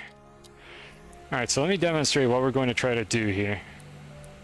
Go over to our funny rover real quick. Actually, I need to put this somewhere that it's not going to carve any terrain. All right, so we've got a tall rail post here. No, don't do that. Don't ban them. I'm not going to ban you. I only ban people for doing unlurk without lurking first. And then I meme about that. I don't actually do that. Is this redstone engineering? I mean, yes, basically, it's this game's equivalent of circuitry, but we're not going to be doing anything complicated with that. That's not what we're here to do right now. So I'm going to show something that we're going to try to abuse, because I just love abusing things. Can't get enough of it. Alright, so what we've got here is a circuit that is basically, I'm going to press this button, it is going to set off a delay, and then at the end of the delay, it is going to power this rail post for 1 tick, and then it's going to reactivate the button, which is going to reactivate the delay again.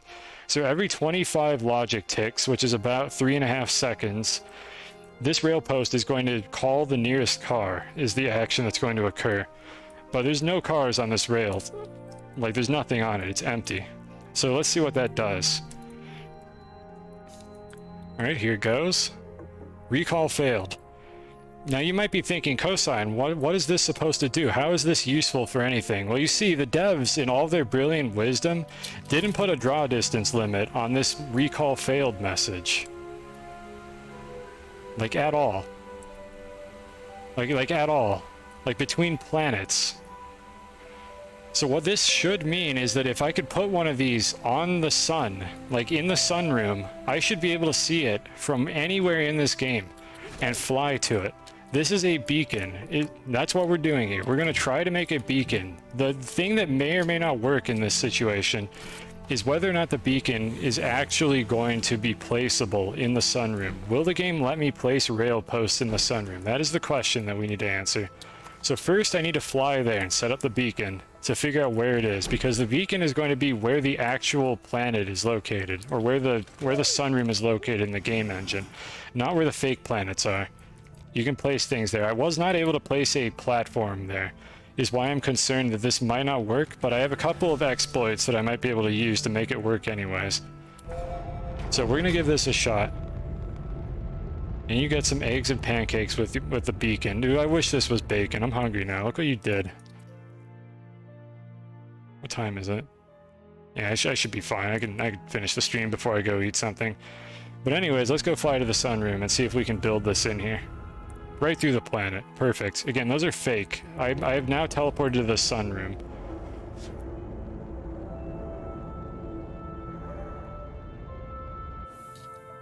Now, it is possible that the sunroom is just below the satellite, but I suspect it's in a different spot. That's how they've done most of these.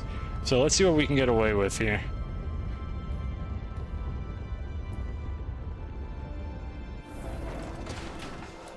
Alright, so first test, can I just place it normally?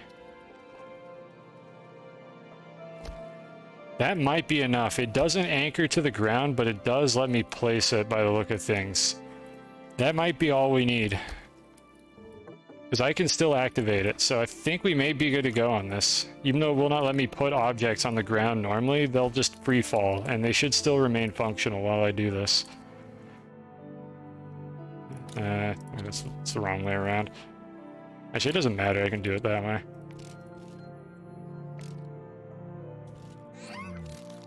Alright, it should still be set to 25. Alright, we have our beacon set up. Couldn't I place it on a planet and compare it? Yeah, that would be what I would do. I would basically put it on a couple of planets and try to triangulate my location based on these. Like, it would be a big brain strategy, because I would have them set to different delays so I could tell which one I was looking at, and I would use that to sort of triangulate where I'm located. However, this was easier because we can just fly to this now instead. So this is much more straightforward than Plan B. And it should work from anywhere. It's possible that there is a limit to this, but I did some testing in creative mode before the stream, and this was able to render from like 2 planetary units away from each other. So hopefully it'll work. Let's see what we got. Traveling back to Calidor. Oh, I saw it. Hold on. I think we got it. Let's fly down. Let's fly down and then look at the sky. Not this one. Oh, we have a second here, so let's look around. There it is. Okay, good. We've got it. We can do this. So I just need to get in the rover now. We could fly there. Yep, that is indeed why it was Plan B. But I'm glad you had the same idea. That's using the noggin. There's multiple ways to approach these issues. I was going to try to save and load first to see if I could get the rail post to settle properly if I needed it to, but we didn't have to do that. And then Plan C was to build it here instead and then try to find it from there. Would have been much harder, but still manageable. Alright, so let's bring this over here. I think I have everything I need. I just want to fly there, basically. I just want to dick around and fly to it. There's not like an end goal beyond seeing how this thing behaves if you have a rover on it. So that's the only objective that we have now.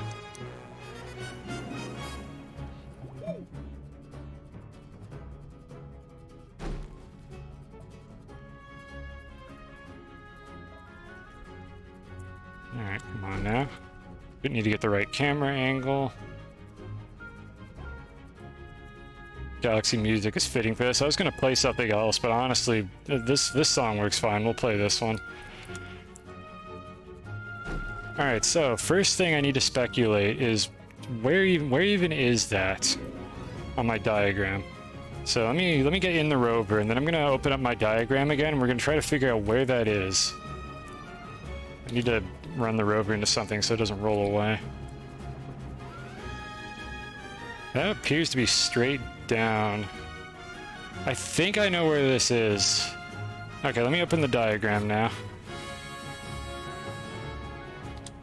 Sometimes this playlist pops off and gives you like just what you want. Alright, so I think it's here. I think my cursor should be getting captured. I believe this is the spot where they put it. So it's diagonally opposite from the satellite, because we're on this side of Calidor right here. And that's the satellite would normally be up there, and we're looking straight down through the planet, and it's showing up underneath me. So I think right here where I'm circling my cursor between Calidor and Glacio, I believe that is where it is. So they put it diagonally opposite Silva. I was actually expecting it to be up here, but whatever. They did what they did for some reason. So with that, I think we can go over there, triangulate with Glacio. I'm just going to take off directly down. I should be able to find it by just heading straight down from where I am right now. I don't think I need to do anything particularly fancy with this. It should be easy to find it once I get close to it. Alright, so let's go. And we have the beacon to fly to as well. So I have 2 guidelines to go off of. I can fly towards the beacon, but I also know what direction exactly I need to head to relative to the planet. So I think we're good to go here. Off we go. Of course, there's a pesky planet in the way, so we do need to go to the other side first. Alright, then we head straight out in this direction. Yep, and that looks like exactly where it is. Friendly reminder that this thing is incredibly difficult to control. But we'll see how this goes. I might go back here with the hydrazine rover later. It's easier to control it. It has actual thrusters on it. This is basically a thruster that is just always turned on. Like, that's what this winch is doing right now. So it's very difficult to go in the direction you want, and it's very difficult to stop as well. God, I just love when things work out. You just love it when you do something and it works on the first try. Here we are. Alright, so does this have collision? What can we do with this before I actually slam into it?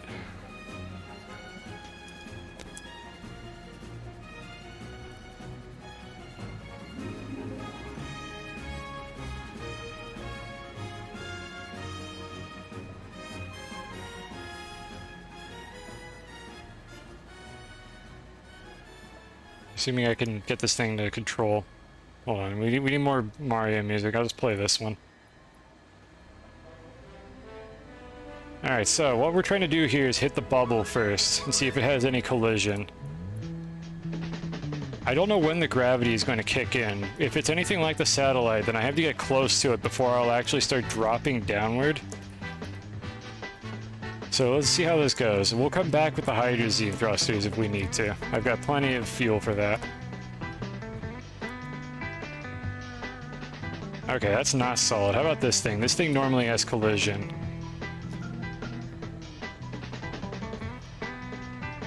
I should have brought a landing pad.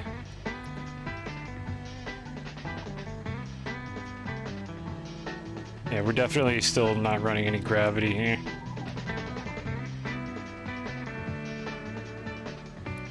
I think I need to cut back with the hydrazine. Recall failed. Look, you gotta live with these things sometimes. Oh, I missed it. Come on. Again, this thing is insanely difficult to control. This is as frustrating for me as it is for you, viewer. I just want to hit this thing and see if it has collision. Yeah, we would go through the hole, wouldn't we? Come on. Come on, touch it. I think I'm falling now. Okay, I'm falling now. I got too close to it. I need to go up.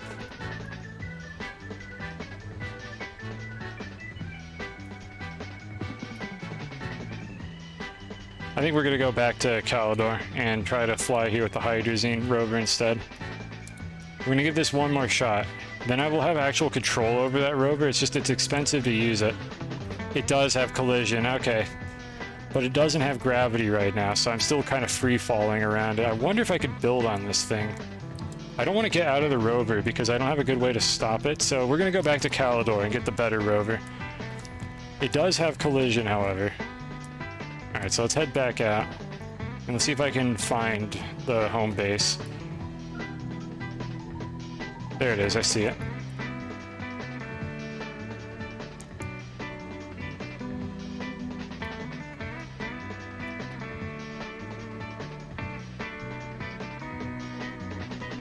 I need to swing around to the other side of the planet.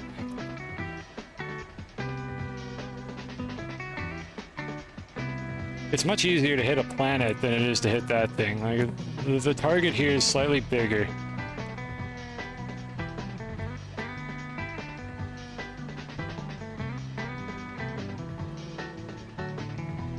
There's our home base. Let's see if we can at least land in that.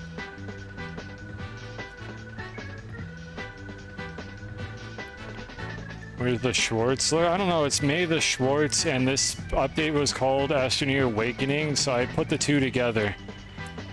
That's why. It's May the 4th, alright? That's all the lore for the title right there. And then I said Schwartz instead because I know more about Spaceballs probably than actual Star War. That's the title lore for today. Recall failed.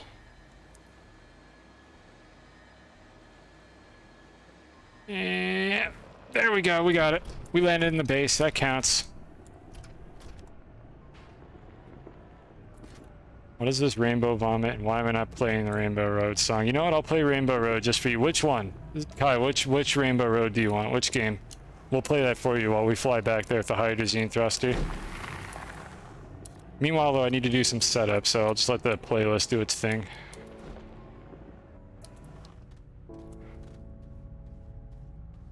And no, I'm not playing the version with the lyrics. We're not playing that version. No, no, no. No, we're not playing that one. Anything but that. And relaxing Minecraft while I rig up my other illegal rover. Alright, so this bad boy is the hydrazine rover. This one uses fuel, but it has way more controlled flight. It's also very strange looking. So let me go ahead and stick this here. Do I want anything else? I want to try to build there, so I do want a landing pad. Let's see, is there anything else I want to do? I don't think so. Once I have a landing pad, I can fly to it with a rocket. Alright, see you, Severin. Now I have... No, what do you mean I don't have to do it? Play Double Dash Rainbow Road, alright. I'll get that one up before I start, or yell at me if I forget to do it, because I have the short-term memory loss and long-term memory loss, and just general memory loss. I appreciate the Prime, thank you for that. I'm still not playing the version of Rainbow Road with the lyrics. I can't do that. People, the viewers deserve better than that. I have lurkers from like 2 raids here, and I feel like they deserve better than having to listen to that. Like, come on.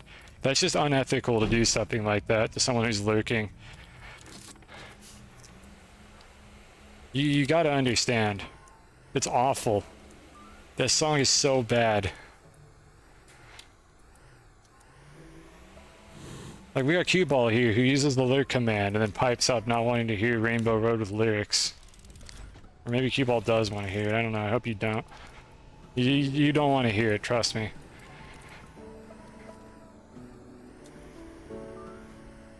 H. Why are we Hing? Was there an H?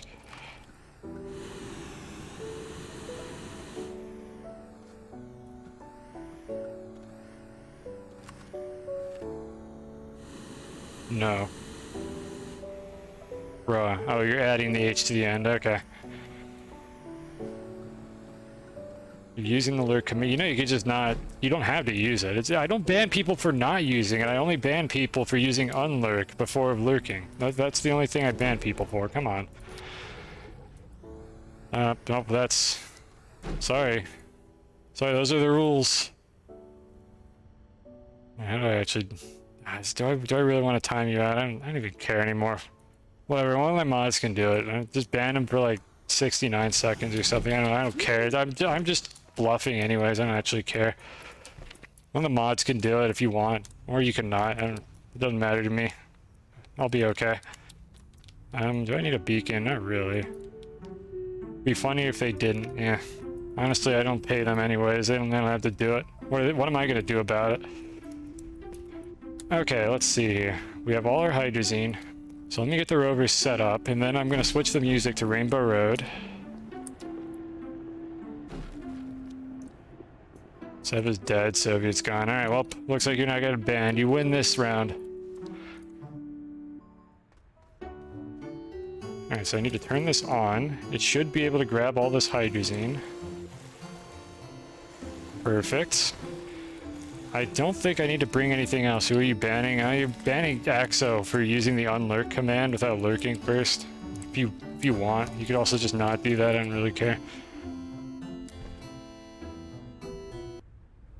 Alright, just Google this and YouTube.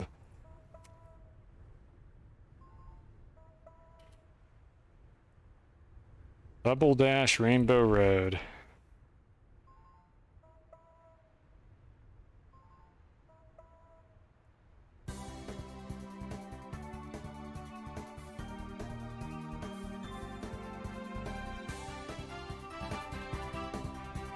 There we go, that should be a good volume.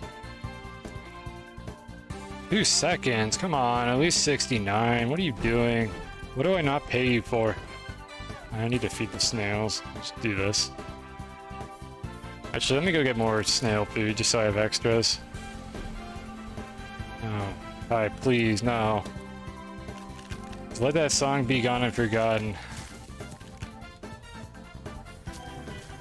That's like a whole minute exactly. It's just enough time to contemplate what you've done wrong. 2? 2? Where'd the 2? Oh, 2 seconds. Is that why you did that? I guess that's alright. You pay me. Now, you know, yeah, you could do it for 2 seconds because you paid me now. That's acceptable. Alright, let's head out to the recall failed.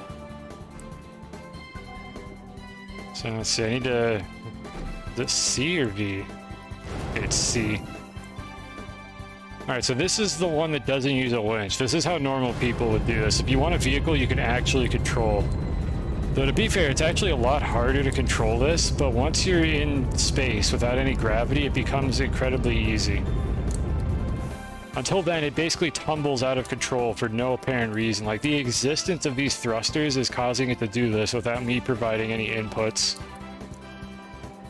But once I get it out of the gravitational field, I should be able to actually get it to go in the direction I want. Alright, see you, Severin. For real this time, maybe. I have no idea if you're actually leaving or not.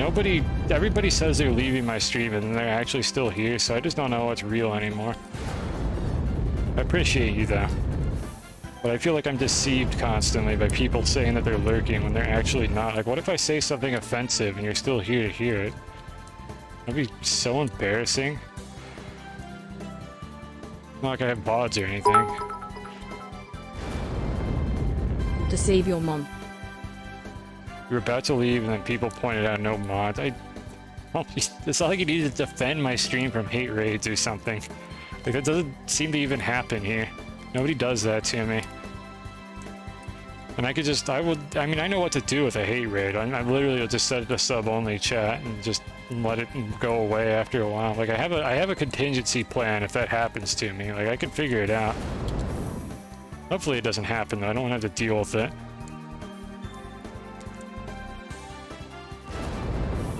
Recall failed, by the way. So what is that right there? There's something there in that spot. Like a little glimmer. Okay, well, now it actually rendered, so I have no idea what it is. I wonder what prop that was. Leaving the unsubs in the dust. It's just until I could turn on the shield mode to make it so that whoever's in that raid can't say anything. I'm pretty sure there's an option for that somewhere in there. But it just immediately, I would just set it to sub only just to get them to stop spamming, and then from there I would figure out what to do.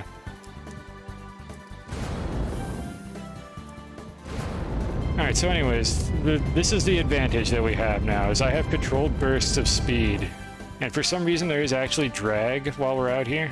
When did you get a sub? I think ARP gifted a bunch of subs, and you must have been one of the ones that received it. So thanks again, ARP, and enjoy your sub. Now you can use the number 4 in anybody's chat, and the letter L, and plus, and the rest. Or you could just use Soap King. What in the name of Einstein is that? This is new content. So they added a new thing to the video game, like another object floating in the void of space. And it's this thing. And of course, after we finish the mission, which we did already, we're gonna fly to it. And Comcrest. Look at all these good emotes that I have. They're great. And what I want to see if I can do is I want to see if I can build on the outside of this.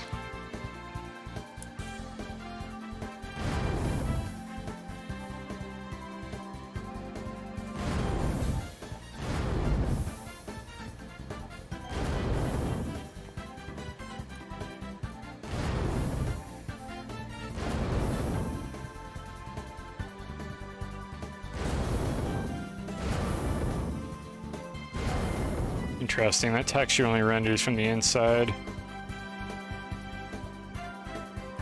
Alright, so since there's no gravity, I'm not going to actually be able to drive on this thing. I just need the rover to slow down and stop.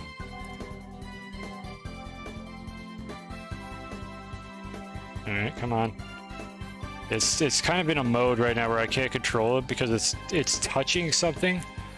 But it's not far away enough to be airborne, so I get the air controls back. So I can't really steer it right now. I think I can get out though. Let's see how this works. Why do I have gravity? Oh god. No, no, no. No, not like this. Oh no. Okay, I hadn't planned for this. Let's see, we have a problem here. I have gravity, but the rover does not. Alright, so we need to think about this. How do we salvage this? Alright, can I climb this? Can I just get back in?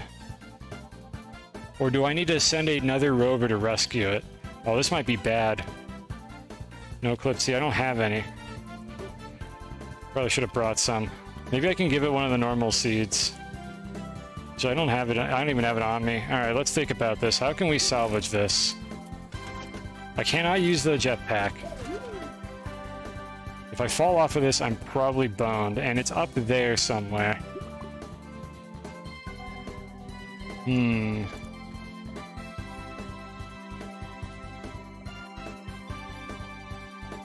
Okay, it stopped loading. Press C to use it. It's not gonna let me do it here. Like I can't use it in this area. It just will not let me. C doesn't work, jumping doesn't work. And that's too far away to get into. I might have to scum this to get back in the rover. Because I think I'm stuck in the void of space.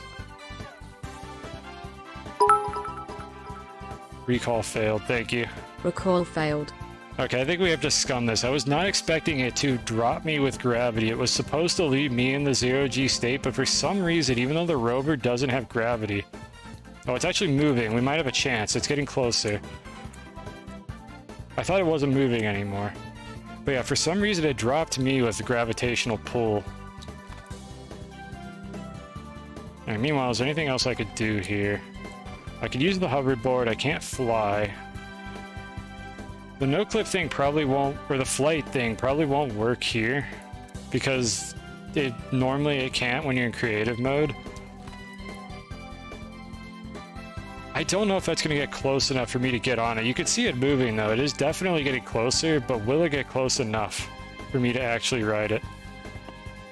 We'll give this a couple minutes and then I will load the scum save from before I took off and we'll try this again. And we'll have to go to the top this time because gravity's just going to pull me through and I'm going to end up here again otherwise.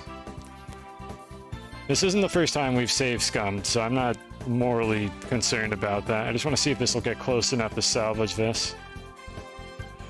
But it's moving so slowly, I get the feeling it's not going to actually work.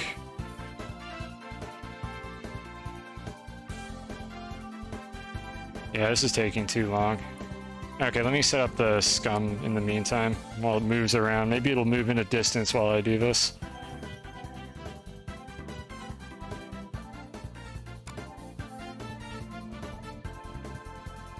Okay, we got our backup from today.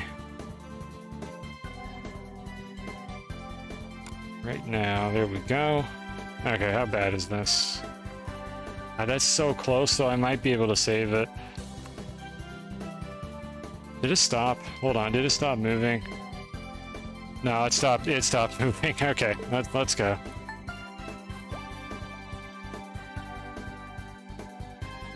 Alright, we're being unethical today. We're loading the save scum because I have no good way to get back up there. I'm basically stuck out here. I would have to drop into the void of space. I think I'd have to drop into the void of space, deposit all my snails, suffocate to death, and then fly back over here with a different rover. And when I do that, the one that I have there is going to probably just despawn because that's usually what happens when you leave them floating in space. Boo, no, trust me, this is much better this way. Look, I'm going to take the L on this one and then save scum instead of take the L on this one and then lose hours of progress that I could get back but don't want to. Because I don't think anybody here wants to see that.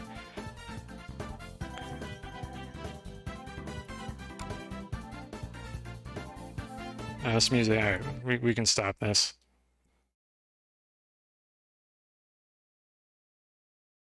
Alright, I'm setting up the scum save, give me a moment here.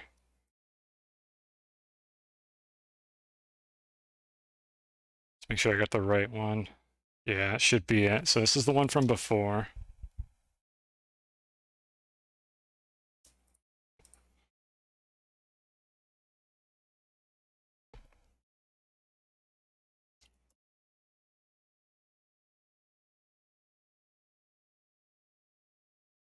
There it is.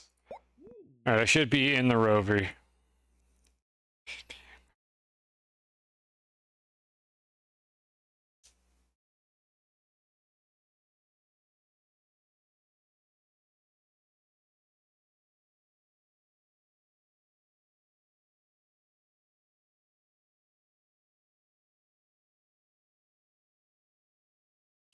Come on.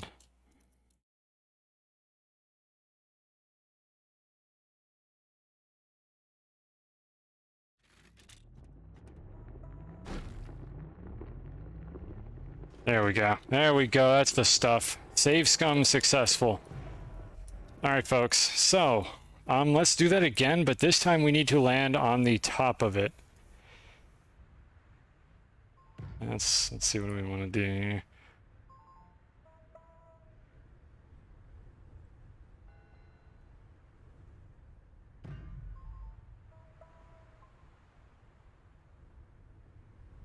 Okay, I think we got what I wanted here.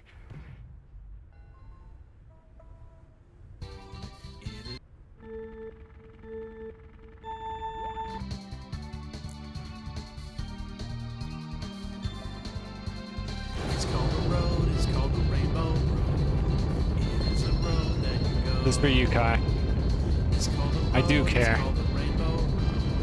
And you will run. And for everybody else, I am so sorry. It's called the Rainbow Road. It is a road that you go. It's a road that you go when you die. It's a road called Rainbow Road. It's a road we're all gonna go. It's a road called Rainbow Road. It's got Princess Peach, Mario, and the Toad. It's a road called Rainbow Road. It's a road. What is my life, chat? It's Rainbow Road. It's where you go. When Alright, let's do this right this time. I'll miss you again, Uncle. It's Rainbow Road. It's where you go. Alright, we want to come over the top. It's Rainbow Road. I'll miss you again. Alright, and we're aiming for that square, or the rectangle at the very top. This is from the Mario movie. I don't know, it might be. I haven't seen that movie.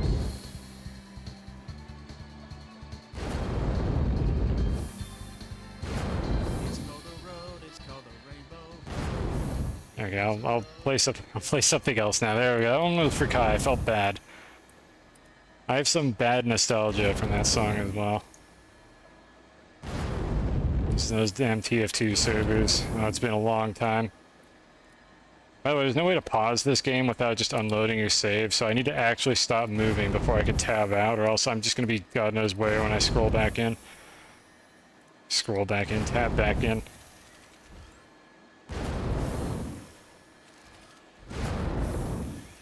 By the way, I'm not moving my camera like that. When you see it like jittering, that's the game forcing it in a direction that I don't want. Because this is why I complain constantly about the camera. Okay, we're going slow enough that I think I can switch to the playlist. So let's see here. Here's more Galaxy music.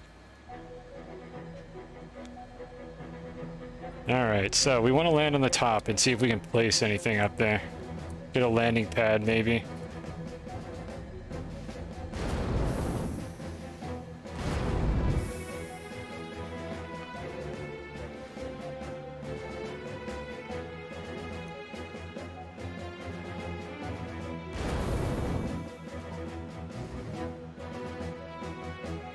Friendly reminder that canonically we are inside the sun right now, but I mean it is a simulation, so you can basically pass off everything in this game as not being properly simulated. The devs really covered all the bases with this one.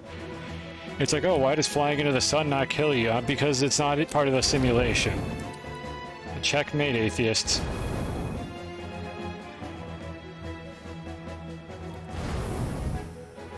Yep, Axel, those are some letters you put together.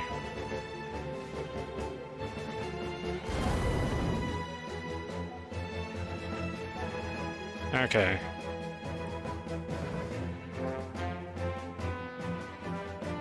I'm trying to get this thing to just come to a stop over the terrain.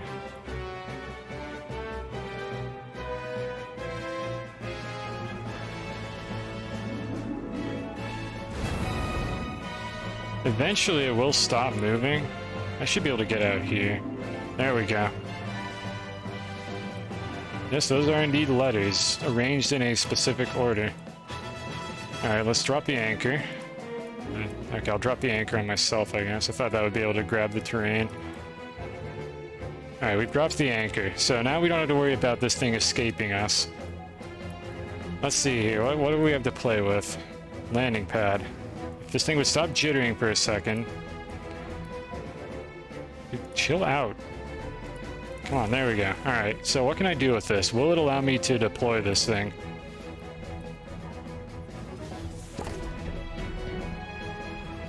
Oh, is it actually going to let me do this? Sort of? So this is where I might be able to reload my save. The problem is, if I reload the save with this rover in 0G, the rover is going to fly off into the abyss, never to be seen again. So I'm trying to think, what are my options here? I could package the rover and then attempt it. It does mean, however, I'm going to have to get the rover back down there. What other options do I have? I could potentially set up some wires, but I don't really have a good way to remotely trigger this thing from here. I want to reload my save. That's really what I'm going for here. Because if they haven't fixed that bug, then I know that will allow me to place this landing pad and deploy it. This is the key that I'm missing here. I want to be able to deploy the landing pad here.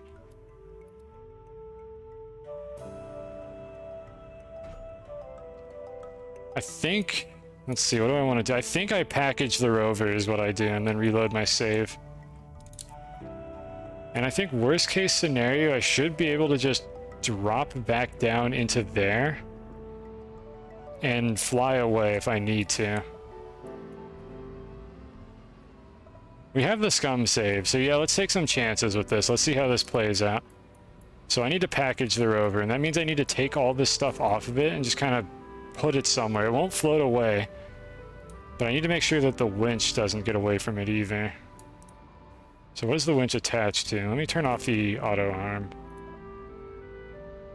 Let's start disassembling the rover.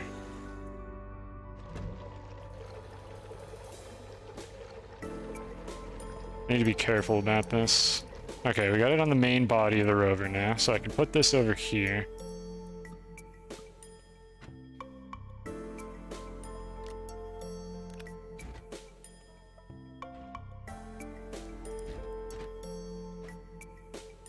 It's important that I take all this stuff off now, because when I package this rover, this stuff is going to just go flying off into space. Okay, I think we've got everything. Let me move it away from the garbage. Put it over here where it's not going to break anything. Have a hydrazine. Yeah, isn't it great how helpful this game is?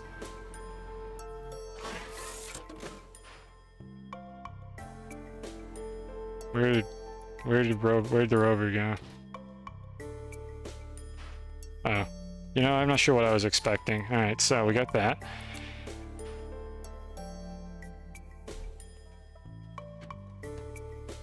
Okay, now we reload the save and we see whether or not this works. Let me make sure this is aligned nicely, because this is... ideally, I don't have to move this at all. Make it look pretty, because it's probably going to be staying here forever. Okay, let's try that. So let's see if reloading the save will work. Center it up horizontally.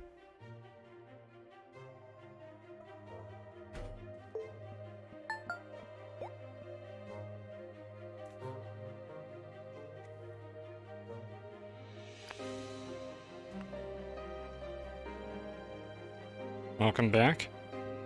Alright, let's see what happened.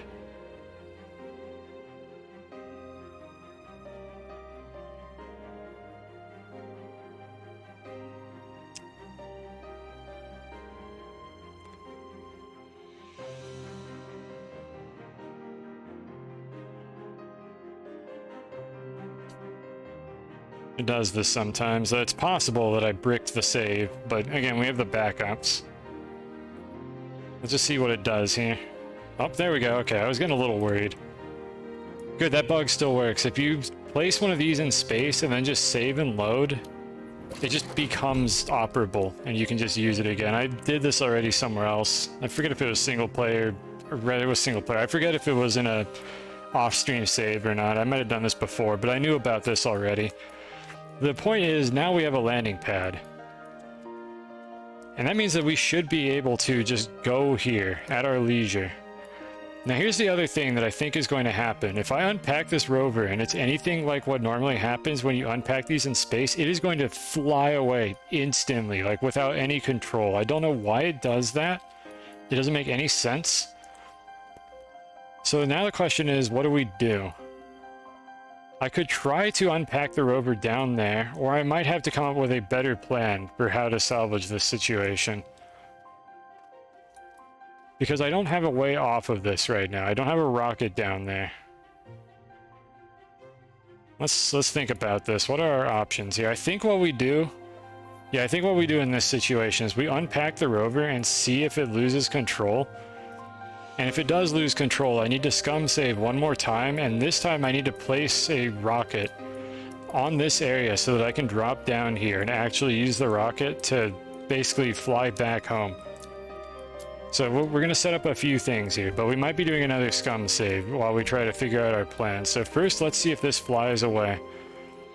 And I'm going to get the winch ready to try to grab it immediately, just in case, but I don't think I'm going to be fast enough to do that. But I'm going to try to slot the winch onto the rover immediately when I unpack it.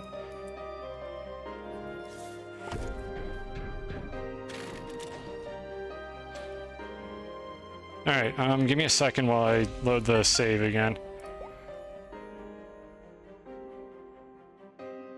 This game is 90% functional. I don't know why they do that. I have no idea, but every time you deploy or load a save with a rover in the void of space, that happens immediately. It just flies off into the abyss, never to be seen again. This game is the video game of all time. Let me pull this back down.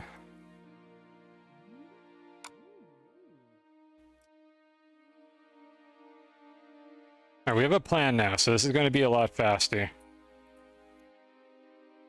Let's do that. But I am getting a functioning landing pad on top of this thing, with a way to actually get back home that doesn't involve having to kill my character. I will save scum thousands of times before I commit die to get back home. We're better than that.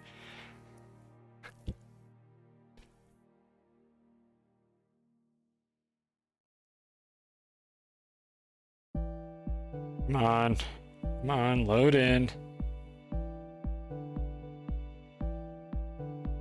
Well, I'm better than that. Look, I guess I can't speak for you. I'm better than that, so that's what I'm going to do. So we have some reject rockets sitting around. Notably, we have a large shuttle in here, and we also, I think, have a small shuttle on Silva that I could use for this. There's a couple options that I have. And let's see, do I have any hydrazine thrusters? I'd like to fuel it properly. I don't believe I have any hydrazine thrusters, so let me check and see what you need to make those real quick. Actually, I feel like I do have a hydrazine thruster. Let's go to Silva and see if we can make use of that reject rocket that I haven't been using at all. Oh, background, I do need to hydrate.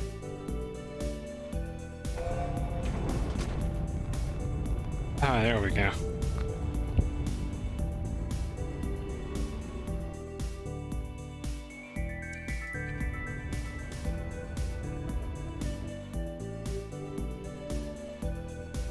Yep, perfect.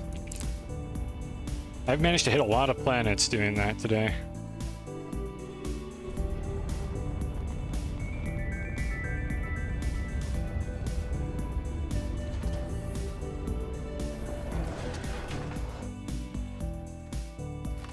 There's a reason I didn't blow this thing up.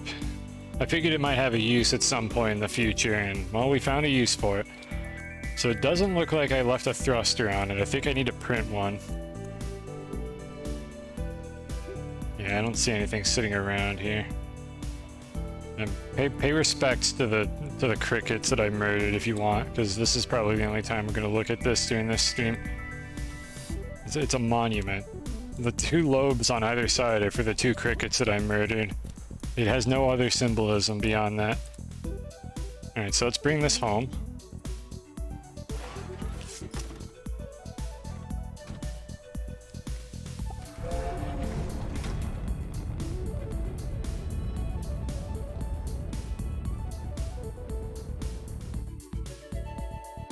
Recall failed. I suppose that is still there. I should probably get rid of that. I think we know where the satellite is at this point. Or the sunroom is what it's called. It is not orbiting the sun. It is in fact inside of the sun.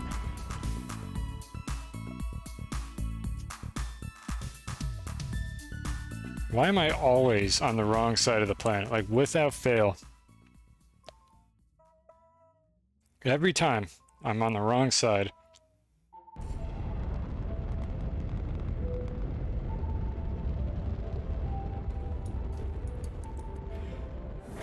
Alright, we need a hydrazine thruster, so let me go quickly see. You know, we get to see the newfangled printing menu. Some of you probably remember me whining about this constantly. Look, chat, it's a grid now. You go up and down to select a category, and then right to left. Incredible. Now, if only they could let me click on the damn thing. And I have no idea where the thing I want is anyways. Is it in rover seat? There it is. Alright, hydrazine, exochip, and steel. Should have all those things. We should have plenty of those things. There's our steel. There's our exochip. Let's print that bad boy. Alright, now let me get more hydrazine. I know the canisters are over there, but I don't want to waste any more than I have to on that. So let me go get more from this, because I don't know how much I'm going to need depending on how much I scuff this. Just grab 3. Nice particle emitter. I must have missed that one. Need to put a marker on it. Very crusty looking too. Why is it so low frame rate all of a sudden? Why is this one so ugly? I think it's right here. There it is. That's the particle emitter that I'm stuck on right now. Good video game. Can't get rid of these for some reason. The devs just won't let you. I don't know why, they just don't. I might be stuck on it as well. I think I can just save and load to unstick myself from this if I need to. And if not, then I guess we can cry a little bit and then load our scum save for like the 4th time today. Actually, I can just get into this to escape it. I'm not sure how I missed that one. I thought I would have noticed it. It's always good to have vehicles around so you can just unclip yourself from level geometry. Alright, so we should have a hydrazine thruster now. So I'm just going to load it up now.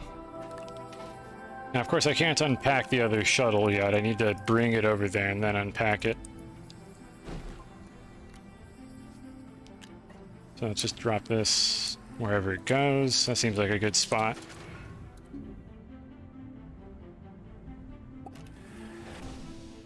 Off we go.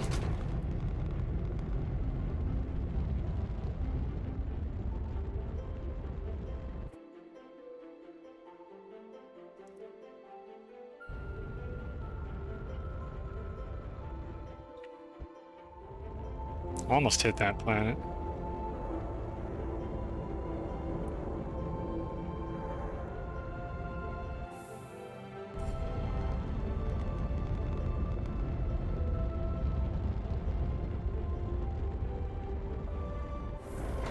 Alright, and let's leave our contingency plan. So leave that there. I'm just gonna drop it on one of the other landing pads. I don't know if it'll snap to it or not. No, it won't. Okay, it doesn't really matter though. Interesting, I can't actually run the cursor through this invisible wall. I have to go around it. Alright, and now we have a way back home. Lovely.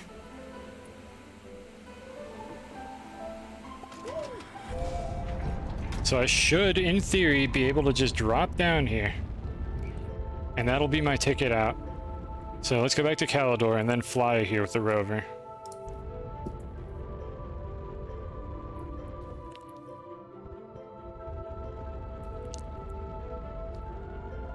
Can I be on the correct side of the planet just once? Just once in this stream?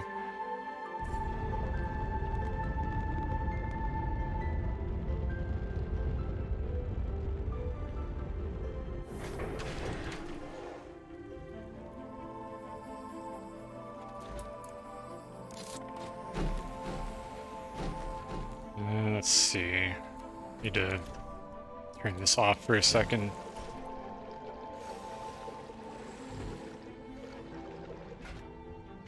There, we'll put that one there. We have our landing pad. I don't think I needed anything else, but I am actually going to bring a rover seat because that's occasionally a useful thing to have when you're doing this stuff. And I'll just print a new one. I don't need to print a new one. I just package this one. I got millions of packages.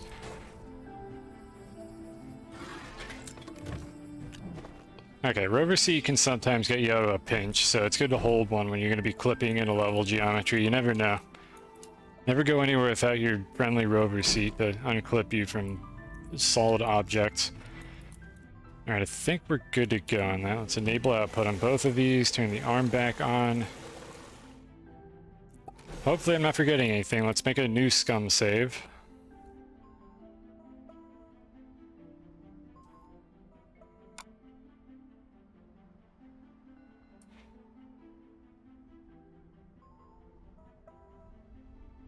And I'm checking the time to make sure this is actually the right file.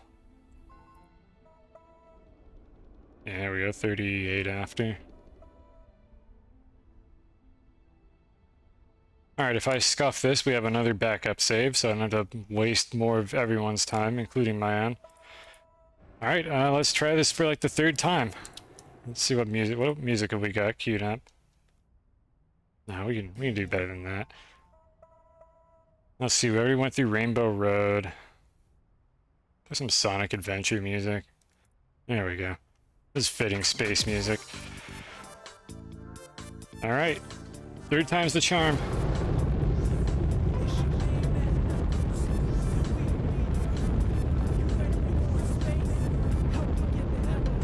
These Knuckles raps were terrible, but I have a guilty pleasure for them at this point.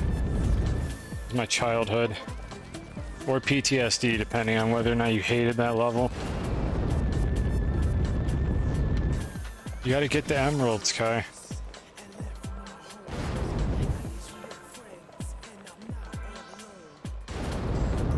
Recall failed.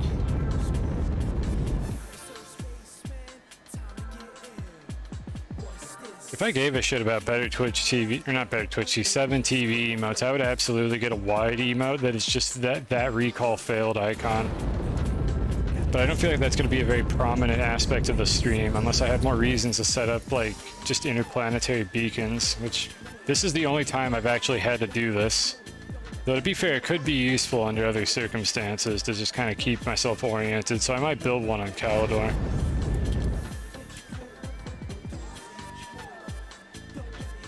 Oh no, 3 shards. Well, it's just more time to enjoy the music. See, what is that little bit of cruft in the middle there? I have no idea what that object is. I think just part of it doesn't unrender when you're not there.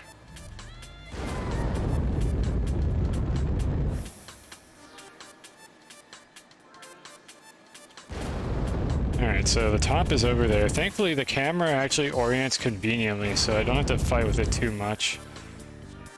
But it could be worse. So that's interesting. The satellite is shown here. Hold on, we're gonna take a detour for a second before we do this. I want to see if that's fake. I think that's fake. I think the real one is somewhere else. Let me fly up there real quick and take a look at it. We should be able to drift. We have plenty of fuel. And we can just kind of coast along. I much prefer this rover over the winch one. The problem is it uses a lot of fuel, and due to the shitty system that they have for depositing resources, the fuel just fills every slot when you activate these canisters, because for some reason the devs don't want to add a feature that just puts one canister on the end here for the auto arm. Instead, it just forces it into open slots, and it's very agitating that it does that. Will they ever fix that? Probably not. No, at least this update was good. I just wish they would actually fix their game. Come on, devs. Fix your game, please. Not this, though. Everything else. Just not this specific thing that I'm doing with rovers. That looks pretty high res. I wonder if that's real. Or if that's just there for the, like, cinematic effect when you fly there with the rocket.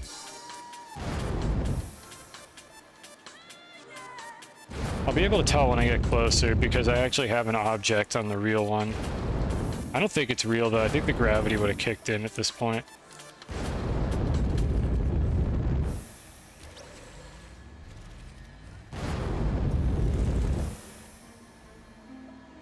Yeah, it's fake. Okay, that's what I thought. So they put another render of it over here for whatever reason. Alright, so now for the mission that we were actually here to do. Put a landing pad on top of that thing. So while I slowly coast down over there, let me align myself a little bit better. It's actually really far away. Yeah, we're still approaching it, so I'm actually looking for where the real satellite is.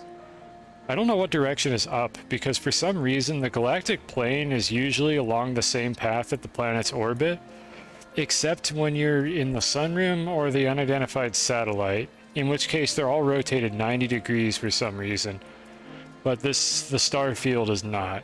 I don't know why it's like that. It doesn't really make any sense. It's inconsistent, and it makes it difficult to figure out what direction is the x-axis, which in turn makes it hard for me to tell where to look when I'm trying to find something. So if I can get the camera to cooperate with me for just a second here. That is Silva right there, I think. Calidor is right, or not yeah, Calidor is right there. Silva is right there. The unidentified satellite should be in this direction then. Diagonally opposite. That right there is the starting spaceship that you see in the main menu. This little thing right here. It's always present above Silva. It's just hard to see it, but you can spot it if your model quality is high enough. Now if the camera would stop fucking pulling down for just a second here, I might be able to spot the unidentified satellite. Let me set myself a little closer.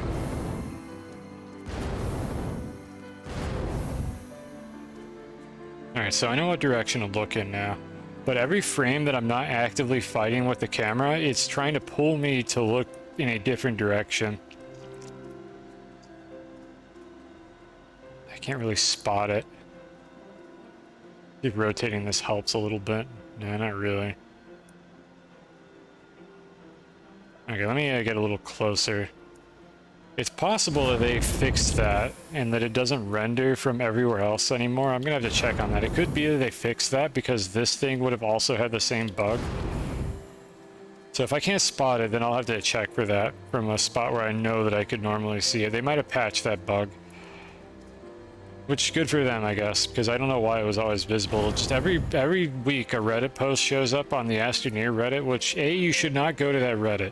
But if you do go there, and you sift through all the posts by 8-year-olds talking about their first nanocarbon alloy, you'll occasionally see a post of somebody complaining that there's a mysterious satellite, a second satellite floating in the void of space next to the real one in the planet viewer, and it's actually the real satellite. The game just doesn't unrender it for some reason when you're not standing on it.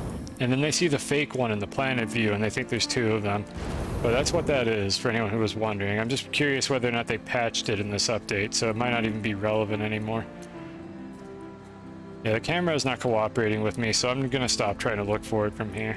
Or the shadows. I've only seen that come up like twice, I think, but that's another one that gets posted occasionally. You'll also see posts of people like using winches to launch themselves off planets, but instead of doing it in a controlled manner, they just lose control and then somehow teleport to Glacio, as they call it. And they're basically doing what I'm doing, except with absolutely no control over the outcome. And I think they usually just end up in the void of space, and the space kraken kills them eventually. AKA the floating point precision boundary, where the game just deletes your rover because it doesn't work correctly when you get that far away from the star system. Or at least I'm assuming that's what causes that. I don't know for sure if that's the reason why that happens. All I know is we've done it a couple times on stream, and basically your rover just despawns. And you're stuck after that. You can't really move or do anything.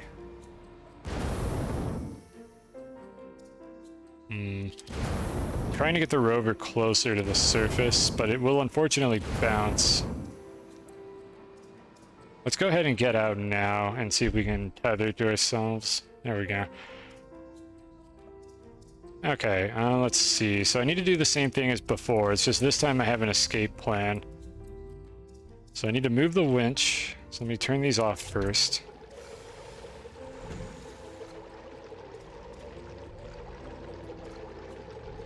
And wait for these to finish what they're doing here. Alright, so now we set these aside. I'm going to move the winch to the rover proper. Just drop these wherever. As long as they don't get bumped, I should be completely fine.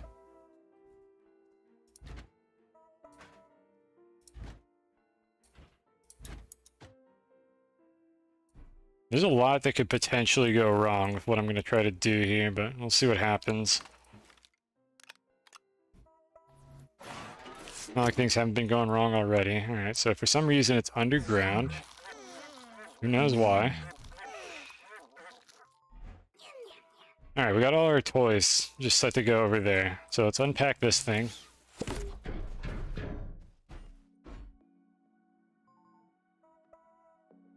Just kind of line it up, make it look nice. Don't want to have to move it later. And like right here. Alright, so now I need to reload my save, and that'll get this thing to be deployable. I think it's... yeah, we're good to go, we're in the right spot. You can do this with these platforms literally anywhere, by the way. If you just deploy it, or if you just reload your save after you drop it in the zero gravity void of space and then reload, it just lets it deploy. I believe I was using that a couple times to make the space elevator.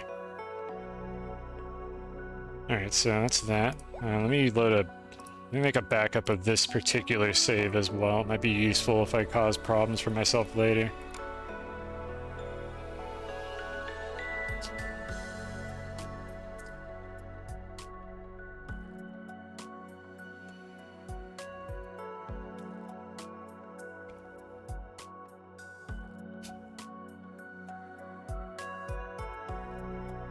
Might as well hydrate. The hallmark of a good loading screen is when it doesn't actually show you any progress and it just abruptly finishes. Alright, we got our landing pad. So now here's the question. Can I drop down into that? We have the snails. They're all pretty much fueled up and ready to go. I need to drop down there and get back in the shuttle and then fly it back up here. And then basically take my rover home. So, let's go.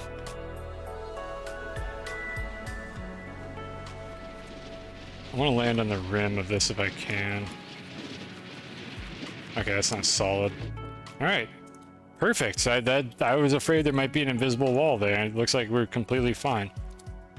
And here's our escape plan.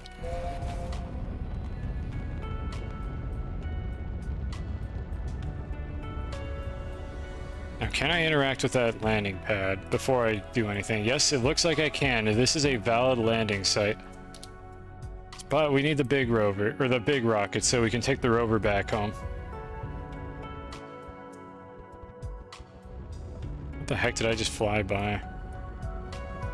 I'm looking at the stream. I want to see what that was. Oh, that was the recall failed. Interesting. Yeah, I guess that's because of the way this is oriented. I'll just show this real quick for anyone who gives a shit. So as we discovered, the new satellite is located right here. And the rocket basically teleported like out here into this spot. It updated all the planets to look like they were orbiting the sun, and then the rocket flew in like this and whizzed past the spot where the actual sunroom is, and then got into orbit around Calidor, which is where we are now. So that's why it looks like that. It just happens to be that Calidor will occasionally fly past that if that's where the rocket goes.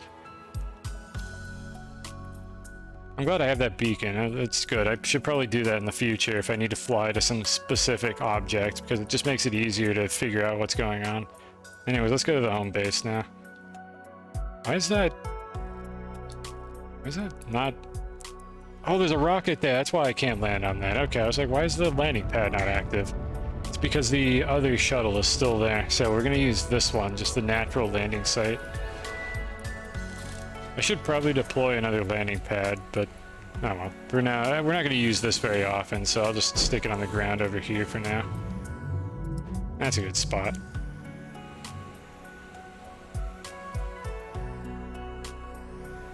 Do I need to feed the snails? Yeah, let's just do it to be safe.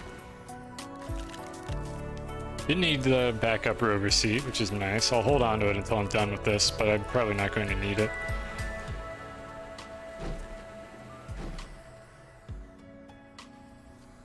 Alright, we should have plenty of packages on the rover itself to bring back any stuff that I can't slot onto this.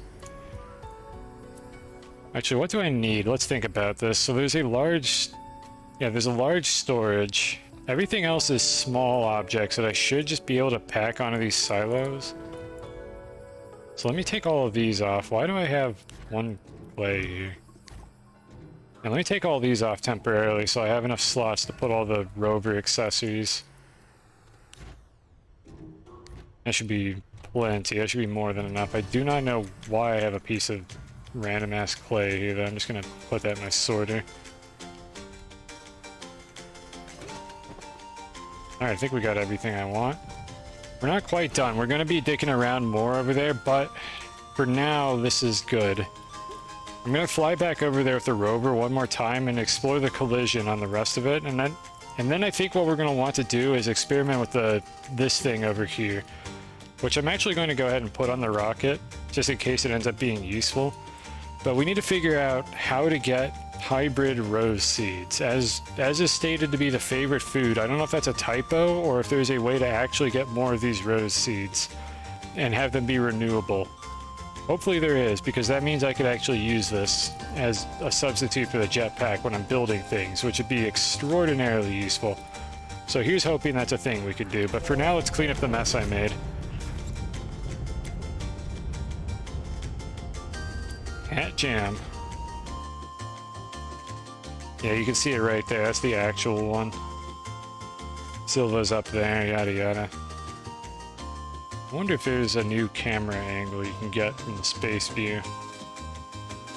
Well, there might actually be. Hold on, we might be able to see something cool while I'm doing this. I believe that might give me a new camera angle.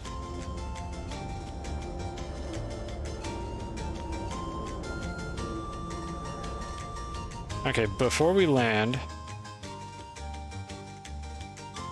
I'm looking for something in space right now. Just bear with me for a second here. Recall failed. Any recall failures in chat? Does anyone even know what that means? Because I don't. I'm looking for rail lines right now. They're hard to spot, even for me, with full resolution. There they are. Okay. Nice, you can do this from here as well. It's much harder to get a good view of it though. You should be able to see that. But yeah, there we go. So that should be Calidor, I think, that we're looking at here. Yeah, this is Calidor. Recall failed, my beloved. Yeah, so this right here, these rail lines are Calidor. This is my home base. This is something I built off to the side. And then it's hard to see it, but this noodle that I'm running my cursor along is the space elevator, which goes to Silva. And then this is Silva's rail network. So I've shown this on stream before, but basically if you know where to put your camera while you're in orbit around something else, you can actually stick your camera directly into the middle of an actual planet that exists somewhere in the game engine. So you can see all the stuff that's hidden underground on these planets. And you can see whatever that is. I think that's... yeah, that's Aatrox. That's the fake copy of Aatrox. But you can see all the surface features, all the landing pads and stuff. I think the home base is over here, and I can't zoom the camera in any further than this. So this is the closest I can actually get to the home base. But it's just interesting to do this every now and then. You just have to be at the correct distance. And the correct distance is basically 1.4 planetary units away. And what I mean by that is you could see diagonally. So for instance, we're right here right now. And I can see diagonally to Silva, which is about 1.4 planetary units apart. And you can do the same thing from the satellite to Silva. You can also do it from Visania all the way to Calidor. You can scroll out up to about 2 units. I think Glacio can do something similar. But it's somewhere within that range is basically the maximum zoom that you can get. And I've used Glacio to look at my base on Calidor from this angle before, which is pretty sick looking to do that. But I've shown that before on stream. I just wanted to briefly point that out so you understand what I'm doing here. This one doesn't require any technical, like, nonsense. You just have to know where to look. You don't need to build, like, a flying rover or anything. This just always works, or at least it works on my graphics settings. Like, your results may vary. I don't know if console gamers can do this or not, but this is what I have my settings set to on PC. And as you can see, I'm able to view other planets from within the, like, global orbiting view. Space. The final frontier. These are the voyages of the Starship Usagi, its 5-year mission. To steal all resources from new worlds. To seek out new glitches and new bugs. To break the game like no man has gone before. That's beautiful. This is why I keep you around. Thank you for that. Thank you for the bits. Truly, space is beautiful, especially in this video game where it's so easy to just completely break it. Alright, anyways, back to what we were doing here. Let me fix my tabs. Now we want to actually go to the landing pad because we placed a landing pad out here. And the game is just going to let me do this because it's cool like that.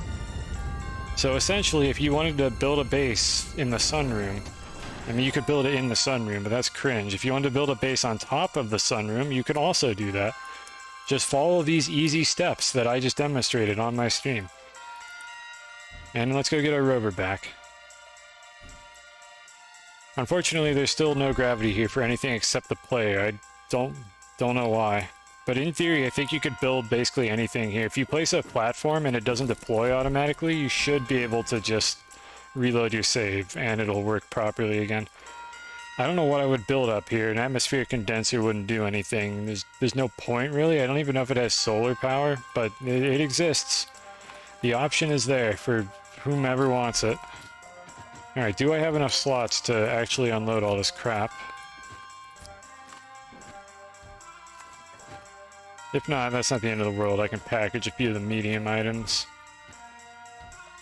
And we've got, I think, 2 more.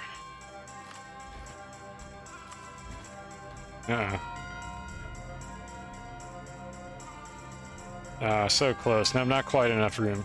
So we're not going to do 2 trips. I just need to package one of these medium objects. Because I need to bring this thing with me as well. It's too big to put on the rocket normally. So I'll just package... let's package the other rover seat, I guess.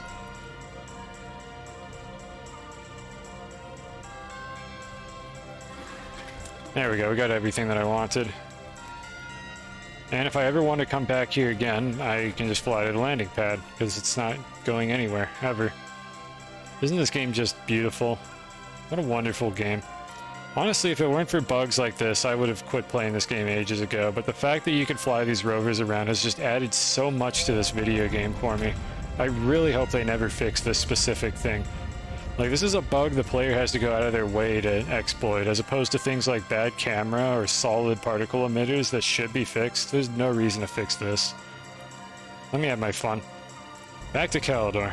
Yeah, get a car, attach a winch, build on top of the sunroom, except I actually used thrusters to do this. In theory, if you were willing to lose your rover, you could probably do this with a winch and just bail out above the sunroom and fall onto it. But that's probably not the most recommendable way to do it. I didn't want to lose my rover and all the stuff on it, so I used this technique instead. Also, don't fall off of the sunroom. You will not be able to get back onto it. You cannot fly.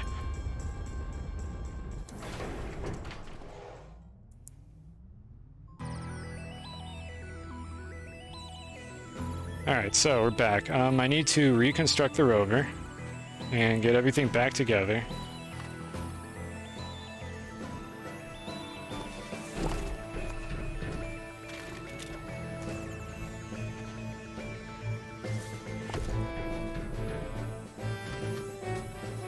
Let's see, what was the arrangement I was doing? I think it was like this. I had it like this. I believe these were here.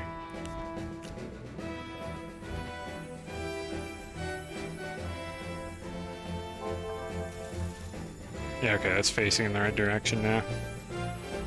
Put the thrusters on.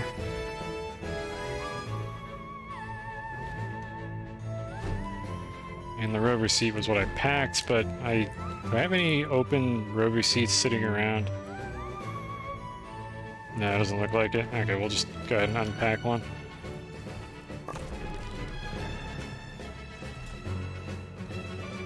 And then we had an RTG and I think a winch. And that should be everything.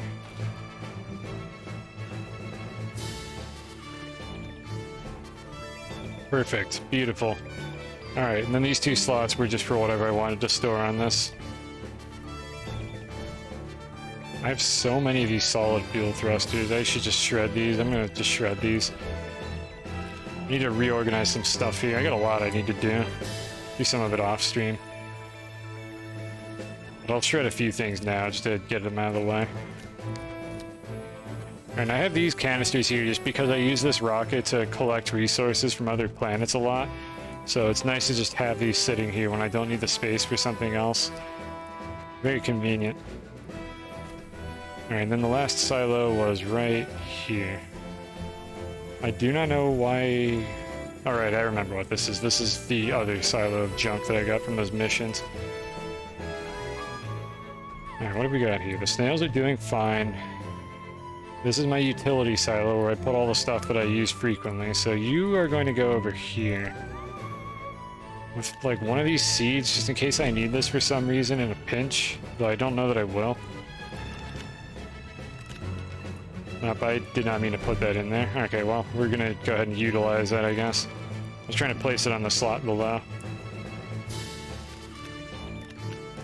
There we go. I'm assuming these research samples aren't the favorite food, and they're like named wrong. No, you can't put those there, I didn't think so.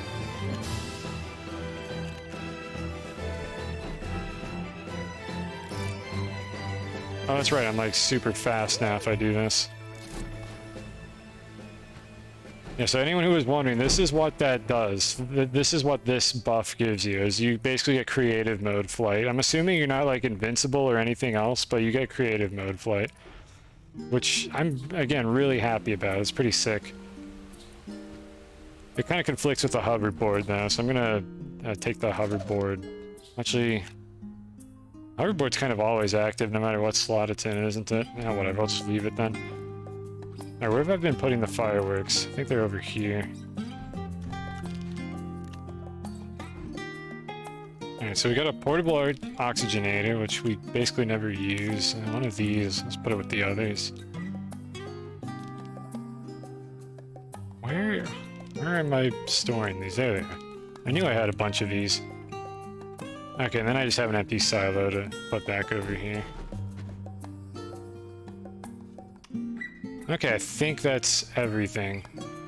Alright, so what I wanted to do was fly back over there and test out the collision a bit more, but I'm wondering now if there's really anything to gain from that. Let's see, what is over there? I'm picturing this in my head. So there's just the middle area that you play around, and I could definitely land the rover in there. It would be very difficult to get it back out, so that's probably a waste of my time. I think we might be done with this rover for now. I think we move on to something a little bit more normal and try to figure out how to farm these rose seeds in a way that actually grows them back. Bloom varies depending on planet grown on. I'm not sure if that's like them hinting that I should try different planets with these, so maybe we could plant these on each planet and see if one of them produces the one that we want. Which again is, it's not showing me now, but it's the hybrid rose seed, I think is what they were telling me I'm supposed to give to this. Yeah, hybrid rose seed is the favorite food. And these are non-renewable. The fractal rose seeds can't be... Like, there's a finite number of these. I'd have to go back to Novus and farm more of them. So I'm hoping that there's a way to get these now, and I need to try every planet. So let me stack all these together. I'm going to also retrieve the 6 that I got for a reward, because that'll give me a bunch of these to test with. I could redeem all these rewards, I guess. Let's get the fireworks. Fireworks, small camera. Let me pull these off before they get stuck. Okay, I don't know why the camera spawned in like that. You can just print this, I'm pretty sure. I don't know what the point of it is. I guess they gave it to us because it's cute or something.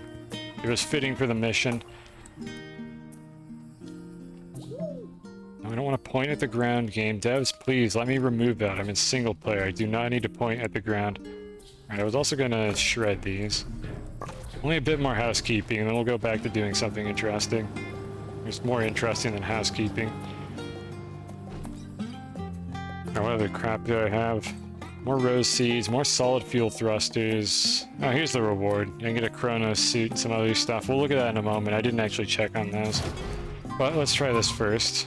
So we got more solid fuel thrusters that I do not need. Put these here.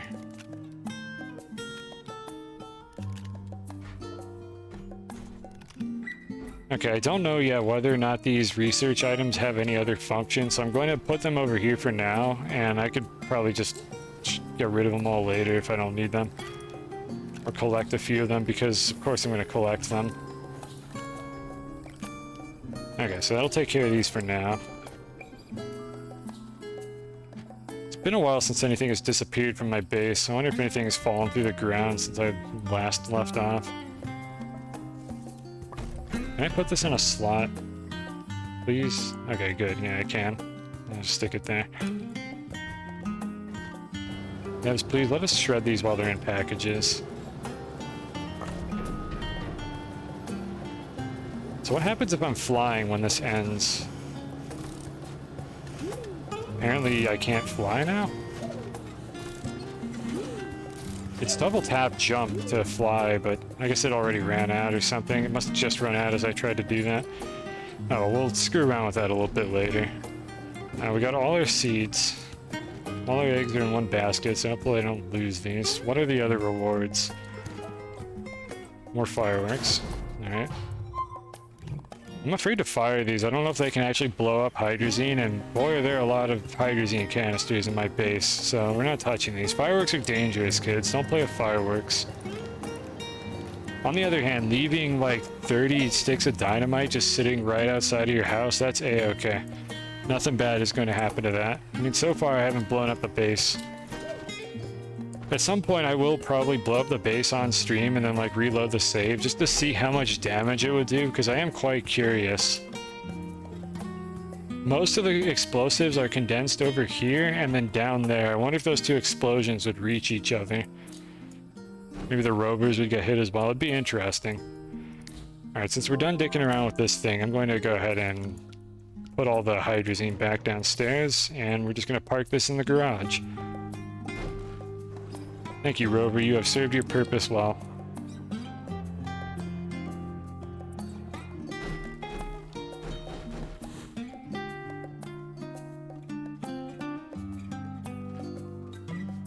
Regen valleys. Yep, there's just no way to turn that off, I'm pretty sure. Maybe a couple months from now we'll get an option to only show that when we're doing the mission. In the meantime, chat, you're going to find out what region I'm in every single time I go somewhere. Now we're in the caves. In case anybody was wondering, we're in the caves now, okay? Remember that. Write that down. We're in the caves. Now, let's see. I don't know why I have a partially filled hydrazine canister here. I'm going to try to even this out. Give me just a... bear with me for a second here. See if I can empty this one out. What region are we in? I'll check. We're in the caves. Thank you for asking, though. I had also forgotten. Why do I have so many partial canisters? Okay, you go back in. You go back in. And you go in. There we go. Actually, no, one more. There we go. Okay, I think I evened them out. And I'll just bring this one back up to the rocket because we've been using a ton of hydrazine, so I'm probably missing some. I'll actually top off the small shuttle. Just in case we ever need this again. I'm glad I didn't blow this thing up because it was finally useful. It's been sitting there like ever since I made the bigger shuttle. And it finally served a purpose again. Thank you, friend. You were not forgotten. Sometimes size isn't everything. Okay, so what do we got down here? We are definitely running low. Hey devs, could you please make the shuttles be able to just pull hydrazine out of a canister off of their storage so I don't have to do this constantly? Thanks.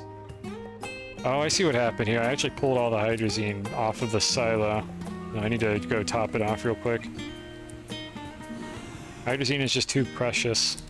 What's my backpack doing? Looking fine. We're in the caves again. Good to know. Good information. Alright, so I'm gonna put 3 more on the shuttle, I think, and then I'll have a couple spares sitting here right next to the dynamite. It's only a safety hazard if you're clumsy. Pay no attention to the cursed items on the ground there, like that cursed compound that's just missing a few pieces. I can't get rid of that. That's there forever. I could cast it into the void of space, but knowing my luck, it would show back up again somewhere on the planet. So I just leave it there. I try not to think about it too much. So far, it hasn't tried to murder me yet. I'm gonna top this off with filled canisters. There we go. And I can use the partially filled ones to make, like, budget graphene later. Because you don't actually need a filled canister to make graphene. You can just put a partially filled one and it'll still work. I'll just do that now, I guess, because graphene is one of the ones I don't have automated. You can just do this. Where is it? There it is. It'll just take them even though they're half filled. I don't know what kind of shitty graphene this is going to make, but it's just as good as the real stuff, so it's not like it matters. I don't have to be ethical about this. It's not like the game can tell the difference.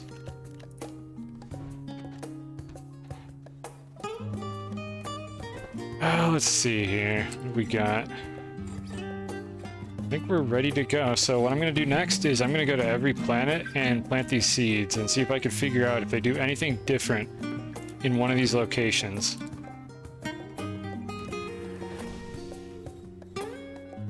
I think we're good to go here. Snails are fed. Alright, we're off. I suppose I should have tried Calidor first. No, I did try Calidor. It didn't do anything. I think I did. But whatever, we'll just... You know what, no, we'll go back to Calidor and we'll try it there first and see if anything interesting happens. I'm gonna plant like 3 or 4 of these and see if any of them spawn a hybrid seed, is what we're trying to get to do here. This is the other landing pad that the game occasionally like prompts me to land on. It's not terribly useful. Got one of these on it. I guess I can take this home and shred it for scrap. Or use it for power, heaven forbid. Alright, so let's start with this. I'm gonna plant like 4 or 5 of these and just see if they do anything different.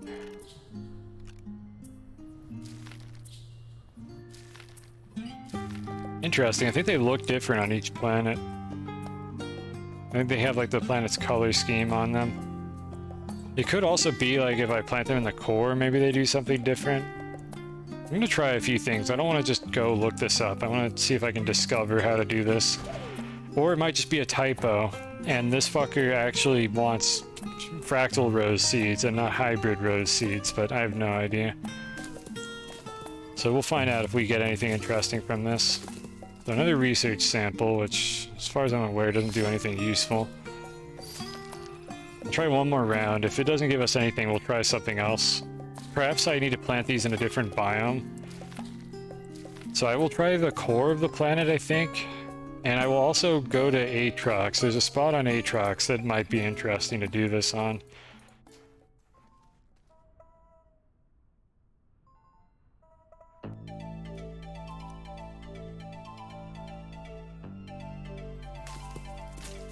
Yeah, it's not looking good. It just gives you research items. Okay, we're not getting anything interesting out of this, so let's go fly somewhere else. Now, how far away? That's the space elevator right there.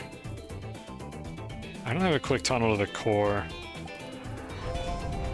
I'm just gonna fly back to the base, and then I'm gonna drop down to the core real quick and test there, but I don't think that's going to work.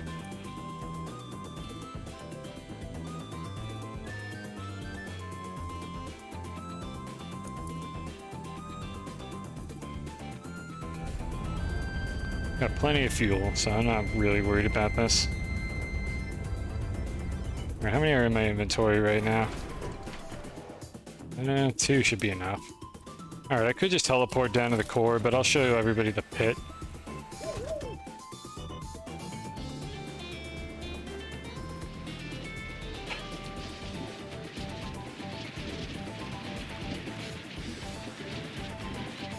And then these rails are like automated for astronium farming, and there's a quartz rail down here as well. We're in the mantle. Is this still the mantle, or does this count as the core? Okay, this counts as the core. Alright, do they do anything interesting down here? Because we weren't told to plant anything in this area.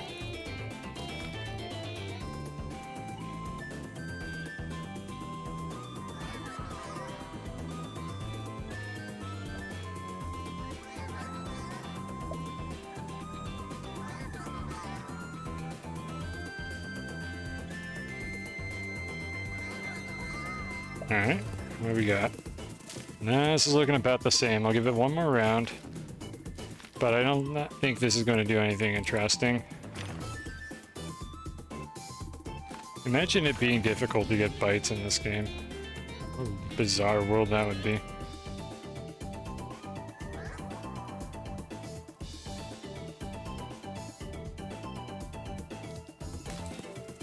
Yep, this is looking pretty normal. Okay, nothing interesting happened here. We just got more research samples. Alright, so let's drop down and see if we can plant them like on this material for some reason, though I highly doubt you can. It occurs to me the recall failed beacon is still turned on. I should probably turn that off at some point here. I can actually plant it on this. Interesting. I'm surprised it lets me do that. I guess you can just plant them anywhere. I don't know if you can plant normal seeds on this. My snails just ate the ones I was going to test with.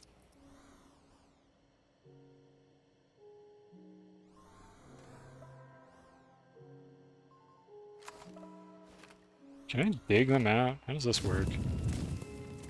Interesting. Didn't give me anything useful though. I'll try one more down here.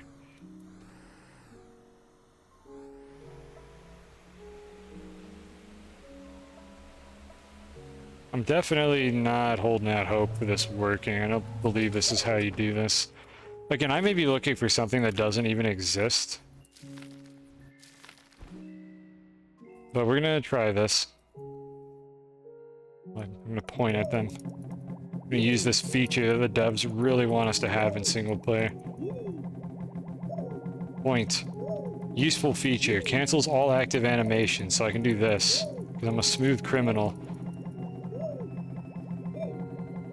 Okay, it just stopped. I'm stuck. There we go. I don't know why it stopped working all of a sudden. Okay, not only did that not work, but it probably put the seeds in the wall. No, I put them over here. Okay, it didn't work, and it put the seeds somewhere else. So, yeah, that's probably not what you're supposed to do. Back to the surface.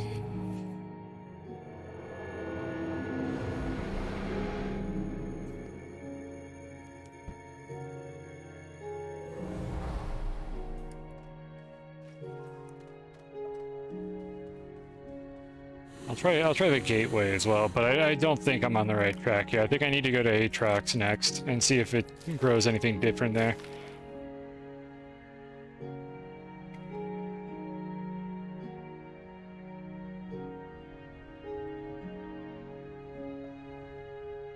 Hey buddy, you wanna tell me how to do this?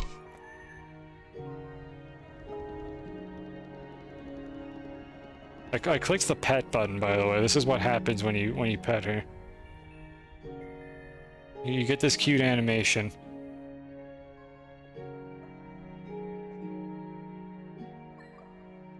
Adorable. All right, you can go away now. All right, and that didn't work. All right, Plan B, Aatrox. I got this thing as well. These are worth so little to me. They're actually, I'm just gonna shred it to improve my frame rate instead of even using it for power. I don't know if I fully explained this or not yet, but this is the battery bank that we have for Calidor. You'll notice there's no RTGs. There's the little RTGs, but that's just because I'm storing them here. There's no big RTGs. There's only this battery bank. And then I have 3 large solar arrays on top of this gateway over here. This is how I've been powering this planet, because I promised myself I wasn't going to use RTGs to power my base because it's boring. And it was much more interesting to do this on stream. So this is what is powering the base right now. Each of these things produces like, I think, 192 units of power for half of the day, and then that battery bank is able to last for the entire night. Devs, please add a large battery so that I don't have to do that. But in any case, I towed these up here with winches. Like, I think 2 of these are from different planets. I do weird things in this game. I'm gonna make it interesting somehow. Let me set up more research, just in case I run out of bytes. Because I'm very close to running out of bytes, as you can see here. Let's keep that going.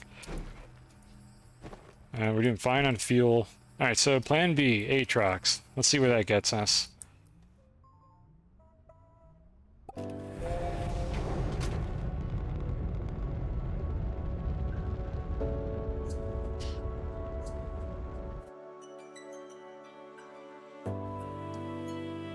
I could try the unidentified satellite, but let's do Aatrox first. I have a feeling that's more likely to work.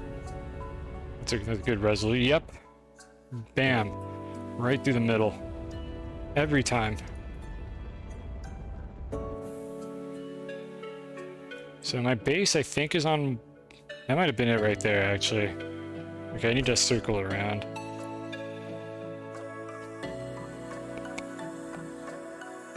Recall failed.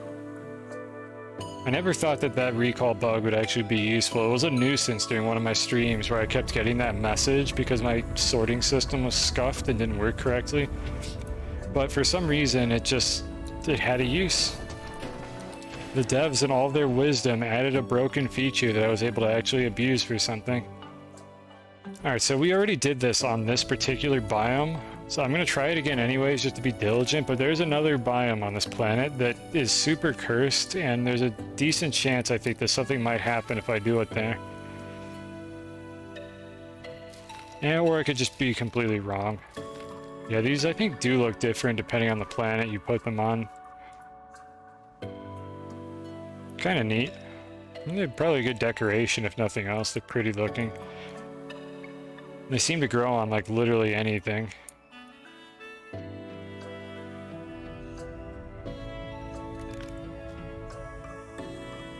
This doesn't feel like how I usually have this set up. I think I usually do this.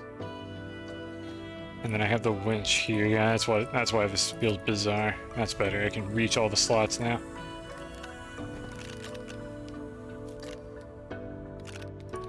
Okay, so did we get anything out of this? Nope, those look the same to me. Come on, devs, I'm getting disappointed here. How do I do this? I'm gonna check my, maybe my journal, my mission journal in a moment to see if anything popped up.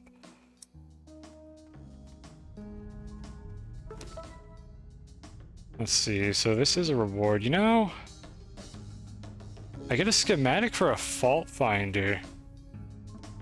Hold on, okay, let's do this. I lost track of what I was doing earlier and didn't actually do that. Let's look at the fault finder. I wonder if that has something to do with this. We can test both of these things at the same time. Anyways, let's see. So I just unlocked the skin. We might as well have a look and see what we just got. So we got this. I can look like this chunky lad.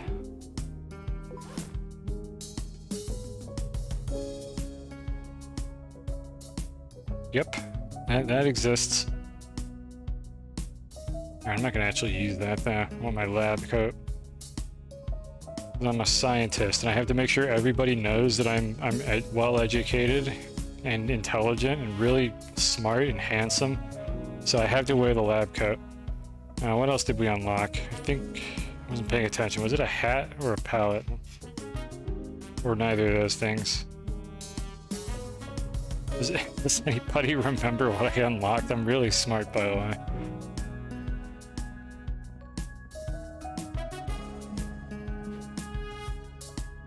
Yeah, okay, it was this. It was the hat. We got the crown. Okay, those were the two items that we got. And then we got the recipe for the fault finder. So that's what we need to make. How do I make a fault finder? I don't know if it's a backpack recipe or not. I'll check here real quick. I would have expected it to be here. I really don't want to scan the backpack. Please. Save me a lot of time, even if it's just a hint.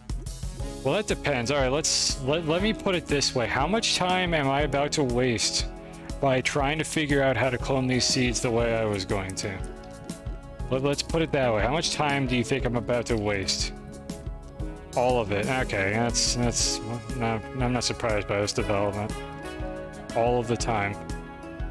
Alright, so what you're telling me then is that it has nothing to do with which planet or biome I'm in. Alright, here's the question I'm going to ask you. Do hybrid rose seeds exist? Or is this a typo? That's the question I ask. Do these exist at all? They exist. Okay, I want to figure out how to do it then. So let me pursue the path that I'm going down right now. And let me waste another hour of my life, and then you could tell me whether or not I fucked this up. But I want to try some stuff. I want to experiment with this. So we're gonna dick around with the fault finder. Have fun with that. Why do I get the feeling that I have to beat the game to get these goddamn things? I want to go to the cursed biome anyways. You know, we're gonna go on a field trip before I leave this planet. Even though I've just been told that this is not going to work. We're gonna go to that biome anyways, just because I want to look at it. So hopefully I just find it at random by doing this. Actually, I have a beacon that goes to it. I don't have to do this. I can just fly to it. Maybe I'll discover something else while I fuck around with this. Okay, the beacon is up there. Maybe I'll just circle the planet real quick and that should get me back over there.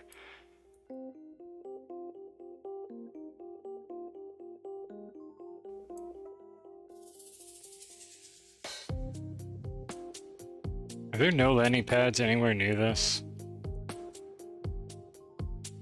Okay, well I'll just fly here then.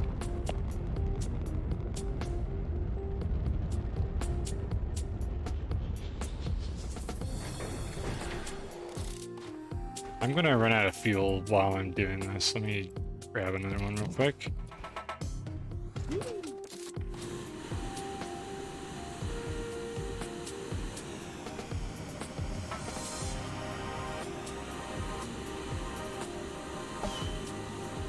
Fucking asshole plants. You blew up my hydrazine jetpack earlier. I'll never forgive you.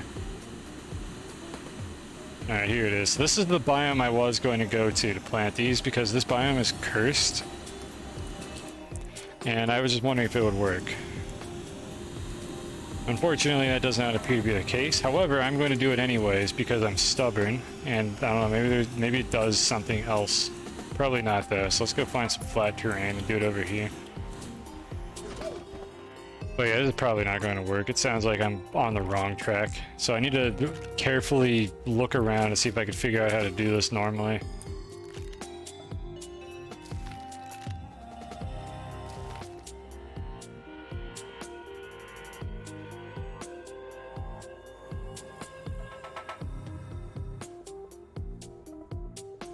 Wondering if there's any other items I've forgotten about in this game. The thing is, I haven't actually beaten the game yet, and it's possible that it's locked behind that, which would be kind of irritating. Because I kind of wanted to do that like when I end off the series. I don't want to just do it now to unlock the ability to renew these things. I'm worried that might have something to do with it now. Can answer that question. Alright, fine. Do I have to beat the game to get the fucking hybrid rose seeds? Tempted to do it, honestly. I might just do it on this stream. Well, this is obviously not getting us anywhere, so let's go back to Calidor and try to find a fault finder. It could be that the fault finder also makes these. I need to investigate what that does anyways, because I'm curious. So let's go back to Calidor. Alright, didn't hit the planet that time.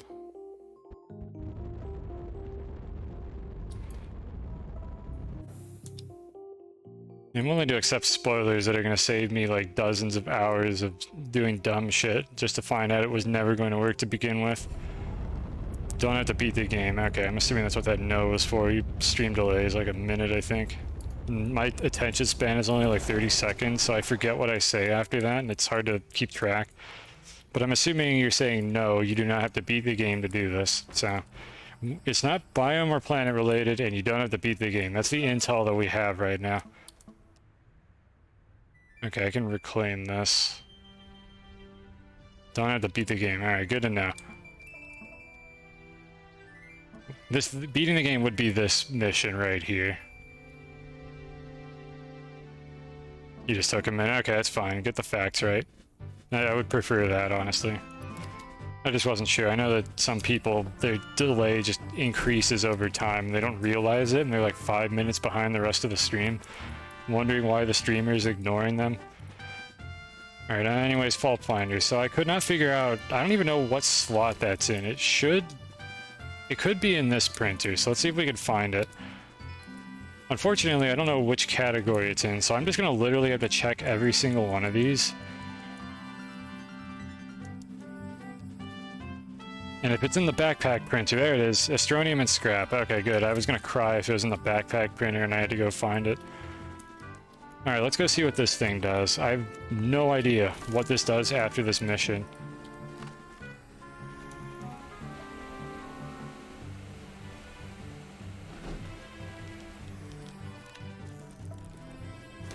Oh, not that one. Alright, boy. What do you do? You modify the simulation so that you may trade decrypted fault finders using the trade platform. Does the trade platform? Okay, hold on. We need to check the trade platform. Is that what it is? Do I have any sitting around? I don't want to change the recipes on the ones I have downstairs. Do I have an extra? Yeah, I think I know where we're going with this. I don't think I have any extra trade platforms, so I'm gonna have to make another one, because I don't want to disrupt the ones I'm using downstairs.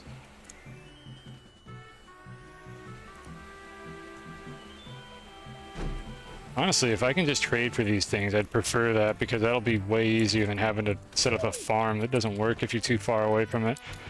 Alright, how do I make a trade platform? Let's see, I need to learn to use these new categories now. Maybe I don't have to be afraid of researching things anymore, because now it's not miserable to scroll through this. Exo, chip, iron, tungsten. What a good thing we got plenty of these.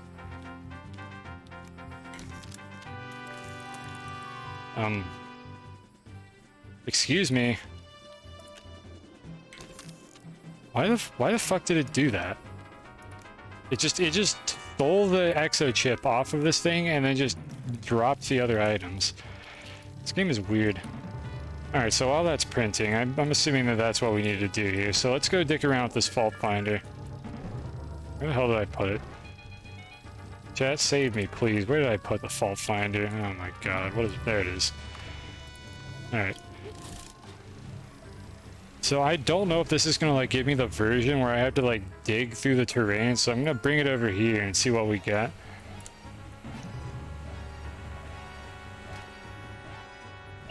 It could be that it like randomly picks one of those 3 mini games or something. So let's see what we get. It could also be that I just have to go to that spot and I don't need to collect the fragments.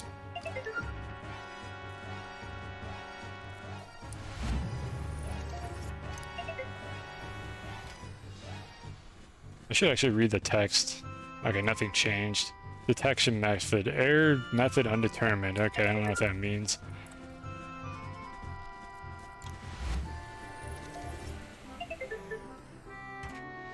Recall failed.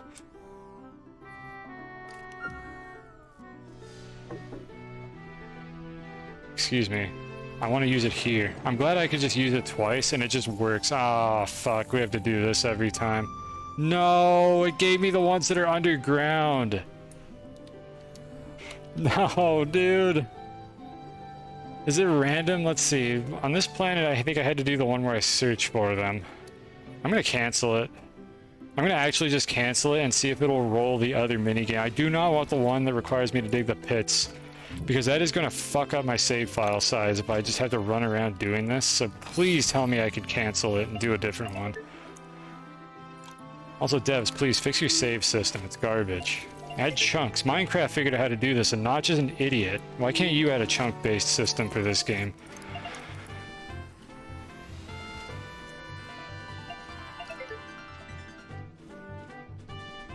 What I'm gonna have to do if I have to do this is I'm gonna make a big, like, flat area somewhere that I will just, like, willingly carve up and then pave over every single time, so that I don't just increase my save file size by digging holes all over the surface of the planet every time I do this.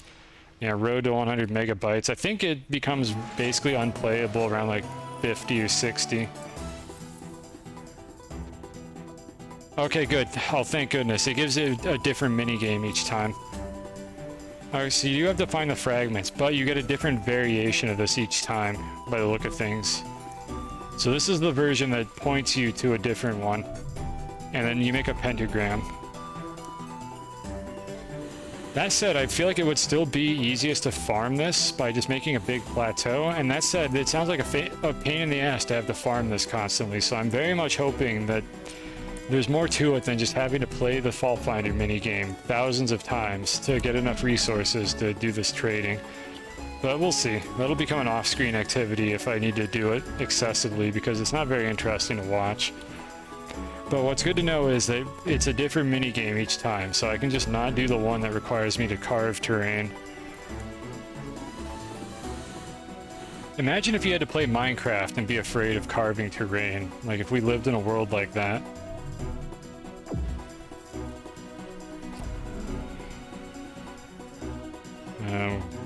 Where's it? There it is. I was like, where's it pointing me to? I suppose I could probably just guess where it's going to send me based on the shape that I'm creating here.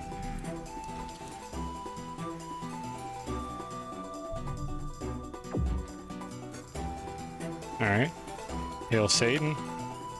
In Minecraft, not in real life. And give me my fault finder. Detection method align. Okay, so that's what they call this one. Then I cancel it, which for some reason equates to finishing it. We have to watch this cutscene every time. This is going to become an off-stream activity. If I have to do this for something that we need for like a future stream, this is going to be off-stream. Don't worry, chat. You are not going to have to watch me do this for an entire stream. I have more respect for you than that. Alright, so now we have that, and our trade platform finished like an hour ago. I'm assuming that I have to print a new one of these every time I want to do this. Code decryption complete. I have modified the simulation so you may trade... Wait, that's the same flavor text. Okay. Items that are normally restricted. So let's see what that entails.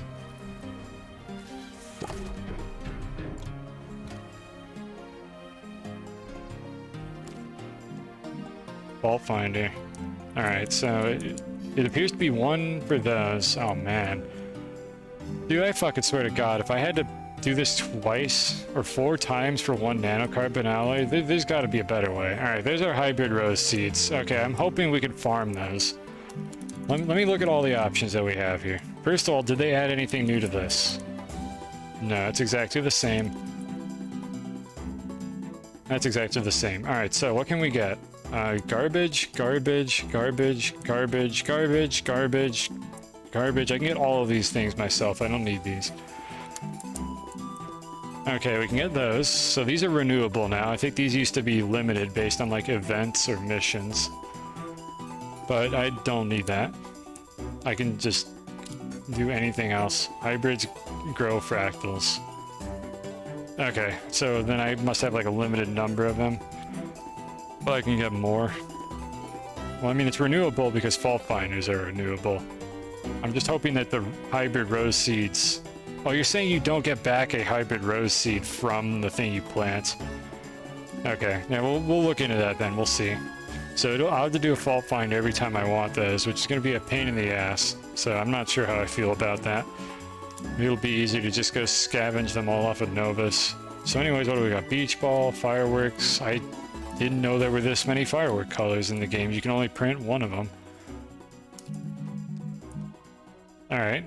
So the beach ball, is that just the item that you can normally research that I've been ignoring this whole time because it's a bad item? I don't remember where it is. I believe one of these is a beach ball. It might be in the smaller crafting tab. Let's try that.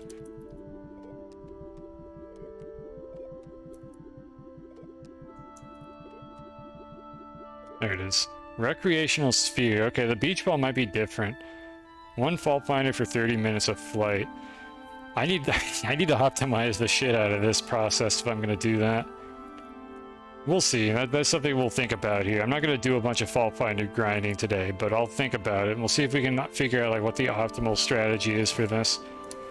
Perhaps it's possible to do the fault finder in an area where the game like has to put all of the nodes in the same spot, so I can just kind of force it to all occur in one tight space. Meanwhile, let's get some nice things. So we're gonna go for that. Meanwhile, I'm gonna print a new fault finder. And there's also, I assume, a 1 in 3 chance that I get the minigame I don't want to do, where I have to dig up terrain, so that could be bad as well if that happens a bunch. So I'll have to experiment with this a bit.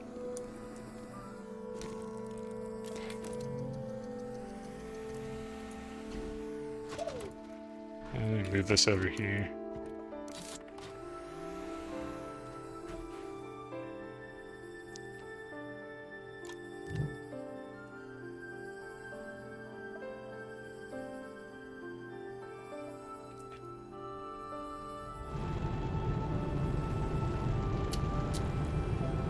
There we are. Alright. Yeah, this is probably better than looking through biomes to find these and failing constantly because they didn't exist there. Can be planted to grow any variation of fractal rounds. If I had just finished these missions, I would have known that without even having to get help from chat. Thank you, though. Can be planted to grow any variation regardless of the planet on which it germinates. Bloom varies randomly. Disappears after a time if not planted. Alright, well, let's pick those up. Don't want to lose these. I feel like I should have extra space in my backpack. No, I guess it's because this fucker is taking up that spot. Alright, so let's see how these look when they grow. I'm probably not going to need to make an automated spot for them, since it sounds like that's not going to matter. Because I'm probably not going to get them back. Let's see what we get here. Yeah, we got 2 variants, so you could decorate your base with these if you just brute force it and eventually get the one that you want. This one looks kind of cool. Which planet does this normally grow on? It's like this gateway themed one. Just solo, and then this one's just that. Yeah, boy, yeah, and then it just grows the seeds. Yeah, so it's 1 fault finder for 2 of these seeds, is what it looks like. That's tedious. Come on, devs, you can do better than this. Oh well, I mean, I guess it's for special occasions, if you need the flight for something you're building. But I feel like this is more trouble than it's worth in most cases. I would only want to use this really for like specific like building operations where I just don't want to have to stand on anything. And even then I would feel pressed for time because of like just how little time I have to actually do this. Why is this on the ground? Silly fireworks. Oh well, it's an option there. It'll be for special occasions. Where in the world is the silo that had all these? There it is. Alright, I want to check out the beach ball as well. Alright, so what we're going to do with this then is place it over here.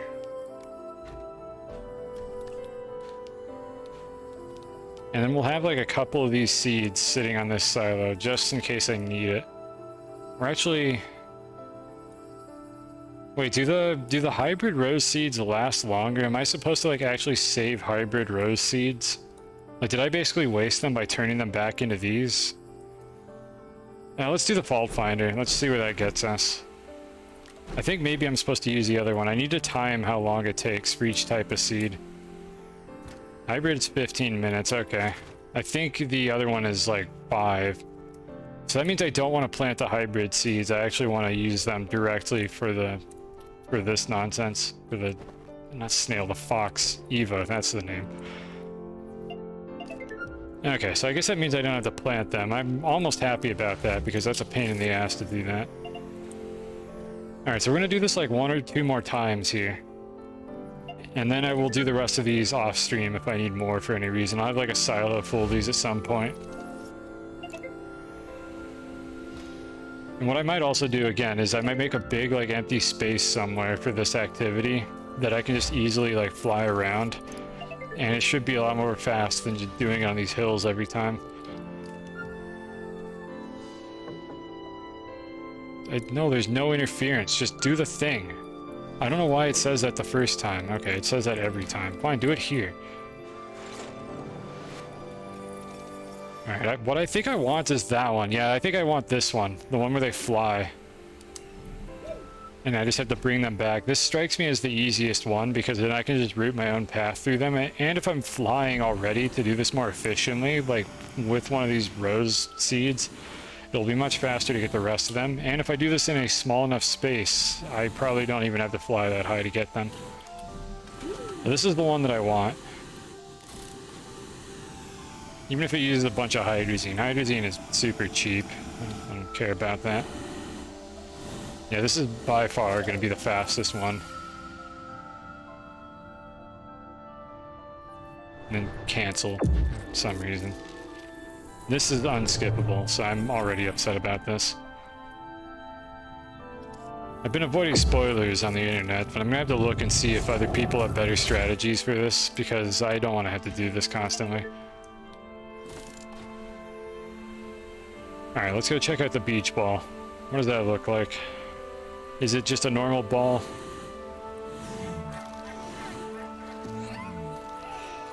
Oh yeah, I moved it over here. Am I gonna get grifted? Am I getting scammed here? Is this actually worth getting? Only one way to find out. Thank goodness exo chips aren't part of this like recipe process. This would be really tedious.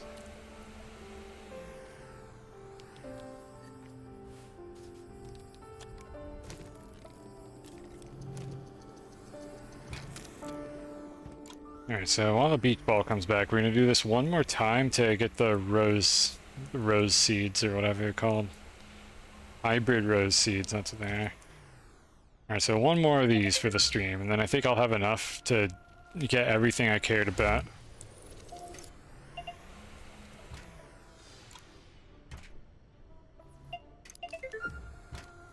Can I just pick it up and it'll still progress?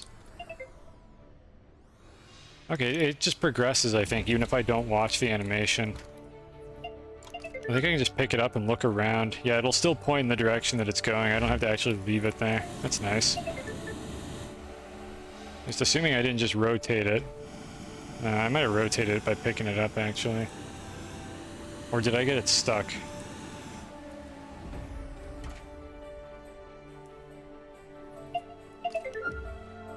I don't know what I did. Maybe I have to wait for it to point in the right direction and make that noise and then do it.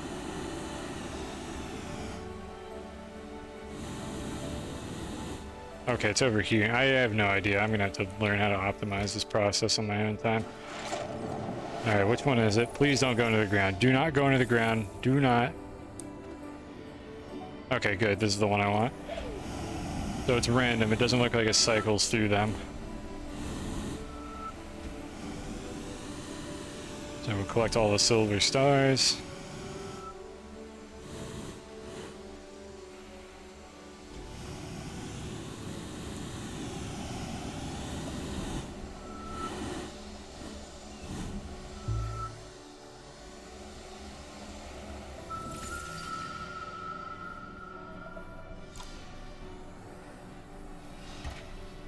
Hey, did I cancel it by doing that?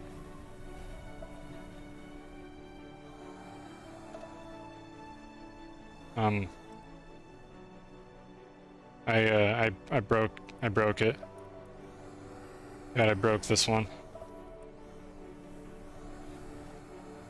Yep, thoroughly tested video game. So I picked it up while it was doing the finale animation, and then I used it, and now I cannot interact with it anymore. I dig a little terrain. Okay, it just floats. Let me save scum, just in case this is a crash condition.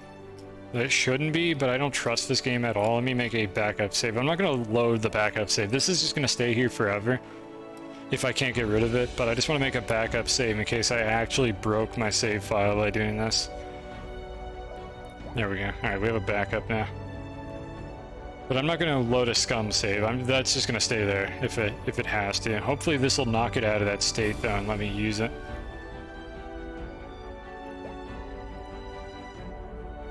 Otherwise, it'll basically just be a monument to my impatience, and it'll just be sitting there laughing at me, the fact that I picked it up too early, because heaven forbid I want to skip an animation that I've seen already like 4 times.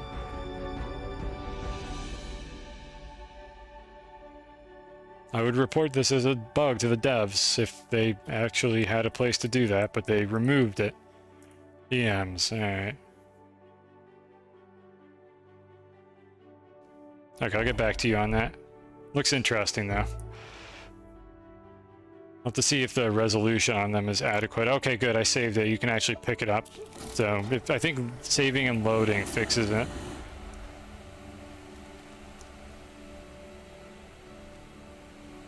Well, yeah, I'm not going to do that in the middle of the stream. There's 72. I'm wondering if they're going to downscale well or not. I have a different idea for that, so I might back out of that. I'm not sure yet. I'll have to think about it. I had a different idea that I wanted to do for that already. I just haven't like put it into practice. But we'll see. I'll give it a proper look and make a decision about it. I do need to get those at some point. You're annoyed by the default? Yeah, me too.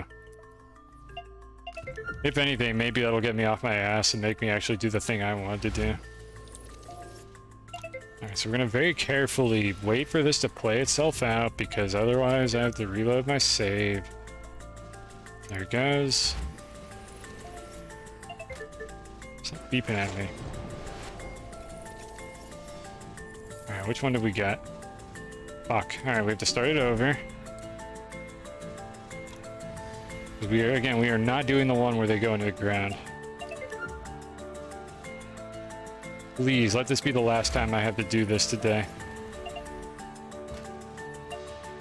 Recall failed. It's peculiar that there doesn't seem to be a way to get to that from the unidentified satellite. You have to fly there with a rocket for some reason. Kind of bizarre. I'd like to be able to teleport there using the mysterious stones or whatever they're called. Oh my fucking god. No! I am not doing this one! Stop! This is horrible. It's like they want me to ruin my save file. This is awful. I liked this update right until I found out this is what I had to do to actually renew the stuff that I get at the end of it. I may just honestly stop. If I get that one again, I think we're just not going to bother with the rose seeds on this stream. I'll get it off stream. Please. Oh, thank you.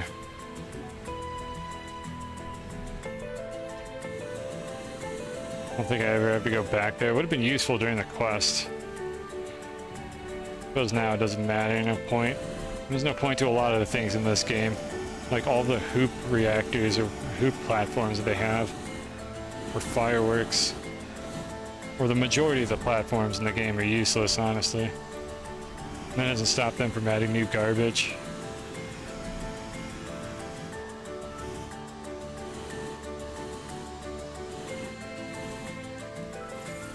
Alright, I'm not touching this thing until it finished. There we go. Okay, so what happened there was it was interactable for like a second, and then it switched to like a different state. where I can finish it properly and lock myself in the cutscene. So it takes a moment before it transitions to the next state, and then I can't interact with it here even if I wanted to, which I do. There we go. I wonder if you could do multiple of these at once. I might actually... I could try that. I could try to do multiple of these at once, but I suspect each one would just have its own, like, progression, and they wouldn't be able to interact with each other. Alright, there's our beach ball. Alright, so the last thing I wanted to do, let's see. So we're not getting any fireworks, so I want rose seeds, I think. But I'm not going to use them. I'm just going to store them, and I'll save them for if I need to do anything with Eva. Where's my... I thought I had more hydrazine on this. I think I need to reorganize this a little bit. I'll put Eva over here. Didn't end up needing this beacon as well. Valleys. Wait, what about valleys? I've once again forgotten what we're talking about. So how is this any different from the recreational sphere? Oh, okay, you're just memeing about the region pop-up. Yep, I don't think that's going anywhere anytime soon. I thought you were like telling me where something was. I go, oh, does it give me a different like mini quest in the valleys? That'd be sick if I didn't have to dig underground for them. But I'm assuming it's just random which one you get. I'll do my research off stream and figure out like how to optimize this process. Alright, so the packed giraffe row is looking good. We got our seeds back. And we're just gonna store these for another occasion. Delicious. Okay, I think we're good to go on that. I'll just leave the silo here for now. Okay, what do I want to do now? Probably a little bit of work in the basement and then maybe end stream around 6 hours in. I'm thinking if there's anything else related to this stuff that I wanted to test, I'll go look at the beach ball, I suppose. Let's just see if this is interesting in any way. Is this just the fucking recreational sphere? Is this different? I don't want to research the recreational sphere to see if this looks exactly the same. This looks exactly the same as I remember it being. Oh, okay, I kicked it apparently.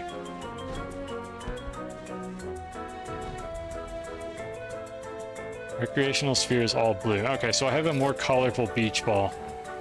Yep, alright, well I wasted that. You know what I'm gonna do? I'm just gonna drop this down here and just find it later, in the future, to see where it winds up, because it doesn't look like it's actually useful for anything. So that'll be a surprise for later. Anybody who remembers that's there next time I stream this game, probably 2025 or something.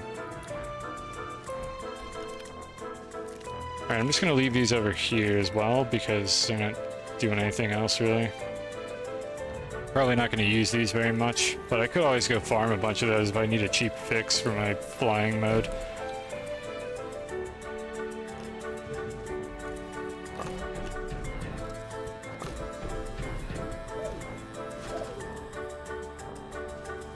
I could find the beach ball on Calidor.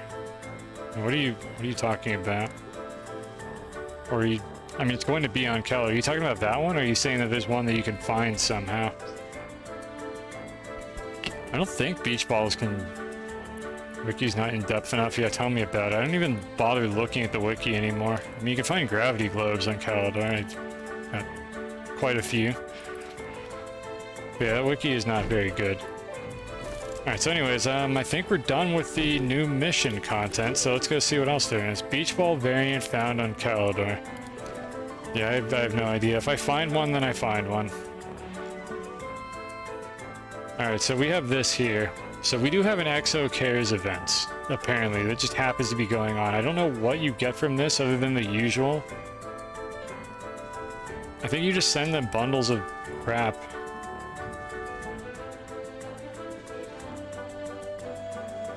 Yeah, let's activate it. Let's go see what happens. I'm tracking. Activate event via EXO request platform. So I have that over here. Now here we go, an essay. Let's see. It was removed, but okay then. But you can find it in a care package when not having a canister attached to the top of the rock. Oh, well, that's why I think that's why I have never received this item before, is because there's always a canister or a large object or something during these missions for the automated mass production thing. Who the fuck sends it away without a canister on the top? Well, no wonder. Alright, where's the... there it is. Alright, so we need to bust this thing back out. Alright, what do we got here? What's the mission? Can I knock this all out in one shot, or do I not have enough scrap to do it?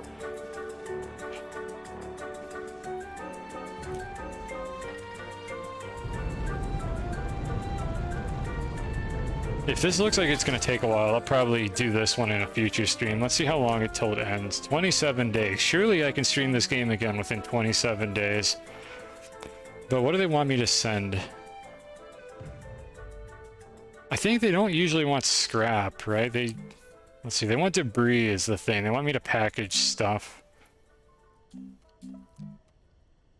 Let me take it over here and see it. This is a different event. Well, I know this isn't the mass. I know I'm not going to get a beach ball from this. I'm aware of that. I just want to see what I have to send away on this mission. Does it, like, let me do this? Payload value 50. Okay, so I could theoretically do it like that. That would take, like, 700 scrap, I think. Yeah, that would be 700 scrap, which we're just shy of 700 here, so that would probably not be worth doing. Now, the other thing that I can do, that I typically do for these missions, is I go out on the rover and just get a bunch of crap in packages and just send it out, like, on the spot. But I'm thinking maybe this is just an activity for a future stream. If nothing else, it'll be an incentive for me to stream within a month so that I can actually do this. So I think I'm just going to leave this here, and we're not going to deal with this during this particular stream. That'll be something I set up for the future. I'll get like a rover set up to do that instead. I mean, I already have like a shredder rover over here, so I could just take the shredders off and put exo platforms on it instead, and just use that rover to travel around. So yeah, I'll think of something for that, but we're not going to do that right now. I think what we're going to do is go into the basement, add another automated system to it, and then probably call it on the stream. So let's see then. What do we want to add to the basement? Or did I miss anything else first? I think we're all caught up on the missions now. I should have a reward I can grab from this one, just a few bytes that I don't need. Yeah, I can just get the bytes from this one.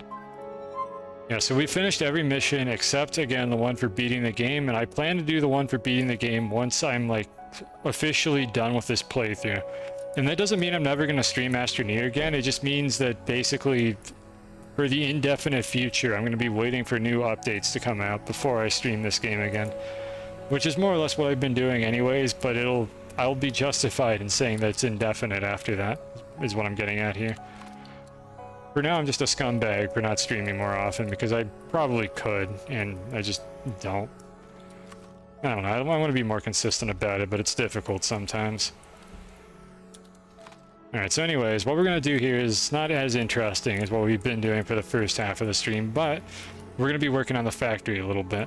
They want scrap and debris, and the scrap is really shitty apparently, so I want to give them debris instead. But anyways, I want to make an automated system to produce all these resources, and also these fuckers finally fixed the portable smelting furnaces apparently. If you may recall, these have been broken for like months, and they finally fixed these things to not like get bugged every time you unload the save while they're too far away from you.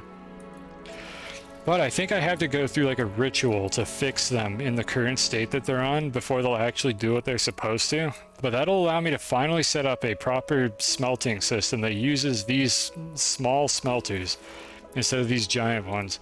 So real quickly here, I'm going to try to do that.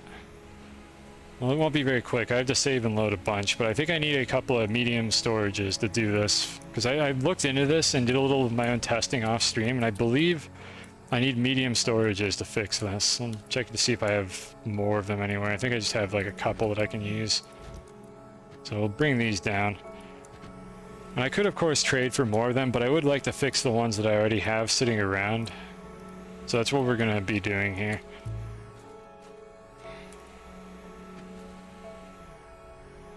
And the way that you fix these, if you have them in the bug state, unfortunately requires saving and loading. And it seems to only work for one of them at a time. Alright, so I take this thing, I turn it off, put it on there, put a resource on it that it could conceivably use. So I'll just grab a couple of these, and then I think I save and load, and when I come back in, both of these should load the resource and be back in the fixed state. Which apparently this worked even before they patched them, but the thing is, now they should stay functional after I do this. And the problem was before, they would just break again immediately, so there was no reason to use the damn things. Because the devs just literally did not test this properly.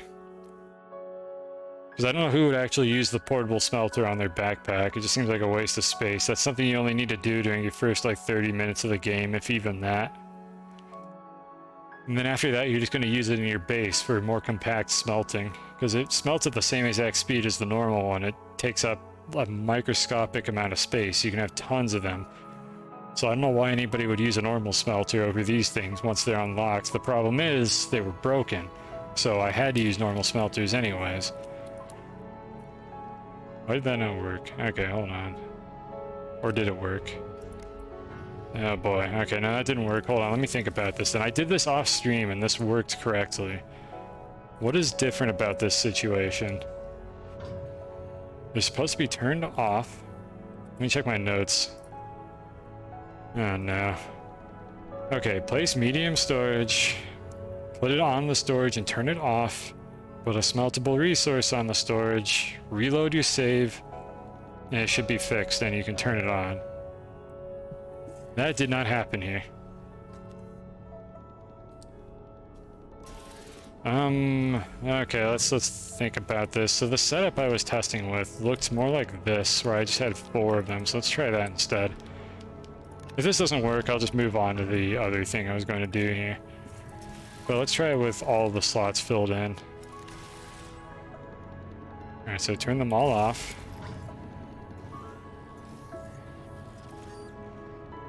Okay, so they're all turned off. Now let's put something that they can all smelt.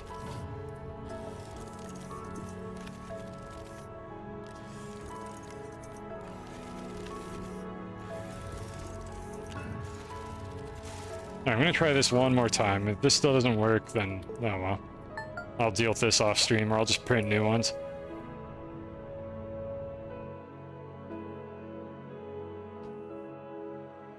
Again, this game is 90% functional, which is enough for casual users, but not enough for me, because I'm constantly running into the 10% of things in this game that do not work correctly.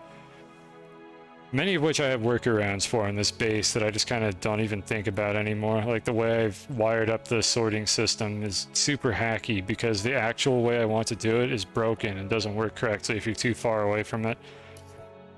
So unfortunately, there's a lot of that going on here.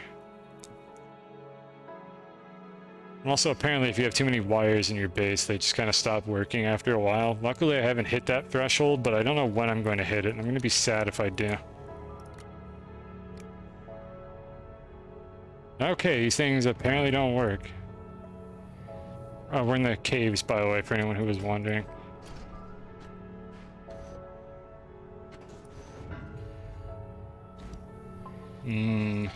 Whatever, I'll come back to this off stream. I'll figure out why they're not working.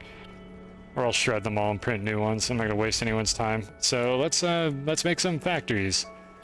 So we've basically done this all the way up to, I think, let's see, which material have we done this up to? I actually don't remember. Let's see, we got aluminum alloy. Tungsten carbide might be the last one that we have. I need to do some work on hydrazine. Let me go back up here and have a look at which of these actually have detectors on them. Actually, they all have detectors, so I'll just check this instead. Yeah, this one is hooked up here. Which one is this? Okay, that one is... yeah, that one's the tungsten carbide.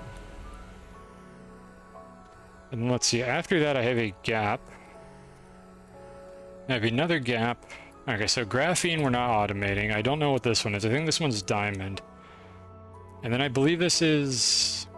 No, I don't. This is silicone, and this one I think is... I don't know what that one is, actually. Let me go back up and look. And maybe we'll do steel. I want to skip the ones that involve graphene right now, because I don't have a good hydrazine set up.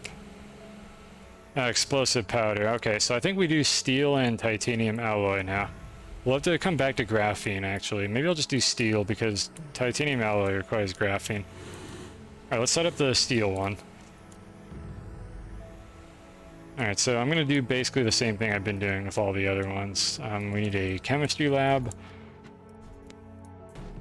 We need a large platform, or large T platform. And it's more or less going to look like the rest of these. I don't believe I have to do anything unique to get the steel to work. And we'll just put it over here for now. It's easy enough to move it later. Alright, so we'll set it up like that. I'm going to have to do some jank with the wiring. I'll explain this as I go over it the first time, just for anyone who's curious how it works. So don't worry too much about this. I'm just counting the resources that I need right now. So I'm going to need 4 power switches and a sensor. I need some tethers as well as just fillers. And I think I need 3 or 4 auto arms. I think I need 4 auto arms. Bunch of medium platforms for these. They're not mediums. I guess they're called medium platforms, even though they're the smallest type of platform.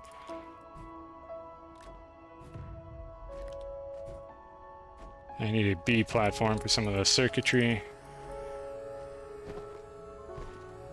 Let me move this thing closer. I don't know why I'm doing it from all the way over here.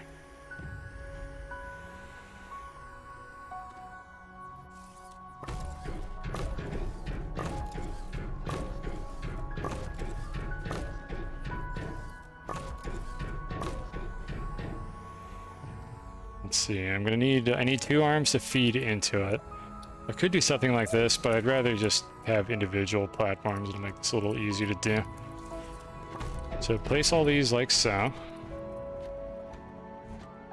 Let me go get the argon that's upstairs, because we'll be needing that to automate the steel.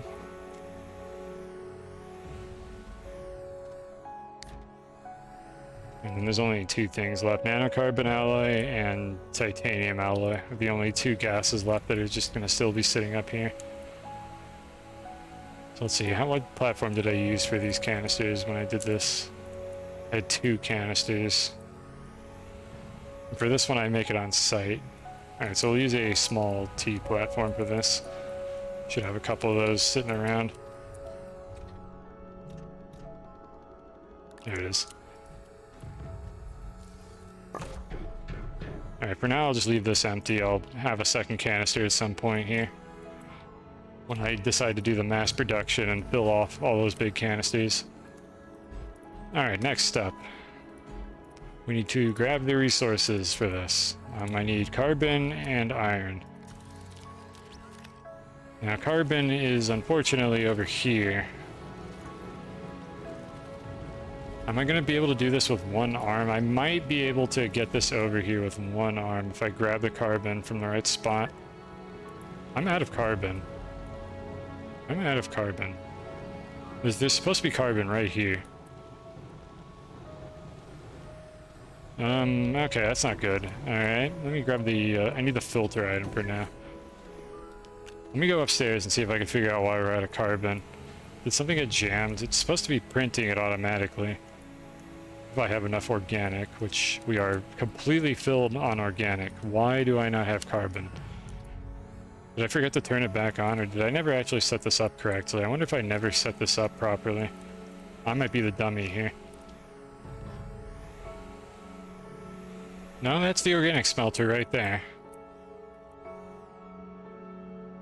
Maybe it's just producing really slowly because there's just a bottleneck here. Are the sorting trains still moving? Yeah, they're still moving. I need to inspect one of these real quick and see if it's actually picking up the carbon or if there's something else jamming the system. Alright, so this has nothing to drop off.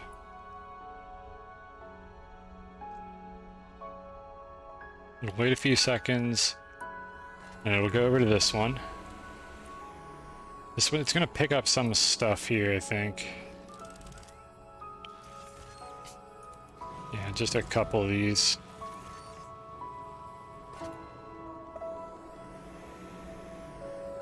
Did I ever play Factorio? Yes, but not on stream. I might do a Factorio stream. That's like one of the possible things that I'm going to do after I'm more or less done with Astroneer. So it's possible that it'll happen. It won't be a normal playthrough. It'll probably be like slightly modded or something, because I played the shit out of the normal version of the game. Single player. I tried multiplayer, but it was... I guess the problem was I didn't have any dedicated players to do it, so it was just kind of with randoms. It was interesting, but it didn't have any long-lasting value to it. And I was already losing interest in the game at the time anyways. Won't carry you. I mean, the game's not that hard in general. I feel like it plays better in single player. You don't want somebody to just solve all the problems for you and then you don't get to do anything. I wasn't paying attention. Why did this... Oh, goddamn. You distracted me. Look what you did. I wasn't paying attention to why it didn't pick up any carbon. You did this. Let me just debug it myself. You tricked me. I've been bamboozled. Alright, why is this not working? So this auto arm turns on when all these conditions are met. There is carbon waiting, so it'll be on. The train has to be coming by, which it's not. And then there's this sensor right here, which should be connecting to the carbon. And the carbon canister should be empty. I want someone to guide you and tell you how to solve the problems. Our base. Wait, what, are you already in a co-op run and nobody could figure it out? I mean, the problem is that you probably made spaghetti and you need to go find an open space somewhere.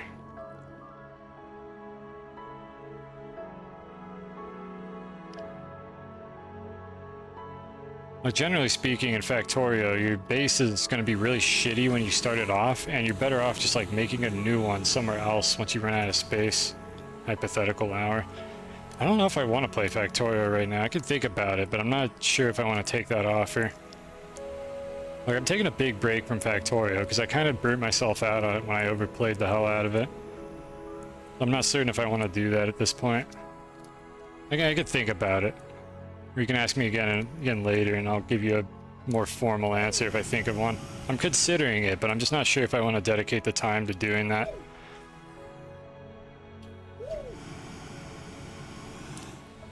Not just me. Okay, I'm getting confused by the vibe here.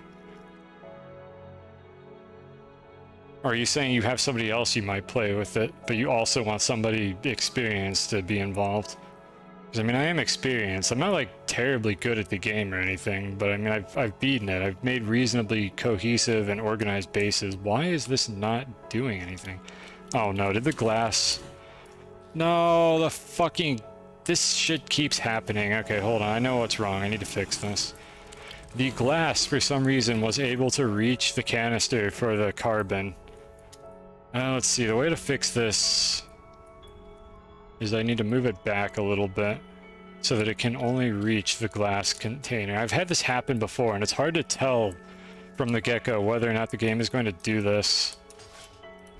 It's just the way these are set up. They're extremely close to being able to place in the wrong canister, so I'm just going to move it back a little bit. Okay, that should do it. So if I turn this on... Yeah, I can't reach that anymore. Okay, so that's what the problem was. Take some carbon in my backpack. Yeah, I know. It's great. It has no problem putting carbon in my backpack. My stales are about to get hungry. So are they hungry? They've been hungry this whole time. No, they're just right near the end. Okay, we got a few things I need to do here. Let me go feed them real quick before they start making loud noises. And then I need to clean up my backpack. There they go. Now they're getting hungry. And then I need to fix that, and then we'll have carbon, finally, even though I've wasted a ton of time by not having it working correctly. Because the glass managed to fill it up, because the devs won't let us filter the fucking canisters so that this doesn't happen. Instead, it's just first come, first serve. Whichever arm puts something in the canister, that becomes the thing the canister holds. And it's like impossible to compact your storage like this without arms occasionally reaching the wrong canister unless you're super precise about it, and I apparently was not precise enough. Just eat your seeds, please. Just let me put your seeds there. Alright, there you go. That'll hold them over for the rest of the stream, probably. Alright, so I need to get rid of all that glass somehow.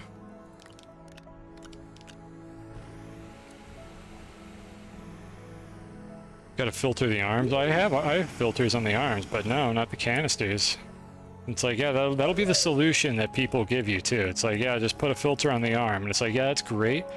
That doesn't solve my problem at all. I want to prevent the wrong arm from putting something in this canister.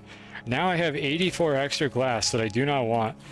85 extra glass that I do not want, and I need to figure out how to get rid of it. So for now, we're just going to shove it in, like, these canisters here, I think.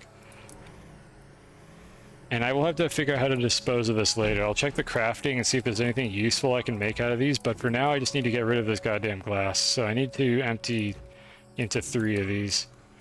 Just another off-screen problem for Cosine to deal with when the time comes. I'm not going to move these one at a time. Just I need to prime them so that they're actually carrying the correct resource. Okay, there we go. So I can put these here now. Just need a temporary spot to dump all this garbage. There we go. Okay, so that'll take care of itself for a while. Is there an incinerator? There's a shredder, but I can't shred the glass. What I would do if I wanted to get rid of it, which I might, is make something out of glass and then put it in the shredder. That's what I'm tempted to actually do with all the extra glass, because I don't think I need it for anything, but I need to check the recipes to see if there's anything useful I could do with it first. I could make like a bunch of, I think, wind turbines, but I don't really need small ones, so most likely I'm going to shred it all.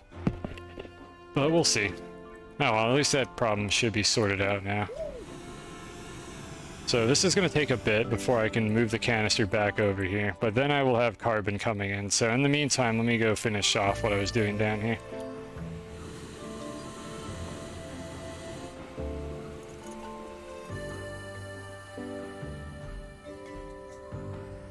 Okay, so I need to grab a bunch of these.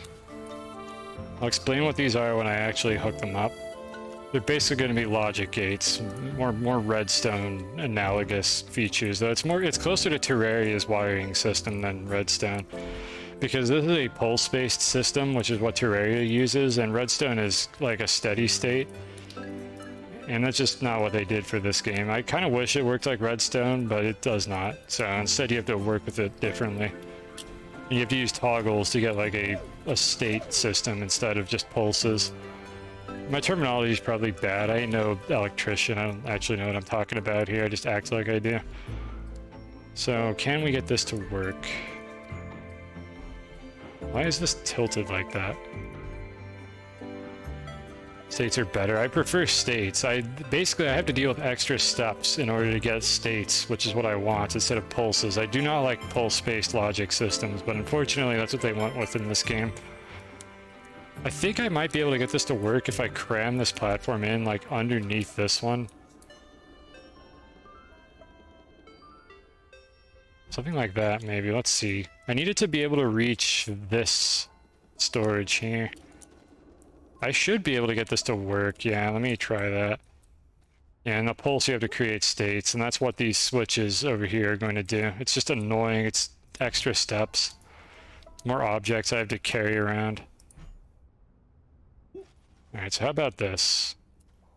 Okay, believe it or not, this arm should be able to actually reach both carbon slots, which is what those two are for.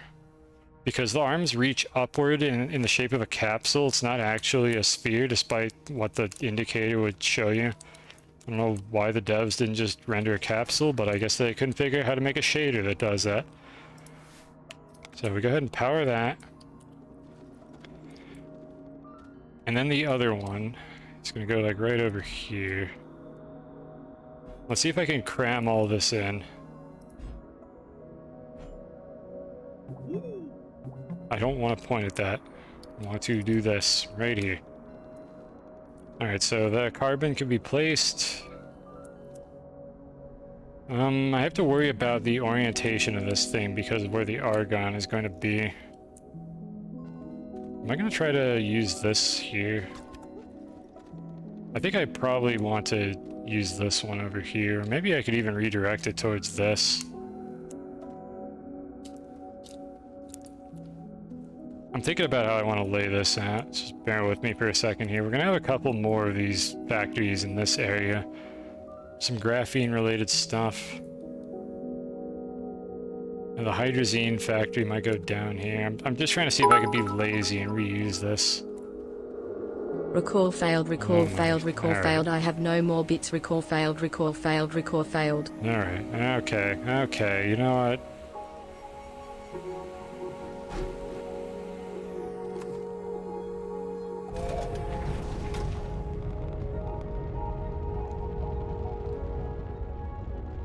We left the sink running. Let's go take care of it.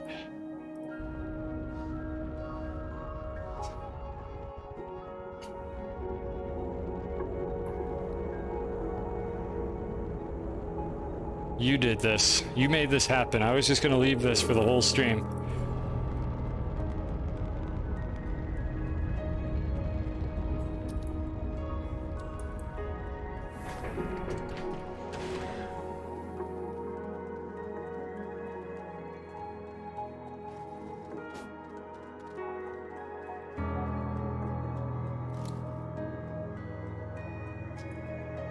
The deed is done. Why is it not letting me select this properly? I'm trying to like rewire it in case I need to turn it on again. There we go. Goodbye, recall failed. You will not really be missed.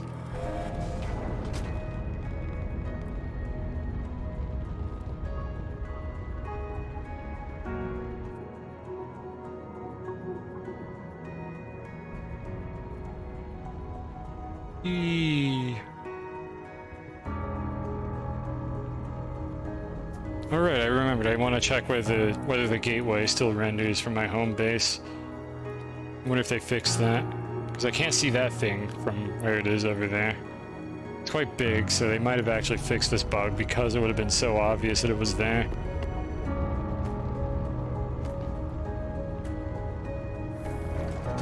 Alright, so normally the gateway, or not the gateway, the unidentified satellite would have been right over there. I think they fixed it.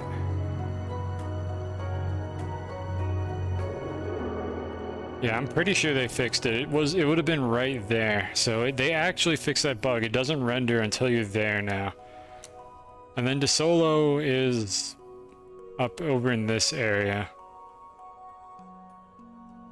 Well, good job, devs. You patched it out of necessity. Memorializing a clip. Yeah, I'm not going to delete that clip. In loving memory of recall failed. You know, until we do it again, which I might at some point, because it's a useful bug. If I ever need a beacon like that I can see across these planets, I'll probably do that again. It might even be useful within a planet, just if you need to see like a reference point somewhere else on the planet and the shitty beacon system isn't good enough, I can make a super beacon that you can see from basically anywhere. So it might come back, it might have a function at some point. Just the fact that text boxes show up through literally anything, anywhere, forever.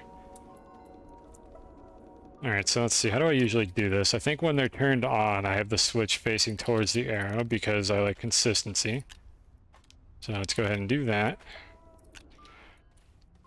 And now the question I was trying to solve before recall failed interrupted us was, where do I want to offload these? And I think this one's overloaded already.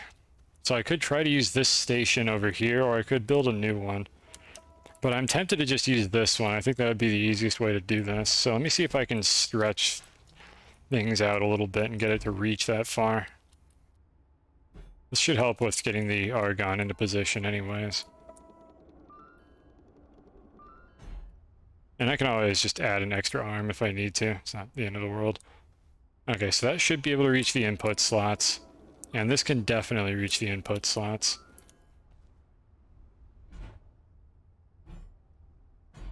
Game, why are you doing this?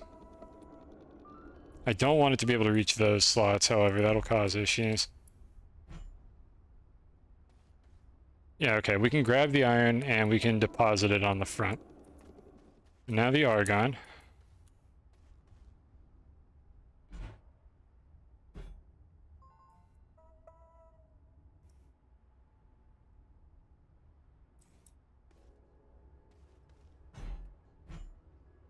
Where's the arm? There it is.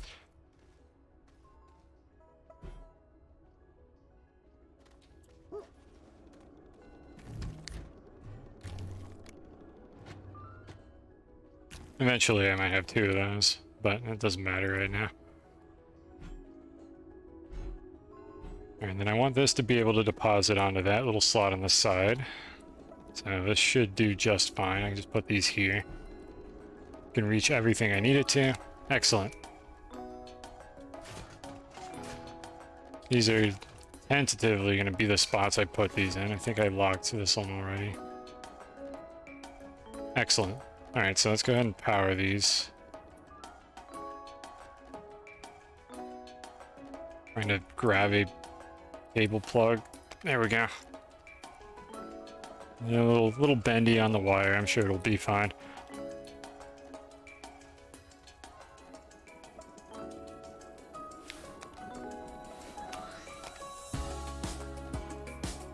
Alright, so let me think about the wiring now. Actually, before I do any of the wiring, I'm going to set up the output as well. So I need some tethers. The tethers are just to fill in slots. I think I have some tethers upstairs. So I should have some right here. Yeah, yeah, here they are. Perfect. 3, that's exactly what we need.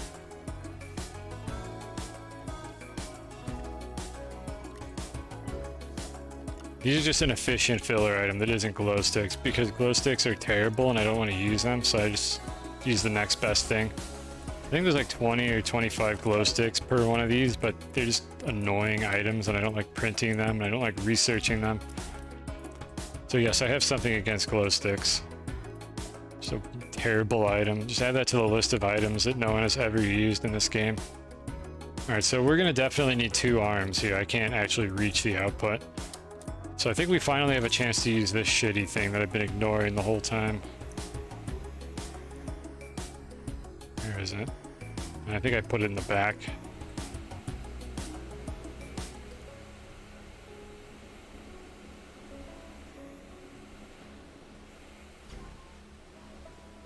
This thing right here.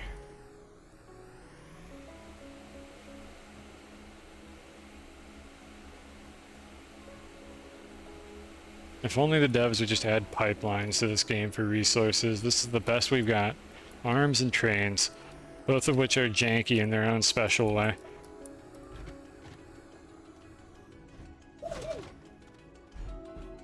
Alright, so we would do this to grab the material and then place it with another arm. So I need to get one more of these. Luckily I printed a bunch of these before stream. Let's go, being prepared. And this is going to take the output steel. So I think I need another tether as a filler slot. But let me see how these storage sensors detect this first. It's important that as many of these arms are turned off as possible, because the more of these you have turned on, the more poorly the game behaves. So ideally I only want them turned on when there's actually something for them to do.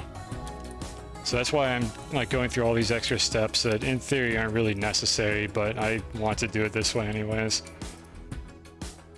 Alright, so what is the storage sensor going to detect here? Waiting for storage to fill or empty. Normally I would be detecting if it's filled. Alright, full or not full. Let me grab a sample product to test this with. I'll just use an iron. Waiting for storage to stop being full. Okay, it detects that properly.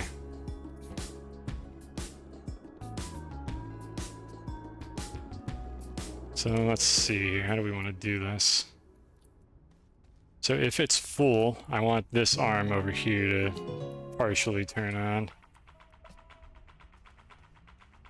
Actually, how do I want to... Oh, we have 2 logic gates here. I don't know. Let's see. So there's the logic gate that decides whether this arm is on. This arm is turned on... How have I been doing this? I think I've been using the output arm as the throughput control. So this arm could just be controlled directly by whether or not the train is here. And whether there's something in this spot. But I could just turn it on anyways, that doesn't really matter. Which means I don't have to actually detect if this storage is full or not. And then I could just focus on this spot here. It might be more efficient to do it that way. We'll do that for now, I think. At least the trains allow some movement. Yeah, it's better. It's definitely better. I wouldn't be able to make this sorting system without the trains, but it's still a pain in the ass is the problem. So I'm still not particularly satisfied with the way it works right now. But it's better than nothing. Alright, so let's see here. Good. I love having random bullshit placed in my inventory. Nothing makes me happier. Because the devs won't fucking remove that terrible feature either. Oh yeah, just all over my face. Just put all this garbage in my inventory. What did I just grab? Oh my god. Okay, I think this was just on the ceiling. Seems user interface is terrible. We're back in complaining territory here. Let's leave that on the ground. Anyways, I'm trying to see how I did this for one of these other ones. Because I don't remember, if I'm being completely honest. I think I turned the inputs off based on this. Yeah, everything is controlled by whether or not I have something in this slot. If something is in this slot, then I turn the system on. By grabbing this arm here. Yeah, okay, I see what I do here. Alright, so we're gonna need one of these. Why did it put it over there? Devs, fix your game. Alright, so this is going to do a bunch of stuff. So we want to turn this on. If this slot is empty, I want to turn on all the inputs for the chemistry lab. Because for some reason, I can't just turn the chemistry lab itself on and off. So that's going to be these three. Doesn't really matter where I put these, but it's easier for me to visually understand what I'm doing if I keep it organized. So I try to place them on the same spot every time I do this. Alright, so the glass should be transferred now. I need to turn the carbon back on. Running out of hydrazine.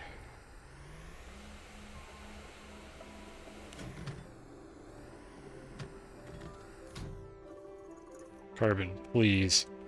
There we go. Oh, there we go. That's what you love to see. Actual carbon. Alright, I think that's fixed now. As for this glass, I will have to figure out what to do with this later, off stream. Put all this garbage back. There we go. This thing is still going. I'm surprised it's still researching. Oh, it's because these can auto-grab, like, two large, medium-sized objects now. They didn't used to be able to do that. So I can just place one here and it'll pull it off on its own. That's why it's still researching. It's better that way. Why is one of these on the road? Whatever, I'm out of fuel. I'll deal with that later.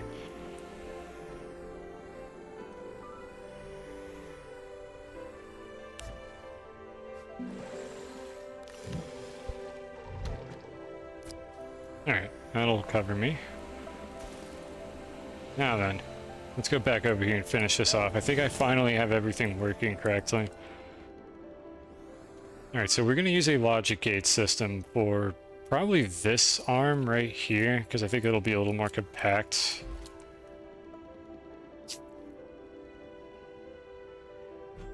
I will put it in this spot, because I think this is just going to be empty.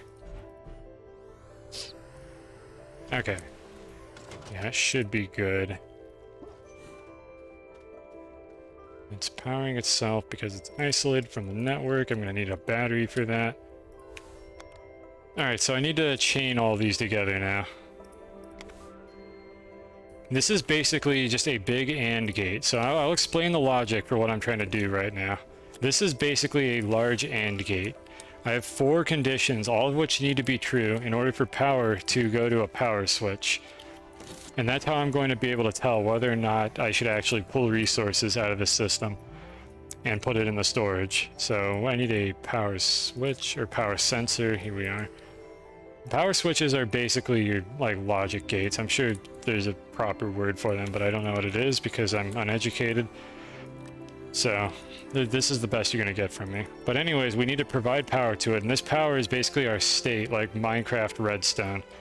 And if all 4 of these conditions are met, then this thing gets powered, and this power sensor is how we're going to tell whether or not this is going to be turned on or not. Bits, that's... I'm not talking digitally, I'm talking like electronically. Like, what is this thing? Is this like a transistor or something? Like, I don't know the terminology for it. We're not talking about bits right now. We're talking about like actual electrical signals. And what we're going to have this thing do is decide whether or not this arm is turned on or off. So when this arm is turned on, it will pull steel out of the system, which will empty this slot, which will turn on all the inputs. And that's the gist of how this is going to work. So, and if any of these conditions are not met, then you'll see there's no power going to this sensor, which means the arm is going to be toggled off. Because the sensor basically sends a pulse every time power is gained or lost. So you can see the arm is on, it's off, it's still off, it's still off, and it's back on again. That's how we're going to control the system here. So now I need to figure out what order I usually do these in. I believe the first sensor connected to the ceiling is saying, like, do I need steel? Which I do. So let's go route that wire. I set up all these off stream, so you don't have to watch me fumble with them. I just had to bring the wire over here. And what this wire here is basically checking is whether or not we are full on steel. So it'll send a pulse every time the steel fills or stops being filled. I wish I had more precision over this, but for some fucking reason the devs decided that it's all or nothing with the canisters, and I can't check if they're like half filled or anything, so it's hacky, but it's the best I was able to do with the tools I have at my disposal. They literally leaked a like spoiler of being able to detect the storage percentage on canisters, and then they just never released it like that, which is very upsetting because that would be an extraordinarily useful feature to have. But I can only detect full or empty with these storage sensors. It's the best we've got right now. Devs, please add that feature back in. I want that. I'm sure a lot of people want that. I want to know if the canister is half filled, not if it's completely filled and my system is already backed up. So I have a lot of hacky workarounds to deal with that problem. This sensor should be on because we currently do not have enough steel. The next condition that we're going to check is this one. That is checking whether or not we have steel in the output slot. So we need to have steel in the output slot to turn this arm on. That's what this is detecting. Bam. Alright, the next condition that we're checking here is whether or not there's a train in the station. Now that condition's a little bit different this time because we have a different arm that's responsible for that, and I'm thinking about how I want to do this. I could just turn both arms on at the same time and not worry about the fill level. And I think that's what I'm going to do because it's just a lot simpler. So we're going to get rid of that because it doesn't actually matter. And let's go ahead and hook this up correctly. There we go. It's important that I do not power this platform right here because I don't want to have to deal with my base having its power supply go out for a split second and change the logic state of all these gates. So for now, it needs to stay on its own, like, power grid. Maybe there's a better way to do this. I've thought about this for a while. I couldn't think of anything good. I'm actually going to put this back. So this is the best I've got. Do I have any steel sitting around for filter items? I need one here. And I need one right here. And the battery doesn't get drained by this process. Even though it looks like it should, there's actually no demand for power on the other side of this directional cable, so the battery will never ever get drained. It's just, I'm just detecting whether or not any power exists, but I'm not using it for anything. Is this realistic? No, but it's sure as hell convenient for making things work properly in this game, because otherwise I would need an active power supply to do this. And there are a lot of these things here. That would be very tedious. So I'm glad I don't have to do that. But anyways, let's see. Do we have everything figured out? No, not quite. Let's see. So when the train is here, this power switch needs to be active, and then this last power switch is the manual override. It's a solution to a problem that shouldn't exist. Indeed it is. That's this video game. Problems that shouldn't exist. Alright, so this is the one that controls... Normally this would go to the logic gate, so let me run it over here. Stick it onto the side of this. And then we're going to have this one actually control both arms. Why in the world does the game put the segment pins just out in the middle of nowhere instead of where I click them? Alright, we need that. And we need this one. Perfect. Alright. And I'm not going to bother checking the storage level on this. Why can't sandbox games just have real logic? I mean, this is real logic, it's just tedious. I would prefer if these, like, sandboxy games just had, like, a little script box or something you could make that could just do this programming for you, but no, they don't. Even Factorio doesn't have that. Unfortunately, Factorio's wiring, although very powerful, is also a pain in the ass to work with sometimes. At least Factorio lets you do integer arithmetic instead of just Boolean arithmetic, so it's better than nothing. It's one of the better ones, honestly. But it could be a lot more convenient than it is. And Minecraft is just, oh god. It's so convoluted. Terraria's is honestly about the same as Astroneer's. Really though, I would just kill for a scripting system that's just like built into the game engine so I don't have to worry about doing any of this stuff.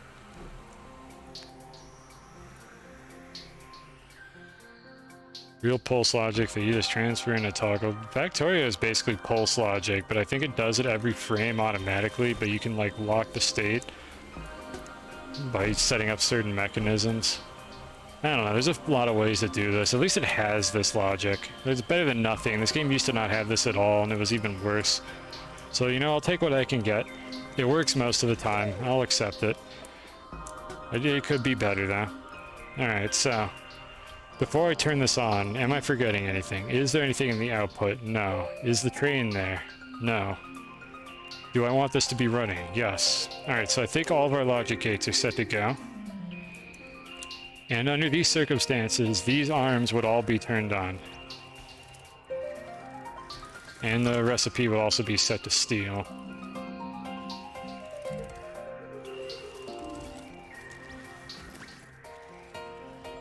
Alright, so we're just waiting on, I think, the carbon.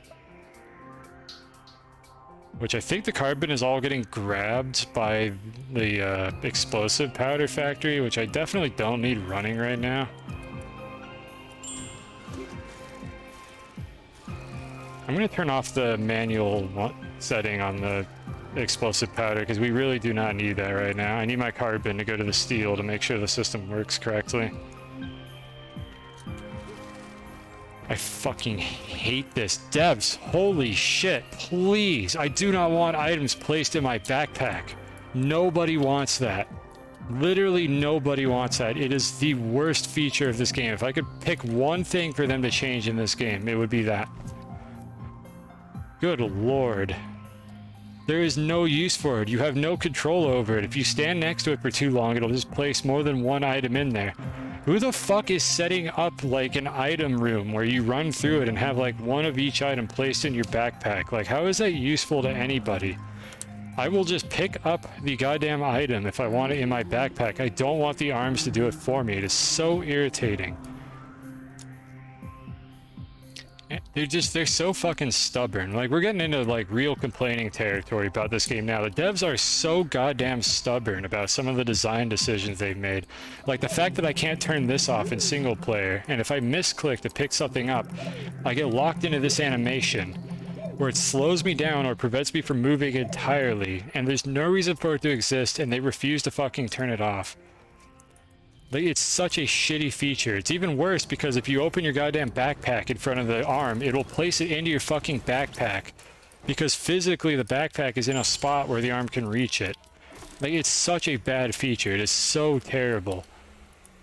Holy shit, turn it off. Please. I beg you. It would make these arms so much better. And if you really want to do it right, allow me to configure which platforms the arms can interact with, so they just only place into a particular spot, and then we don't have to worry about any of this. And you know what? If people like having crap put in their backpack, just don't configure the arm to put into any platform, and then yeah, they could put it into my backpack to their heart's content. Just do something, anything, to make this game not a clunky piece of shit sometimes. Like, it's so close to being good. It's so close to being such a good game. Yeah, it's read as an inventory and it's shitty programming. They could make it a special case where you can't place items into it, and they just don't for some reason. Like, just, it's bad design and bad programming, depending on which of those two things contributes more to the terrible design. Sometimes I'm not even sure with this game. Alright, anyways, I saw one steel get produced. What I'm waiting for here is to see if a couple more come through the system. Unfortunately, carbon is still a limiting factor, so I'm going to double check in a second here to make sure that we're... Actually, I'll just check now to see if we're making any more carbon.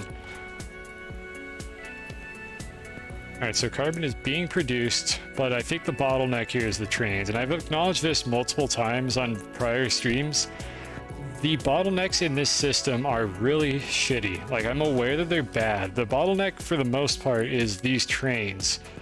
I would put more of them on these rails, but the rails are so unreliable that I've basically only been able to cram 2 onto the system. If I try to put a third train here, the trains will randomly go backwards. The game will call the wrong train, one of them will go backwards, and it'll jam the whole system because of the way I had to hack this together. Because if you move too far away from these trains, these sensors stop working consistently. So you'll notice that I'm never using these target pins to check whether or not a train actually reached one of these endpoints, and it's because these don't work when you move far away. The trains will overshoot them sometimes, and they won't trigger correctly, and that'll break the entire sorting system. So I'm working with what I've got here. I basically have a running pulse, like going in a circle around the entire track, and every time it hits one of these stations, it sets off a delay, and then immediately triggers the next station after that. And that's the best way I was able to do this. It's gross and it requires a lot of these delay repeaters, but the actual alternative built into the video game does not work correctly. 90% functional video game. Maybe 80%. I'm starting to wonder if I should downgrade that to 80% with how much it's been irritating me lately. But in any case, once the carbon goes through properly, I think we should see this working. Yeah, 90% is too much, but you gotta remember something. Everything up until the point where you try to automate things usually works. Like, the problem is the 10% of the game that doesn't work correctly is 90% of this factory, is kind of the way I would put it. They, like many developers that are like greedy and don't seem to really care about making a polished product, they polish the beginning of the game to make sure that everything works really well and smoothly while you're on Silva with your newbie base with just like 10 like carbon in it and just like nothing else, just a few items sitting on the ground. The second you start pushing the limits of the game, that's when it starts to break down, and you get all the way to the point of the game that I'm at, and this game is just a broken piece of shit, and I just have to work around it to get to the fun part, which it is fun to design these factories. That's why I'm still playing this game and I'm not streaming Factorio right now. But it's so disappointing watching developers that just don't care about the endgame experience because it's not profitable to do so, or they don't care enough to do anything about it. I'm aware that this is an indie game. I know this is a small development team. There's like half a dozen people programming for this game. That is no fucking excuse for not fixing this shit, for not allowing me to not have items put in my backpack, for not being able to delete the particle emitters, for not having the trains trigger these things when they're out of relevance and the rail posts are too close together. Like, there are so many low-hanging fruit that they could fix in this game. I specifically sent them a detailed bug report about the particle emitters being indestructible. That fucking thing right there with the packager on it. And then a week later, they removed the Discord like thread that they had for submitting bugs, which just sends me the message that the devs do not give a shit about what people think about their game, and they just want to add new hats and, admittedly, new content. The new content is good, but holy shit, please go back and fix the game. Like, I loved this Awakening update. It was really fun, even if it was only a couple hours worth of content.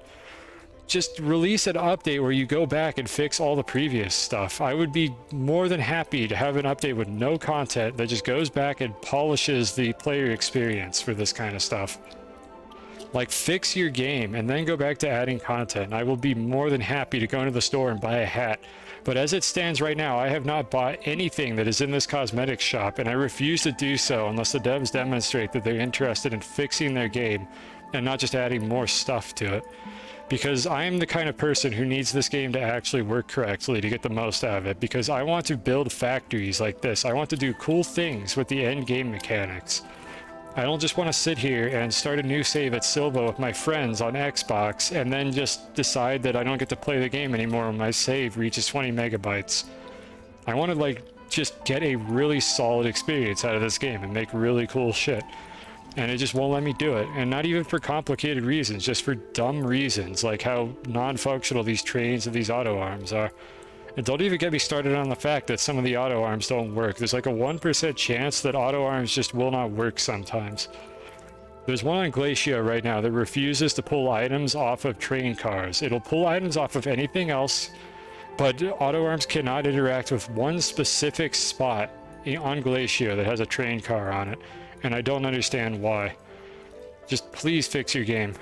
And give me a place to report the goddamn bugs so that I can tell you how to fix it if need be. Because right now I have no idea how to report issues for this game. Because they closed the fucking thread system that they had on Discord for reporting bugs. Like, I thought for a second they cared when they added that. But apparently not.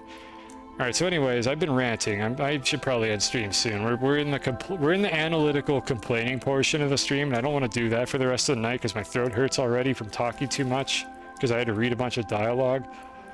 So anyways, I think we have this working here. You can see while I was whining that the system filled up. We've got steel on both of these arms. And it's basically going to place a couple of them. I think it'll get to like 2 or 3. Okay, it gets to 2 of them, and then the system doesn't have anything in that slot. It turns off, and the train will eventually move forward. Again, I could get better throughput out of this, but it would be very complicated to wire it up. And given how I've been doing nothing but complain about how hacky this system is right now, I'm more interested in having the proof of concept factory done. It's more fun to me to make the proof of concept than to actually try to optimize this, because I strongly suspect that if I optimized this factory, it would stop working because I would have too many auto arms in the area. So I'm scared to do that. Instead, I'm just going to basically make a proof of concept factory where if you were to leave it running indefinitely, and if the devs were to fix the fucking auto extractors, I would be able to fill up all of these canisters, all like 27 or something, I think, of these canisters automatically without doing anything. Like, that would be the dream.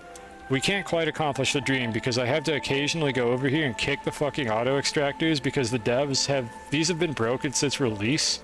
And if you have an empty auto extractor and you pick it up and place it down again, it's not empty anymore.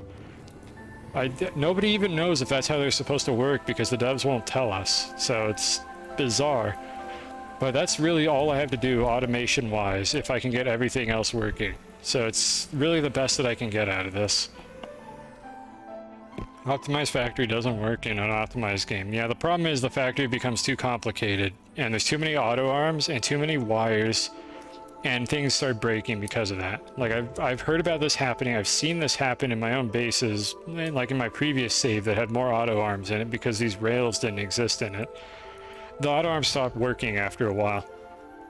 Like, they just won't do anything. They'll just sit there. They will not scan for resources. They will not place resources that they're holding. They just sit there until you turn them off and on again. And I'm trying to avoid that. I'm hoping that I could keep the number of active arms low enough that I never actually reach the threshold where that starts happening. So here's hoping. So let's see, we've got explosive powder. Steel has actually got steel in it. I think we have fully automated the steel process, so we might be good on that. I'm thinking I don't know if I want to stop yet or if I want to look into the hydrazine real quick before I stop. Let me check my notes and see if I had anything else I wanted to do today. Alright, so we did all the new game stuff. I gotta set up auto extractors, but I don't want to do that right now. Need to fix the smelters. I tried to fix the portable smelters and it didn't work because why would it? Yeah, there's nothing to be done with that. I think we need to look into the hydrazine. We're going to do a bit of theory crafting here with the hydrazine because the hydrazine is the bottleneck that's preventing me from producing every other material in this game. So I believe everything else is running as it's supposed to. I'm going to go upstairs now. Actually, no, I'm not going to go upstairs. I'm going to go over here and we're going to think about something. How do I want to automate hydrazine? And again, I don't want to use... I haven't explained it yet on this stream. I'm trying to not use trade platforms to get all these materials because that's lame. It results in every single one of these materials being the same process to get. If I just use the automatic trade platforms. So the reason why I have trade platforms here is because I'm turning Astronium into organic And that's because organic is not possible to automate. You have to dig terrain manually to get organic, or you have to dig soil and use the centrifuge to turn it into organic. So that's the only exception I've made to that rule for trade platforms. Because the goal here wasn't to just make an everything factory and call it a day. It was to make an everything factory that I thought would have some interesting design challenges. Unfortunately, a lot of the design challenges involved fighting the shitty game engine. However, a lot of them were interesting. Things like setting up these rails and sorters, having different mining outposts on other planets, which is how I'm getting a lot of these materials, and the possibility that I can use the space elevator to get zinc from Silva fully automatically without flying there with a rocket. Devs, please add automatic rocket transport between planets. But in the meantime, I have a space elevator that goes to Silva, and I can actually get zinc from there. And it just seems like a much more interesting way to do this than to make a bunch of trade platforms and just use Astronium and convert that into everything. Because I could do that. I can take Astronium, turn it into solid fuel jump jets, shred them into scrap, trade the scrap for every basic resource in the game. That's what all these options are. And then from there I can make all these things, and the only thing I would need to go to other planets for is gases at that point. Which is boring. So I wanted to set up interesting challenges for myself. And as much as I'm complaining about this, again, I would go play Factorio if I wasn't enjoying myself doing this. It's frustrating to see something that could be so much better than it is, and yet this is the state that the devs leave it in so they can add more hats to the game. Please fix your game, I beg you. Anyways, hydrazine. So the hydrazine is over here, and it has just been a shitty, hacky system this entire time. It doesn't work very well. It's very difficult to extract hydrazine from it. And what I'm pondering here is how can I set up a better hydrazine system to work like the rest of them? And the issue is these canisters are small. Well, they're medium, and I can't make a big hydrazine canister because for some reason the devs don't feel like adding that. So the reason why I can't do any of the things I want to is because this system doesn't work properly for hydrazine. We have no large resource canister. I would be limited to a small resource canister. Or a medium one, I guess. I consider them to be small. And that's not good enough for me because I need to be able to store a lot of hydrazine. I want to be able to store multiple hydrazine canisters because I need to be able to pull them off to use my rocket rover. I can't just have one.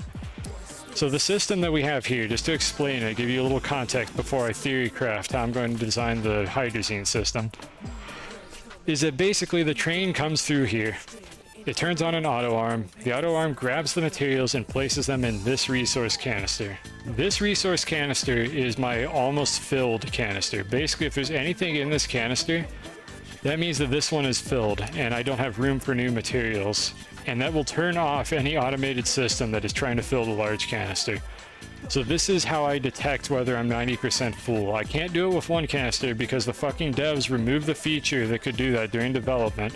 Instead, I have two canisters daisy-chained one after the other, and I detect whether this one has anything in it to know whether or not I'm almost filled up. Because if the system backs up, then that means that these train cars get filled and the whole system jams.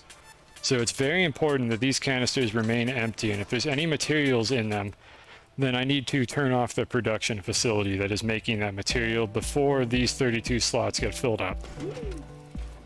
But anyways, if there is a material in this canister, then what happens is this arm turns on, grabs the material, and tries to shove it into this canister. If it's successful, then this canister is empty again, the arm turns off, and the factory produces more of that material. If this arm is unsuccessful, that means the canister is full, and the factory will not produce more of that material.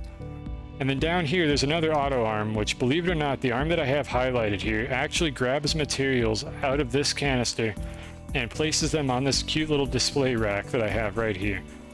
I want to do something equivalent to that with hydrazine, but I want to be able to store a lot of hydrazine. There's two ways I can approach that. I can either store a lot of ammonium and then produce hydrazine on the fly, but that doesn't feel right to me. I want to produce the end product, and because I want to use this solution to store other materials as well, like silos of these exo chips, for instance, and possibly gases and soil. And the soil and the hydrazine would basically work the same way, except I would have to pass the soil around in these little soil canisters here. And let me check. I have a list of other things I wanted to do this with, so let me just look at it for a second. So I want to deal with hydrazine. I want to deal with soil. Yeah, all the gases and exo chips were tentatively things I wanted to do that with as well. So I need to come up with a better system for this. And I just need to think about how to do it. So we're going to be theory crafting a bit. I'm going to move a few objects around. I may or may not build it during this stream, but maybe this will be interesting, or maybe somebody in chat will see an idea that I didn't think of. Region valleys. Thank you, game. I needed to know this information. Very important. So to start with, we're going to need a couple of these canisters. So I'm going to grab one of the existing hydrazine ones just to mock this up. I want to do it upstairs because I want it to be accessible upstairs so I can stop going down here to grab it. So we'll just let's grab a filled one because it'll be a little easier to mess with that.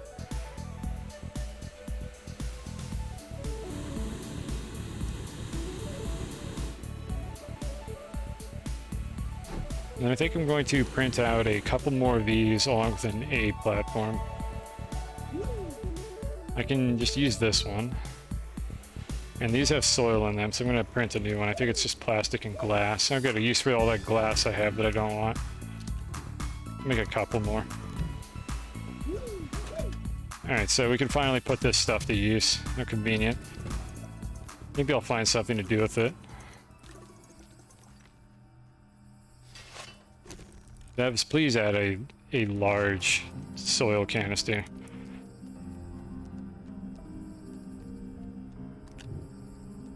Right, I need to remember, I need to scroll up and down this now. I think it's here? No, why is it not there? Where is it? Am I using the wrong printer? No, this is the correct one. Medium printer, auto arm, power sensor, button repeater. Why would it not be here? Am I dumb?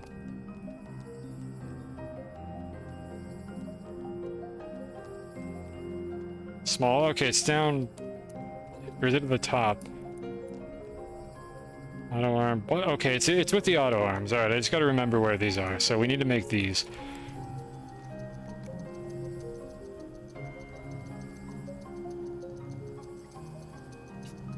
Just waiting for it. It'll be done in a second here and I'll print another one. Just be glad I printed all that other stuff ahead of stream so you don't have to sit here and watch me do this. This should be enough for me to do my mock-up that I'm trying to test here. Alright, so we need this. And then I need to get an A platform just for testing purposes while I mock this up. Because I have not done this off stream. I kind of wanted to design this on stream because maybe somebody will have some interesting feedback for it. Or maybe it's just interesting for somebody to watch this. A bit of figuring out like how to actually solve this issue. We're not doing it in creative mode, of course, because professionals have standards. And we're doing everything in this game in adventure mode. I've done some stuff in creative mode to like test things, but this is something we want to do here. Because I can do it here anyways, it's not that much more inconvenient. I have most of the stuff printed out ahead of time. And this is where we're going to eventually want the final product. Alright, so I'm probably going to want a similar system here where I have an overflow detection on the hydrazine. So in theory, this right here is like our filled system. It's where these ones are. And in fact, I'm going to actually grab another filled hydrazine canister because I think that'll make this a bit easier to do. And that's going to be our filled system. Then the single canister will be our overflow detection. Oh, what am I doing here? I need to... And I'll just take this one. Make sure that these are all set to input. There we go. Alright, that should be plenty of hydrazine to work with.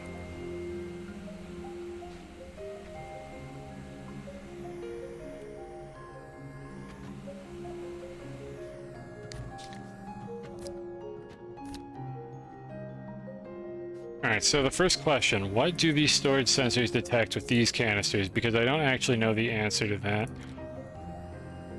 I can take this one off for now. Let's be putting that there. We want to detect, let's see, what do we want to detect? I believe I actually don't care whether this particular platform is full. I only care whether this one is full. So actually, we don't need to put a sensor on that at all. We need to detect, like, this canister here. Okay, so it's waiting for storage to fill. I believe this will work correctly, even with these. Waiting for storage to stop being full. Okay, so it can detect the overflow canister. But I need to figure out how to do this now. So if we have a bunch of these canisters all set to output mode, will it be handled correctly? I need to set this to input. I'll have a couple like that. I'm just gonna build these up.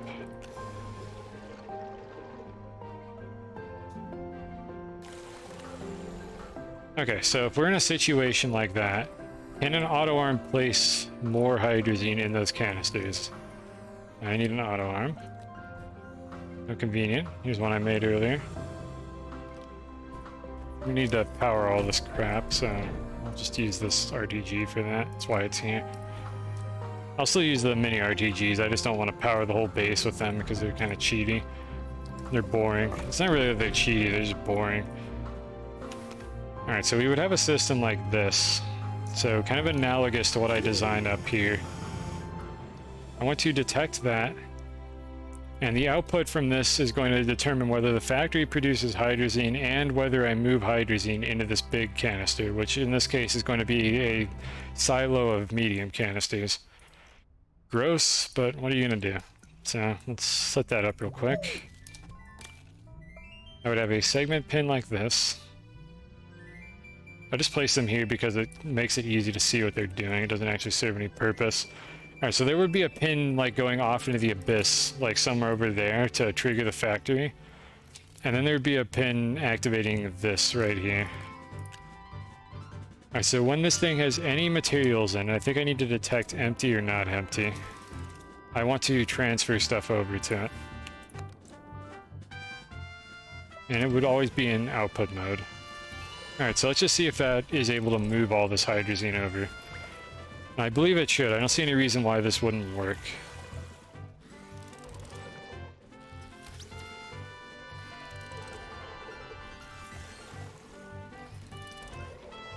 This is very slow. Let me help it along a little bit. I love the fact that this game does this shit. I have to turn everything off now because something else stole the slot that I was trying to place fuel into. Very convenient. This is why I don't want to have to touch any of this stuff by hand because it just makes a mess. So you know what? Never mind. We're just gonna let it sit for a second here. Meanwhile, let me think about the next step. So the next step is I want a display rack, but the display rack is going to be a little different. I want the ability to pull 2 hydrazine canisters off of the rack in order to be able to put it on directly onto this rover. Nox the Fox, hello, thank you for the raid. What are you up to? You playing Astroneer? I don't know if I recognize your name or not, but welcome to the stream. But anyways, I need 2 canisters as the output slot. Hello, Slim.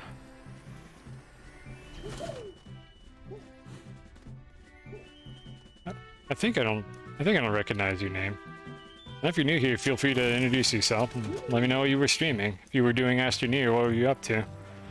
If you were streaming something else, there's a very good chance I don't know anything about the game, but you might get lucky. I only stream like 2 different games because I'm very picky about what I do with my time.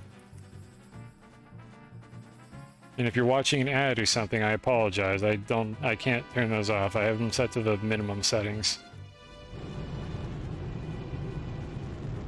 I would never, I mean, I feel like I never stream with how infrequently I do it. Let me go print more of these canisters. I'm thinking we need more of these.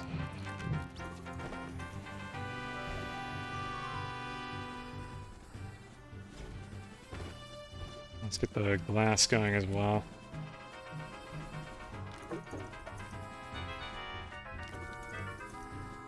One viewer. I'm not going to disrespect it.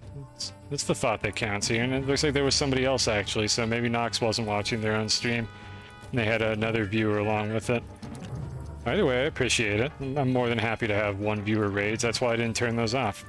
There's a setting where I could get rid of that, and I don't want to do that. Everybody's got to start somewhere.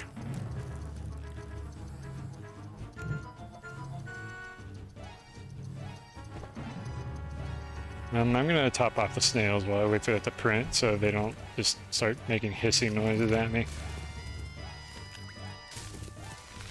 Nox is new and you've never seen automation. Do I have anything I could... Oh boy, is this the stream for you? Let's see, what do you want to see? Do you want to see the automated plant farm? Do you want to see the rover or the lunar lander I towed from another planet? The giant battery bank. There's a space elevator over in that direction. There's like 3 large solar arrays on top of this gateway. I have a parking garage full of rovers over there. And then I have a fully automated, well not fully automated, but I have a mostly automated factory downstairs and a fully automated sorting system upstairs. So there's a lot to choose from here. This is an extremely endgame save that I've been working on. And right now we're in the process of designing an automated hydrazine factory. I'm just theory crafting it for now. I'm gonna actually build the majority of it downstairs once I have something that I'm satisfied with. Hasn't even been. Excuse me. Look, I'm saving beating the game. Beating the game, nothing interesting happens when you do the thing that beats the game. Yes, I could literally go over there and press the one button, hold E for 2 seconds, and beat the game, and then come back and do what I'm doing here. But I'm saving that for a special occasion when I'm actually done with my playthrough of this game. That's when I'm going to beat the games, quote unquote. And then I'll only come back for like new events and things that they add to it at that point. But for now, I'm saving that. I have beat the game. This is the end game. I have everything that I could ever want in this video game at my fingertips right now. So what's left to do except automate and build factories?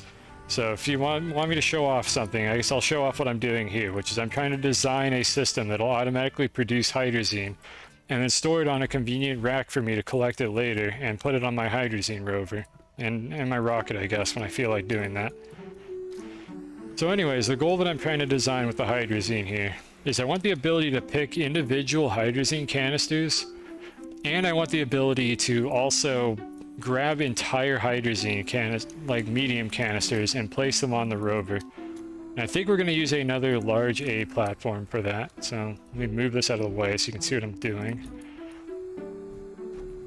And do this. Rockets, who needs them? They are faster, like they're more convenient, but they're not as much fun as using a rover to fly around. So why would I use rockets when I could do that instead? So we're gonna need that, and we're gonna need another auto arm. So grab this, put that there. And the way I envision this system working is pretty much we'll have a main storage here. This is eventually going to have more of these canisters, probably like 12 of these canisters, like all stacked on top of one of these silos. Like one of these things covered in hydrazine canisters is what I'm envisioning. But for now, we're just using 2 for testing purposes. And then this thing, I've been calling this like the display rack. It's basically going to be full of containers that I can access from the front of my storage system. I'll have something similar to this, but set up for hydrazine instead. I'm probably going to build it here on the other side of the road, and I will be able to pick things off of it manually without breaking the rest of the sorting system. If I move these around, everything is going to break, but I believe if I do this correctly, it isn't going to break everything. Or at least that's what I'm going for in any case. So let's see, these need to both have output disabled. We would have another auto arm grabbing canisters like this. Actually, I think these would both have output enabled is how I would set it up. And then this arm would be turned on as long as this is not filled. So let me turn my brain on for a second here. I need to find another storage sensor. Here it is. Alright, so same thing as before. I should be able to detect whether or not this is filled. Actually, I think what I usually do is I detect whether or not this is not filled. So we're gonna set it up in this order. Put it like that. You're tired and you have work. Alright, see ya. Thank you for stopping by. I don't know why you still subbed to me. I'll get back to you on the DM that you sent me, like after this. But again, I think I'm probably going to reject it because I had my own ideas for the sub icons. But we'll see. I'll take a closer look at it and decide what I want to do. I appreciate the effort either way. Alright, so let me get this out of the way here. Yeah, so normally what I would have here is a full or not full sensor controlling the auto arm that fills up my display racks. So we're going to build the equivalent of that over here. I'm actually going to rotate all of this around because this will more accurately portray how it's going to look when it's finished. So it's actually going to be set up something like this when it's done. Like that, and like that. And then this is the input canister to the whole system. Alright, so as long as this is not filled, I would be putting more stuff on this display rack. And eventually I will have a ton of hydrazine, like an insanely large quantity of hydrazine to do this, but for now we're just testing with a few filler items. In fact, I'm going to use some tethers to fill a couple more of the slots just to make the demonstration go better. I mean, it's not just a demonstration, I'm also designing this on the spot, trying to figure out what problems I might encounter while I do this. So let's pretend for now that we only needed one of these on the display rack. So I'm going to put all these away. And we would just have tethers in these spots to make it think that it's filled when it actually isn't. And then that's always set to output mode. Alright, so if I needed a single hydrazine, what I would be able to do is just pluck a hydrazine off of this thing and the system would eventually refill it. Now it's going to be a little annoying, but I could make a button repeater for it where I could basically force this auto arm to be turned off, and then I could pick this entire soil or fluid canister off of the platform. And where's that rocket going to come out of the ground? Ah, there it is. Anyways, I could pick a full canister off of this platform if I have this auto arm like forcibly turned off and go stick it on my rover. But the problem is if the arm is still on while I do that, it's going to fill these slots in, and it's going to aggressively fill these slots in. So if I start trying to pull stuff off of it, I'm going to have to like rush to put the canister back onto it. So I think we're going to use a logic gate for that, and that's going to consist of a button repeater that I use to toggle it, and then the original logic gate, which is this storage sensor. So both of these conditions need to be true. So let me grab a button repeater off of this abomination.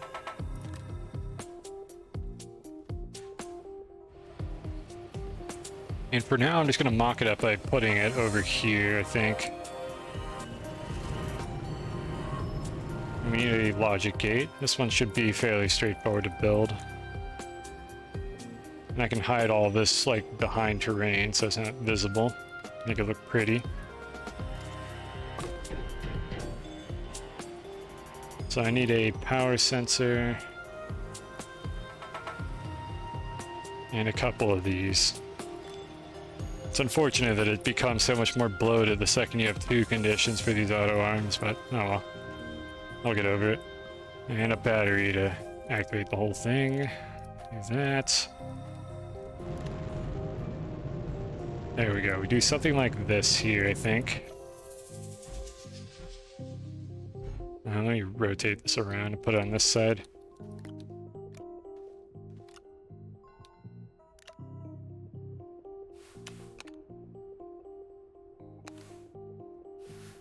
And this goes into the power sensor, which I need to drop over here.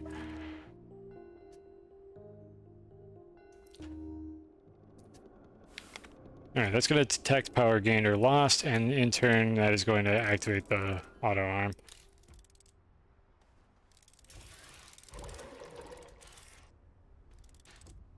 I just want to center this so it's easy for me to see what I'm doing here. There we go, so that's powering the auto arm.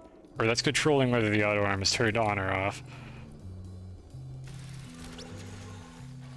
And it'll only be doing anything if both of these conditions are met, assuming I set it up correctly, which I appear not to have, because I did not actually hook this up correctly. That's how it's supposed to be. Alright, so the arm is going to be off until both conditions are met. And the conditions are that we have space on this platform, and I have not activated this button repeater. I could just expose the power switch itself, but I think this is going to be hidden behind terrain. So what I'm kind of envisioning is having a wall with these canisters on it, and then the button repeater is just like sitting next to them, or I could even put it on the platform if I had an extra spot for it. And both of those things would need to be true. So this one would be on already, and then this would need to be turned on in order to activate the auto arm. So if I want to pull this canister off and not have those slots get filled in, I just press this button for a second, and then pull this aside, slap a new one in, and then press the button again, and the arm will turn back on. That's what I have envisioned here. And I don't see any reason why that wouldn't work. So the question then is, how compact can I build this whole thing? Let me grab some steel real quick here, because I'm going to need one of these silos, I think.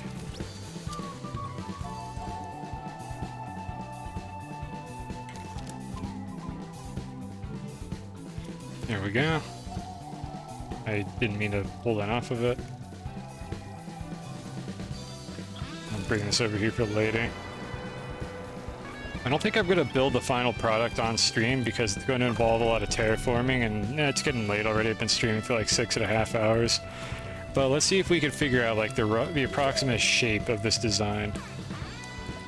So I just got to wait for this thing to finish printing, and then I need to see if the arm could reach a silo full of hydrazine canisters. Which hopefully it can. If not, I might need to use 2 auto arms for this, which isn't too big of a deal. It's just a bit annoying. That'll be done in a second here. And meanwhile, I'll head over here and get more food for the snails.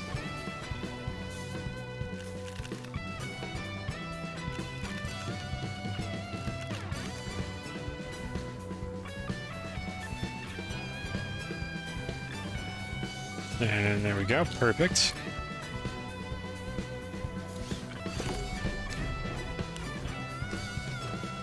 Alright, so the moment of truth.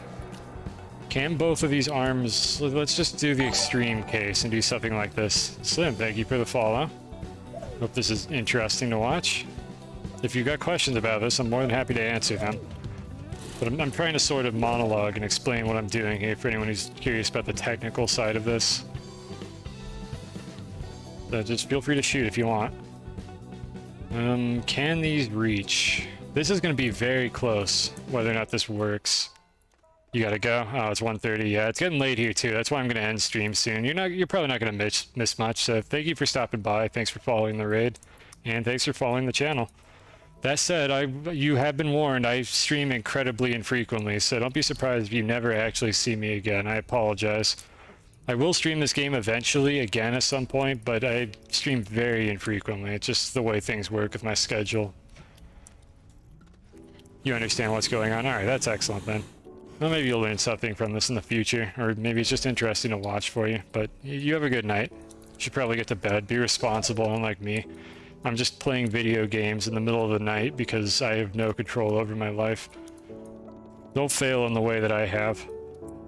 Alright, so is this going to be able to reach? I'm going to temporarily turn this off.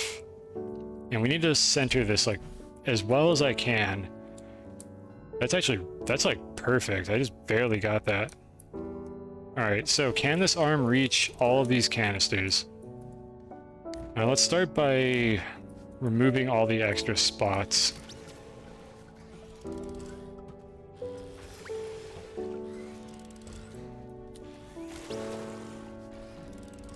Alright, so what I want this arm to do is fill all these slots, but that's not what we're actually testing. What I want the arm to do is put a resource in every single one of these canisters. So I need to start by just padding everything out, and then I'll test a few special cases and see if this will work. I've got a bad feeling that it won't, and that I'll need 2 arms for this, but you never know, maybe we'll get lucky with it. So I need the canister to be set to output mode, which is good. And we're going to try like the 2 close ones and the far ones, and then the top and the bottom. Just need to wait for these to fill. I'll help it along here.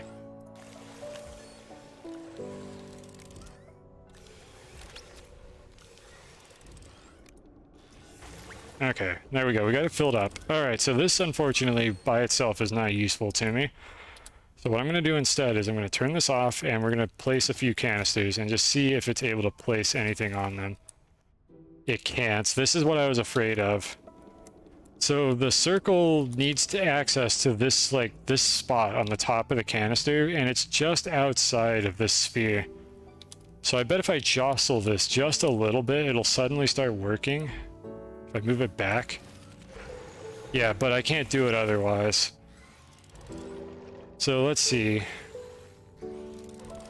Yeah, I have to. It has to be able to place directly into the canisters. I'm aware that if I toggle these canisters, they can go into suck mode instead of blow mode. The problem with that is that then there are no open resources for this auto arm over here to grab. So I don't have a good way to do this. I basically need to be able to place materials directly onto the top of all 12 canisters, and that unfortunately means I need more auto arms. But that's not the end of the world. That's just a bit of an inconvenience. We can work around that. So let's try this hypothetical design. Alright, so the design here would just be 2 arms instead of 1. And they should be able to cover both sides, if I do that correctly. This arm is facing the wrong way. There we go. So in theory, this should be able to do the trick. So we can pull that out of the way. And then we would rotate it like that.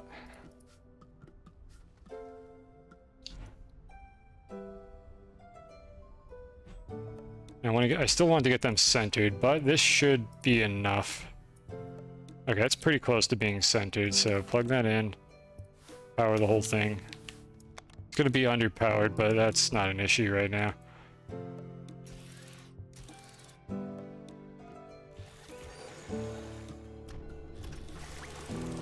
It occurs to me I have a better way to fill all these slots. I can just do that. It looks like this canister is empty. Let me rotate some in.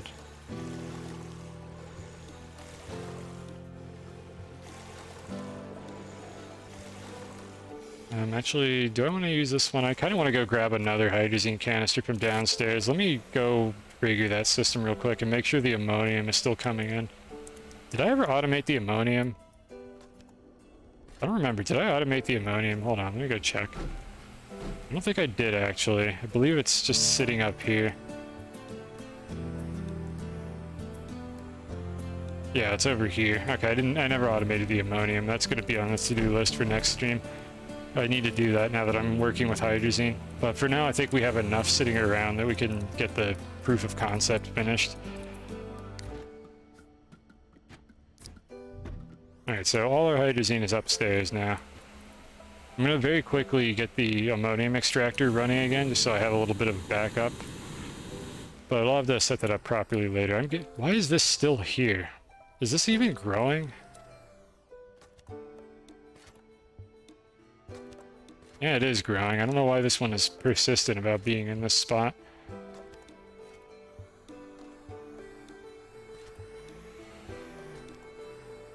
I should have made these pits deeper.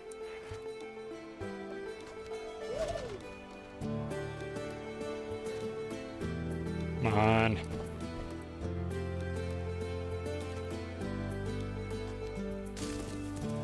Alright, good, got it. I don't have to worry about those planting anymore.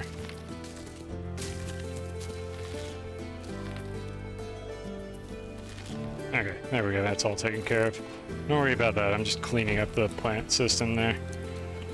Maybe someday I'll actually patch it up to work properly. I mean, it works well enough, it gets the job done. Alright, we have a new canister now.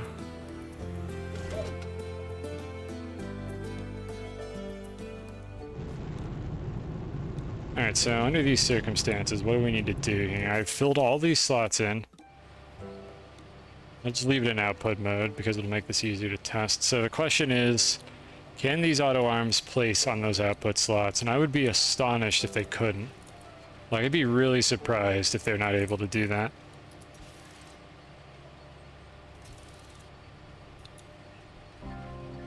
Why are you two not doing anything? It's not set to output mode. There we go. Alright, so it can reach that spot. It's as expected.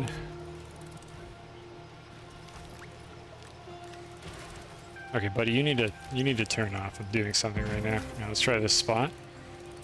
Good. I'm pretty sure this is going to work, but I don't want to do all this and then find out that it's not going to work and be sad. So we are going to test all 6 of these because we'll know it'll work on the mirrored side. But it looks pretty good. I'm pretty sure this is going to work fine.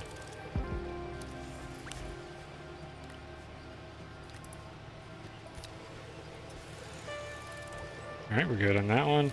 A few more. Excellent. And last one.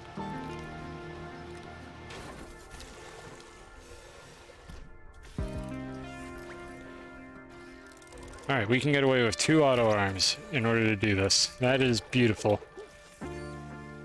I was worried it might require more. I need to attach a better power source to this. There's too many arms running. Let me actually put it on the power grid. I've been lazy this whole time, but I think I need to actually do this right.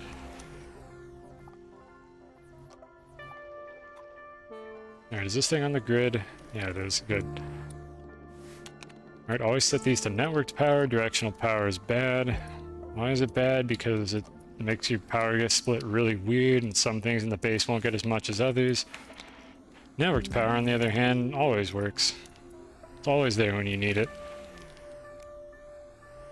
Alright, so now we have a real power supply. We don't need the stupid RTG anymore.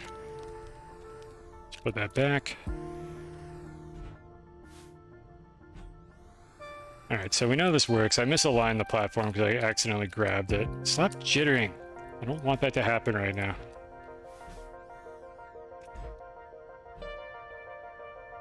Alright, so it would be positioned roughly like this. And we know that the other side will work because they're symmetrical, and I'm pretty sure I was close enough to the middle for this to work. And if that still doesn't work for some reason, I could just move these arms apart slightly on separate platforms. Now the question is, how about the arm that needs to remove materials from the silo? How is that going to fare? I need to move it to the back a bit. Alright, that is pretty good. It's pretty much dead center. So it has to reach the output slots of these canisters, and I could already see right now that should be completely fine because the output slots are near the bottom like that. So I don't believe it's going to have any issues reaching those slots.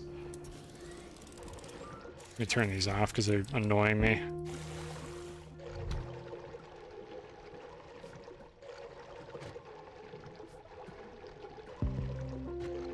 I just need to place a few dummy canisters. I'll have them all rotated to look like this, I think. Alright, so we'd have a couple like that. It'd be set to output mode.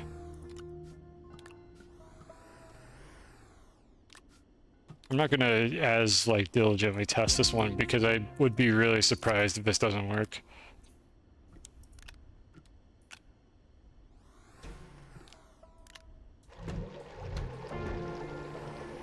Yeah, something like this. That should basically cover all the scenarios. I guess I'll put one over here as well. And these would all be set to output mode by default, and when this was all good and done, I would have 12 of these things instead of just the 4 that I'm testing with right now. Greetings. What the hell is that wall behind you? Excellent question. This is a automated storage system for every resource that matters. So the metals are being smelted in the back, but the final products are in this particular spot. But yeah, I'll give you a closer look at it so you can see it for a second before I go back to what I was doing. But you've got all the normal resources, all the tier 2s, all the chemistry labs, and then a couple of extras like Astronium and scrap, and I'm currently working on the hydrazine system. It's smart. I don't know. I've wasted so much of my life doing this. I don't know how smart this actually counts as, but I mean, there is a lot of design that went into this to make this actually happen. The problem is the hydrazine doesn't translate well to it, so I have to come up with a different design to get the hydrazine to work, and that's what I'm doing right now. And thank you for the follow. I'm going to be ending stream soon here, but I'm going to try to finish off the design for the hydrazine here, so hopefully that's at least a little bit interesting. I could answer any quick questions you have about this system, but it's getting near the end of my day, so I'm not going to be going for too much longer. Maybe I'll give you a tour or something where I just gloss over the base, and then I don't stream for another month. You just wonder where Cosine went and why he never streams anymore. Because I unfortunately don't stream very often. I just try to make it interesting when I do stream. So let's see, we've got... These are all supposed to be set to output. There we go.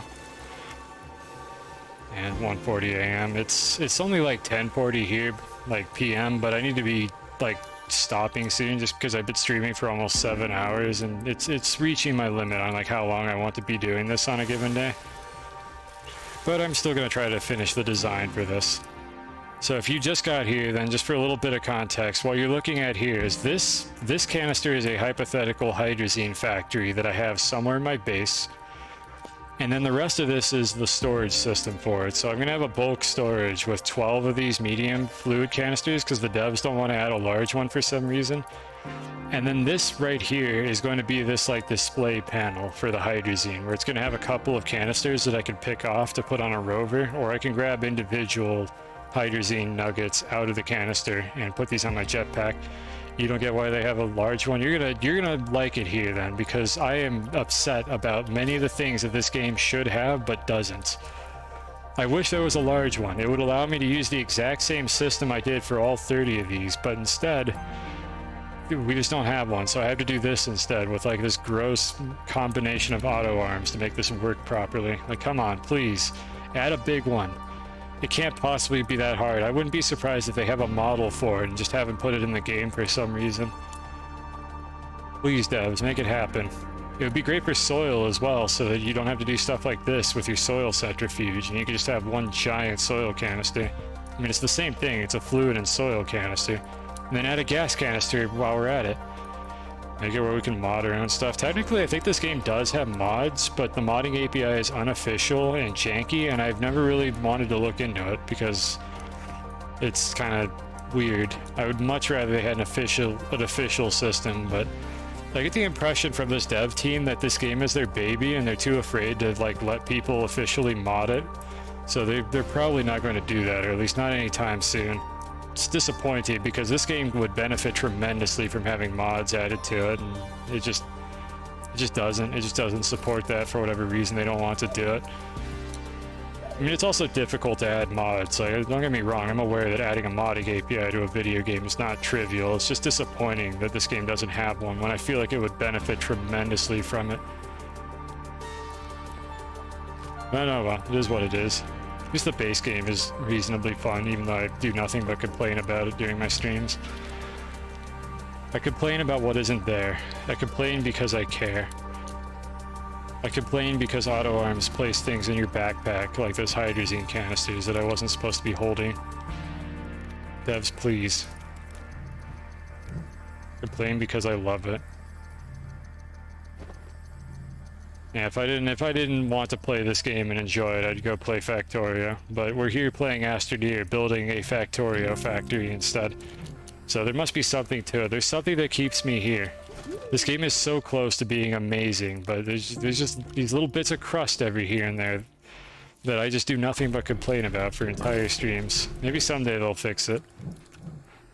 Until then, I'm still going to finish off this sorting system because, well, I mean, because I want to. It's an interesting challenge.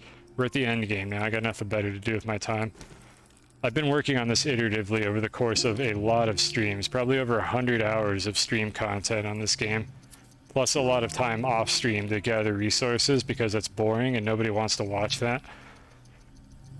But at this point, I have most of the resource gathering automated, so I actually haven't had to do a whole lot of that.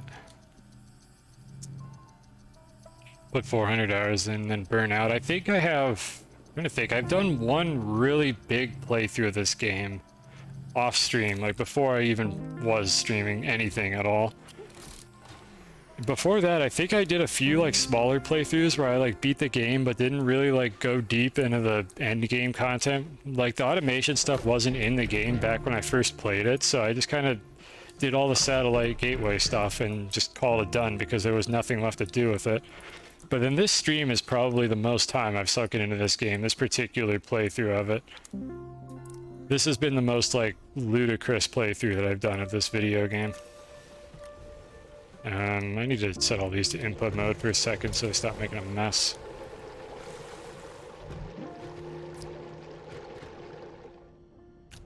I didn't think I was going to print all of these, but I've just kind of decided it'll be easy if I design this with all 12 of these printed out, so I might as well just do that now.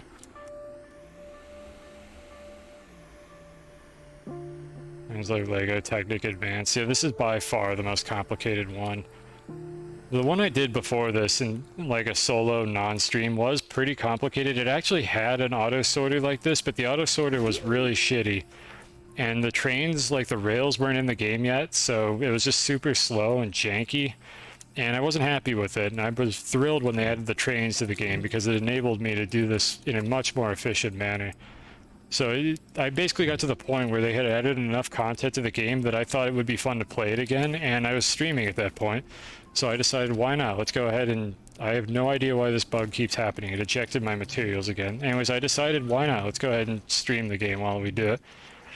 And as it turns out, this has been a really good playthrough, and I'm glad that I streamed it, because it seems to be interesting to a lot of people to see a technical playthrough of this game. Whereas most people seem to just spend their entire playthrough on, like, Silva and then just stop playing after a couple days.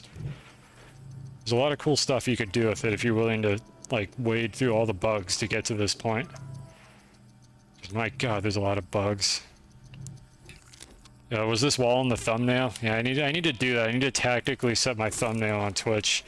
Just spend like large amounts of time looking at interesting stuff just to make people more likely to click on it. You know, I gotta sink in that clickbait on Twitch. Really get the most out of the experience. Because nobody wants to look at a base that just consists of just a couple items sitting on the ground with nothing interesting on it. You gotta sell it. You gotta have a ridiculous looking thumbnail. I need a couple more plastic. Or those iPod looking things. Yeah, I assume you saw a low resolution image of like this or something. That's why you went and looked at it. Luckily, basically everything in my base is clickbaited. Like, I could be looking at anything whatsoever right now, and this base would look like clickbait with how ridiculous it is compared to just like a dirt lot with some buildings on top of it. Like, you know you're in for something wild if you look at this stream, even though it may not necessarily be as interesting as it looked on the thumbnail. Gotta print a couple more of these.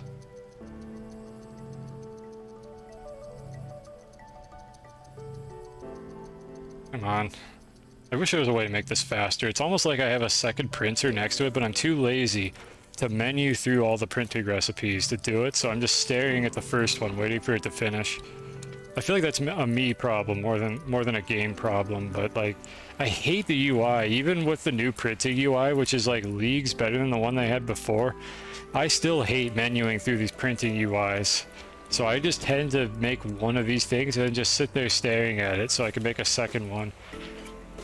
I only automate the printers when I need to make like 30 of something. Like in the case of this like hideous looking stack of delay repeaters, like this is where I would automate the printers and have like 2 or 3 of them making the same thing in bulk.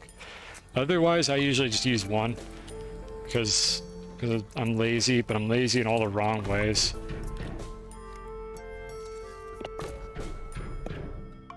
Alright, so we got all 12 of these. Now I need to set them all to output. I believe they're all... No, some of them are set to input, so let's see. Okay, so these are all good. Now this side.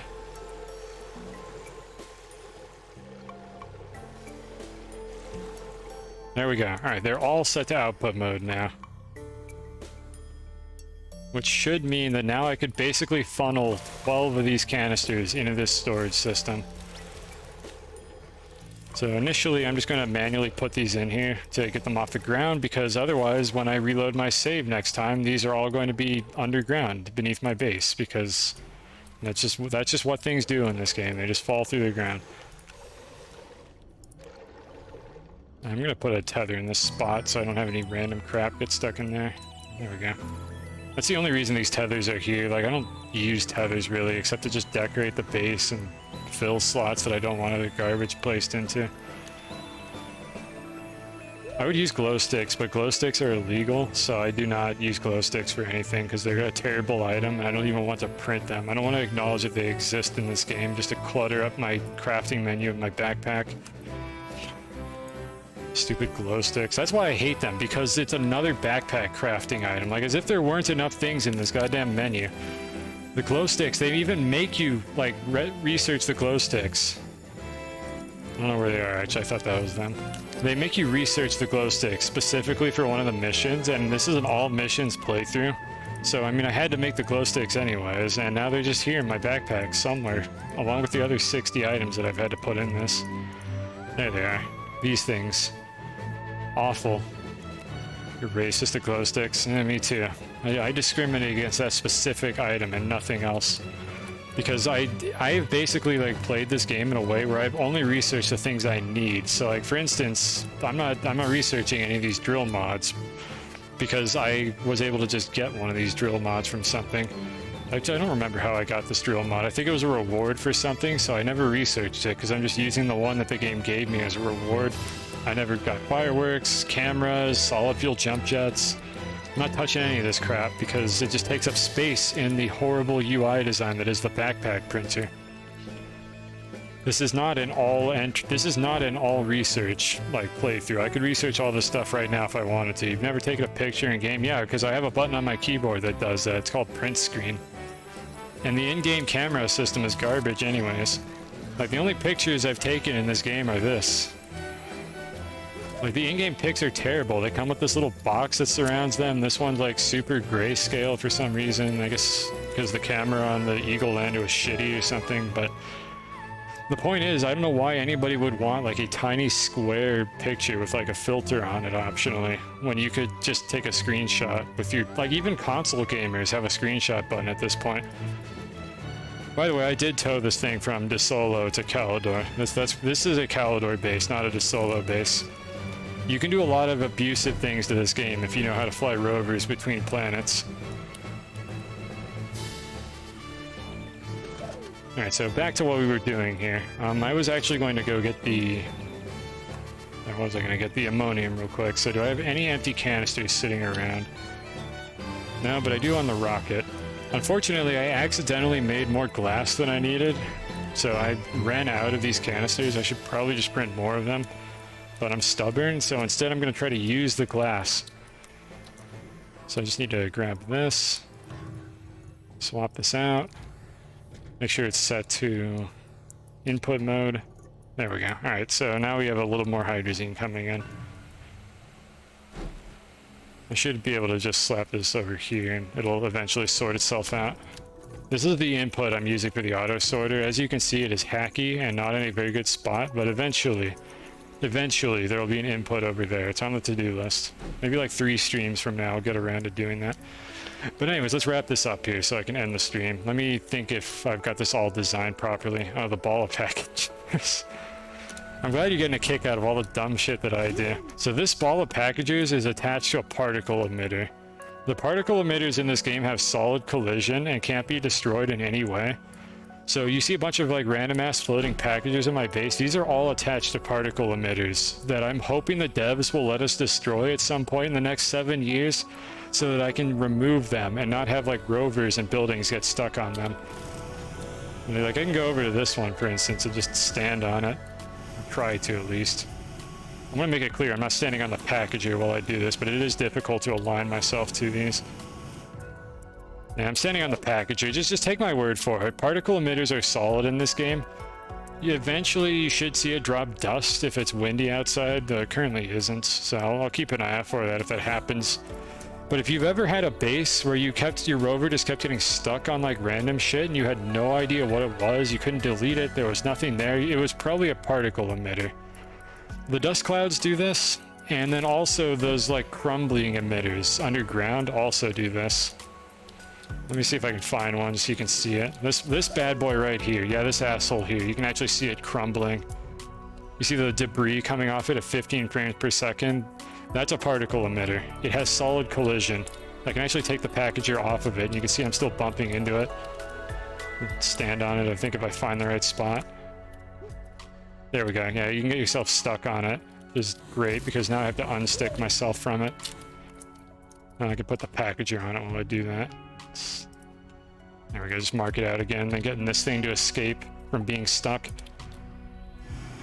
You can see I've been dealing with this a lot because I know the drill at this point. Just get in one of the vehicles if you get stuck on something, because it's going to happen to you a lot in this game.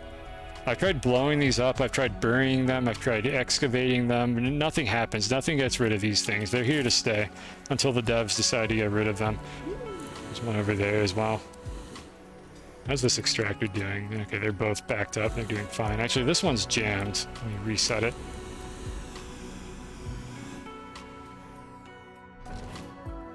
There we go. It magically works again. There's another feature that just does not work properly. I mean, this might as well be a base tour at this point. So yeah, you know what? Here you go.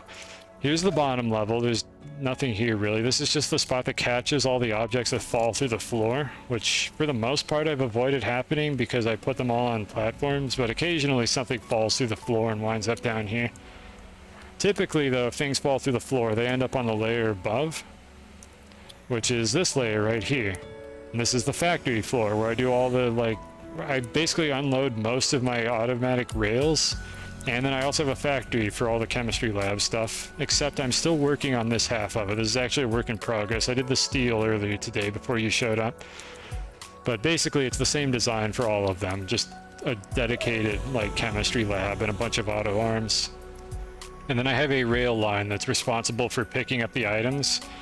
And eventually it brings them upstairs into the sorting system that I showed you earlier, which is this thing here. They come up out of this pit, which is directly in the center of the base, by the way. That goes all the way down to the core.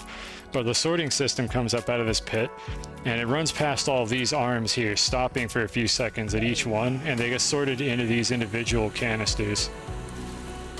You can actually see it happening right here, though there's nothing for them to pick up off of this particular rail car because it has ammonium on it, but they'll pick off whatever their respective resource is. And these have been very, very carefully aligned to make sure that they can only reach the canisters they're supposed to, because the devs don't want to give us filters for these canisters. And then from there they go into the front, where you can see everything set up over here. That's the gist of the sorting system. And everything like to the left of the tungsten carbide is pretty much fully automated, and then there's a few things over here I'm still working on. I need to do graphene, I need hydrazine for that, so that's why I'm working on hydrazine right now. And then all the byproducts of graphene, like diamond and nanocarbon, I also need. Everything else is basically automated though, except I have to go kick the extractors every now and then because they don't work correctly. They've never worked correctly ever since release. But at least I don't have to do that very often. It's better than nothing, I suppose. At least I don't have to mine the resources myself. It could be worse. I just had to remind myself of that every time I complain about this game. It could be worse. So anyways, we might actually be pretty close to this being done. And working in numbers field. Yeah, I'm a computer science major with a minor in mathematics. And I'm unemployed right now because I'm just living off savings and just kind of doing shit that I want to, but I was a software engineer for a fairly large company before this, so that's why I'm able to just waste my time streaming in the middle of the night with only like a few people watching it, and I don't need to make a profit off of this or anything. I just do it for fun, and I'm happy that people are interested in the way I play these games, but it bleeds over into how I play video games. You're a photographer and leather worker. That is so different from what I do for a living. It's interesting how this game brought us together.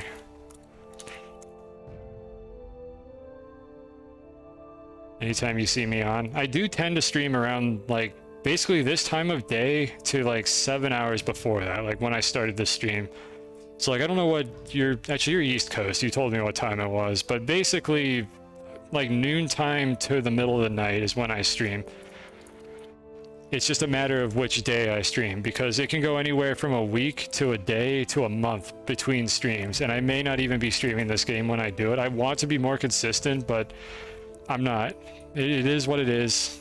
I would like to be better at some point. We'll see how this goes. If there's something I really want to do in Astroneer, I'll probably come back to it sooner. Hashtag that. Thank you for the follow. But for now, I just kind of come back to this game whenever I feel like streaming it for like 8 hours, because that's what I end up doing. Oh, you've got an alt. Okay. I appreciate the double follow. I mean, I'm not trying to run the numbers here, but I mean, if you use both those accounts or just want to double follow, I mean, go for it. As long as you're not a bot account, I don't think I get banned for it. Either way, I appreciate the support, and I'm glad you found this interesting. Okay, so you do use the alt. Excellent. Yeah, that's probably a good idea, honestly. I don't generally know anybody is streaming unless they like have a Discord set up, because that's usually how I get my notifications for that. I don't typically use the... Actually, I never use the like Twitch built-in system. I just prefer Discord instead. Okay, and you selectively followed. I see. Am I on the exclusive account? Like the privileged streamer account? I think that's a compliment, so thank you for that. I'm glad that I get the privilege of being on your alt account as well. Anyways, let's focus on this. You're in too many discords. I very much filter my discords down to like only the ones I actually care about. I just have all the other ones muted and I just check them every now and then. What are all these heaps of resources for and what to spend them on? Excellent question. There is no end to this. Like there's no reason to use these. I'm collecting the resources because I'm playing the video game and I just want to have them. Like my end goal for this playthrough that I've been streaming over like the course of like I think like 16 or 17 streams now is to fill every single one of these canisters with 400 materials just to say that I did it. There's nothing that I'm going to do with them. I'm not going to print like 400 RTGs or anything. I just want to have them. I just want to look at them. I just want to see like the beauty of what I did when I have a fully automated factory that can fill all of these canisters. So that's what the resources are for. They are not to be spent. They're to be looked at. They're collectibles. Hopefully that answered your question. It's not a good answer, but it's the answer that I have. The nerdy maker builder. I'm happy to hear that. I actually tend to do a lot of the building off stream because building in this game is very slow, but I tend to demo everything that I do on stream before I do the tedious stuff off stream.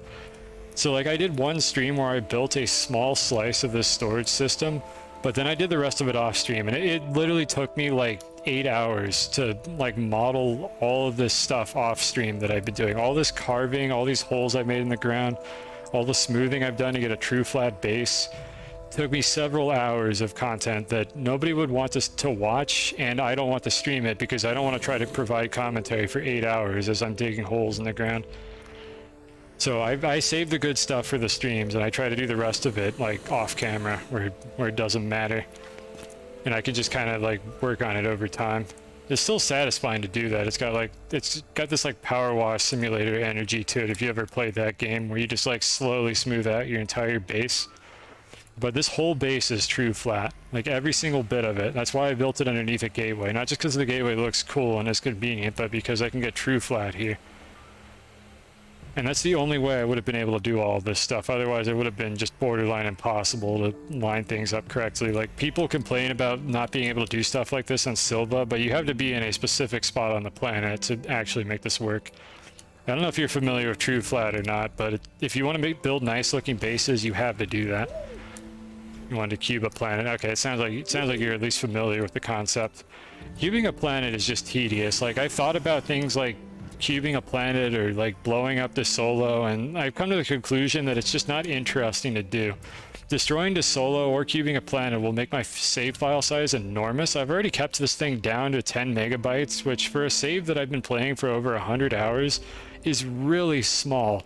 And the bigger your save file gets, the laggier your game gets, the longer it takes to save, and eventually once you reach like 50 to 100 megabytes, you can't load your save anymore.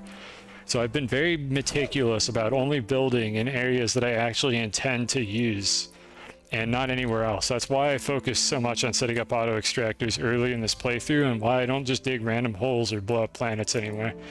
This game unfortunately doesn't perform well, and it's just not worth doing that. Yeah, he did 1/3 of a side. It's so big.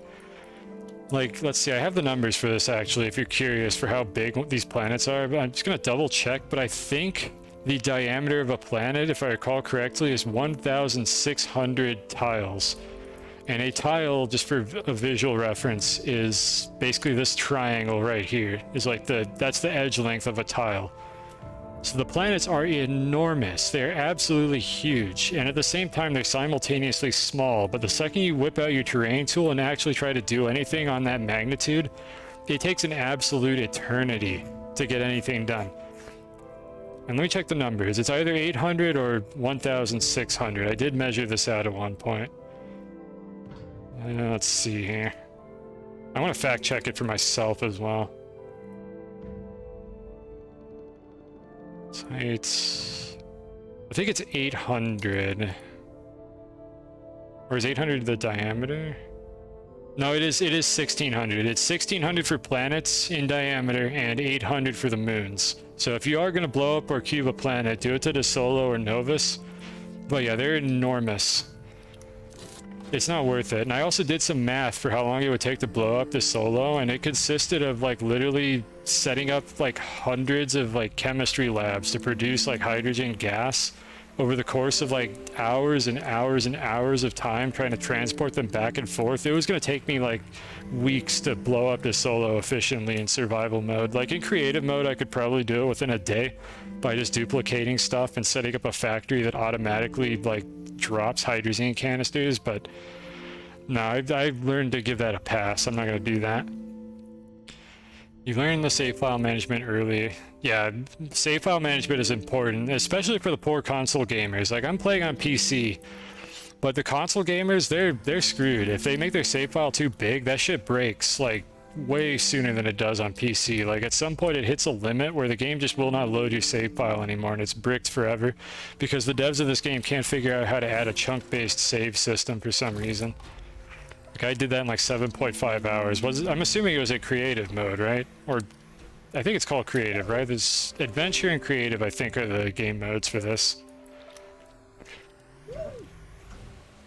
And that's good. That's actually pretty fast then. I wonder what the technique was for that, because I know I could blow up this Solo within one day in creative mode, but in adventure mode, where I have to actually build and move all the stuff around to blow up the entire planet, I think it would take me an incredibly long time to do it. Probably like real life days of just grinding it out and probably destroying my save file before I have time to finish it because of just how much loose crap would be sitting on the ground, because I don't have the option to turn off like dropping resource nuggets and things like that, which I'm assuming that this guy that did it in 7.5 hours had that all turned off. I'm pretty sure there's a creative mode option to disable resource nuggets dropping from the ground, if I recall correctly. And if there isn't a setting to do that, then whoever this was must have had a beast of a computer if they were able to actually like come anywhere close to the planet by the end of that project, because there would be so many item nuggets on the ground by the end of that. I would shudder to think how big that save file must be.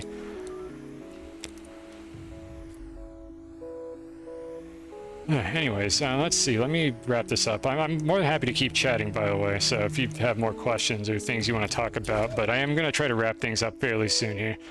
So let me just think whether I finish the hydrazine, then I could do like a base tour, we can chat a little bit more, and then I'll end stream after that, once we're satisfied that we're done here. But if you've got more questions, like, feel free to shoot. I can keep going. I don't have like a tight schedule. It's just a loose schedule that I want. So anyways, the hydrazine. Hydrazine would be produced by a factory over here. It would get placed in this canister. If there's anything in this canister, we turn off the factory, we turn on these arms, they transfer the hydrazine to the large bulk storage. And then if there's room on my display rack, which is equivalent to one of these, then this auto arm will turn on and move items into the display rack, like this, which I think this, yeah, it would be turned on right now. So it would eventually fill this up. When this is topped off, it would turn off, and then I can also manually turn off the display rack by using this button repeater so that I can grab canisters and take them over to my flying rover if I wanted to, and then I could slap an empty one on and activate it again. That is the proof of concept for what I wanted to design. I'm not going to do that today. I need to model out like terrain that could fit all of this, and I want to make one of these for soil potentially as well. The problem with the soil though is I need to design it to handle these small canisters. So that will be a future project for another day, but it looks like the proof of concept here works. And the purpose of this canister, as I mentioned before, I think, is this is a buffer canister, where if any materials are in this canister, that means that I've almost filled up my storage and I need to turn off the factory before I overflow it. Because otherwise, if I just detect whether or not this thing is filled, that means that by the time I can detect that it's full, it's too late, and I already have too much in the system, and the rail line is going to get clogged up with extra hydrazine.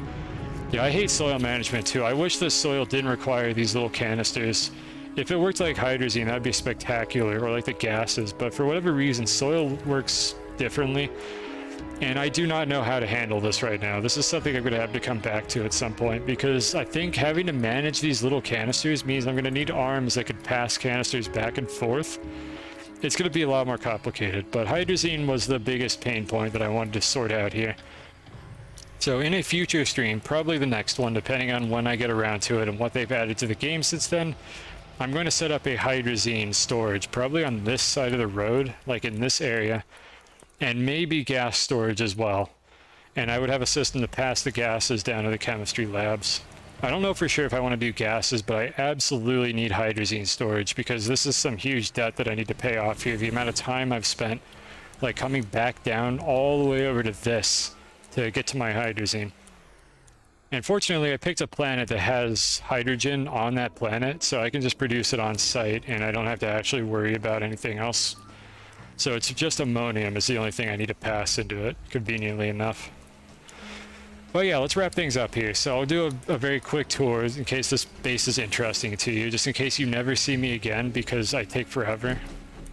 Now, if you gotta go now, you can go now, but for anyone else who's watching, I'll do a very quick tour of the system that I have set up here in the base, and then I'll go ahead and end the stream. You wanna see? Okay, well, don't let me keep you up too long. It's not gonna be a very long tour. The gist of it is I have automated plant gathering right here, so I can actually show that real quick. Just grab a few of these.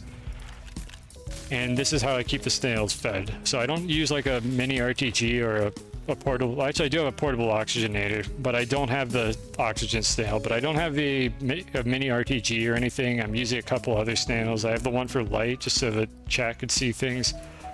Because I automated this system over here, it's very easy to do that. So anyways, the power system. Again, I'll try to keep this concise and quick just to not waste your time. You gotta go to bed, I gotta go eat something probably. I do not use RTGs for this base because RTGs are lame. They're boring. So instead, I have 3 large solar arrays on the top of this gateway. They work for half of the day. I think, let's see, 2 of these are from Calidor and 1 of these is from Silva. I actually towed it from Silva all the way to Calidor using the space elevator, and I will end off the stream with a space elevator, and then you can go to bed. So these are here, they're neat. These each produce like 192 units of power or something like that, and I have a few extra solar panels next to it to lock them in so I don't knock them off of the roof with my flying rover if I come in too hard. That's where the power is coming from in this base. It gets stored here. These batteries are enough currently to hold off the base for the duration of the night. I already showed you the whole storage system. All this stuff up here is just a generic like manual crafting system. Nothing terribly interesting to see here. I'm not going to go down it, but this goes all the way down to the core of the planet. That's where the Astronium is coming from, and that's also the closest quartz I could find is also coming from down there. But yeah, that's a drop straight to the core of the planet. Just take my word for it. I mean, it looks like that, so one could assume that that's probably what that is. I don't see why it would stop halfway down.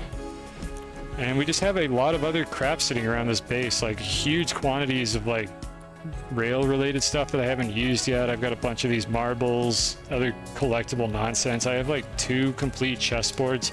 All of this dynamite, I've literally not crafted a dynamite in this entire playthrough, I'm pretty sure, or I've only crafted a couple. These are all rewards from various EXO events, and I've just been hoarding them because I have so many EXO chips, I haven't needed to blow anything up.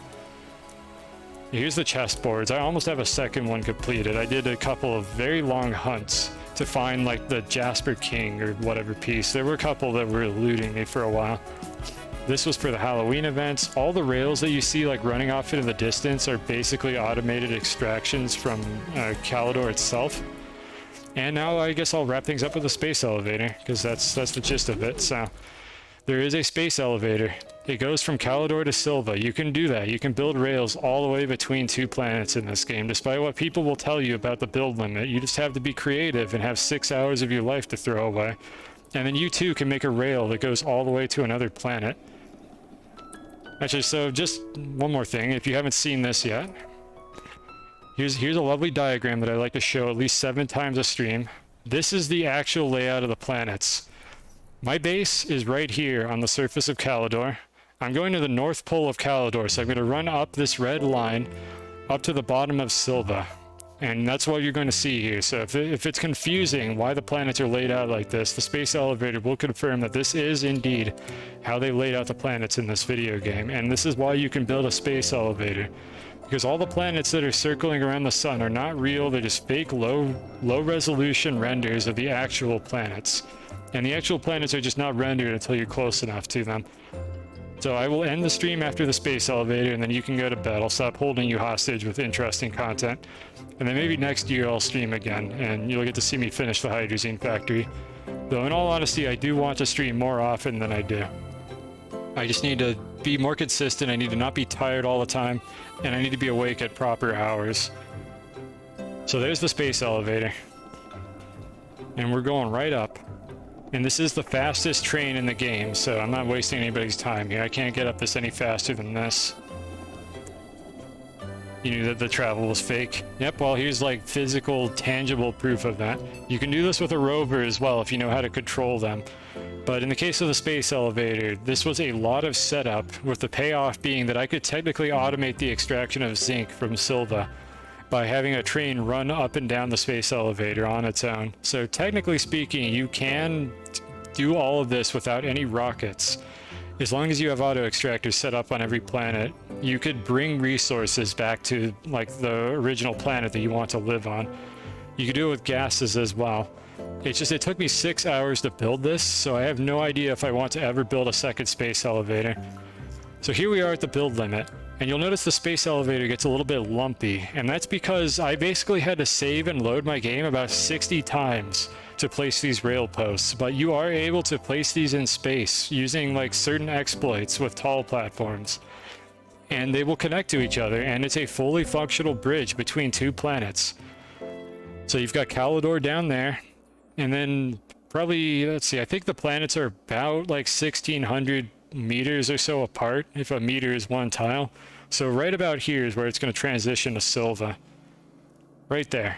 And now the space elevator is going to Silva.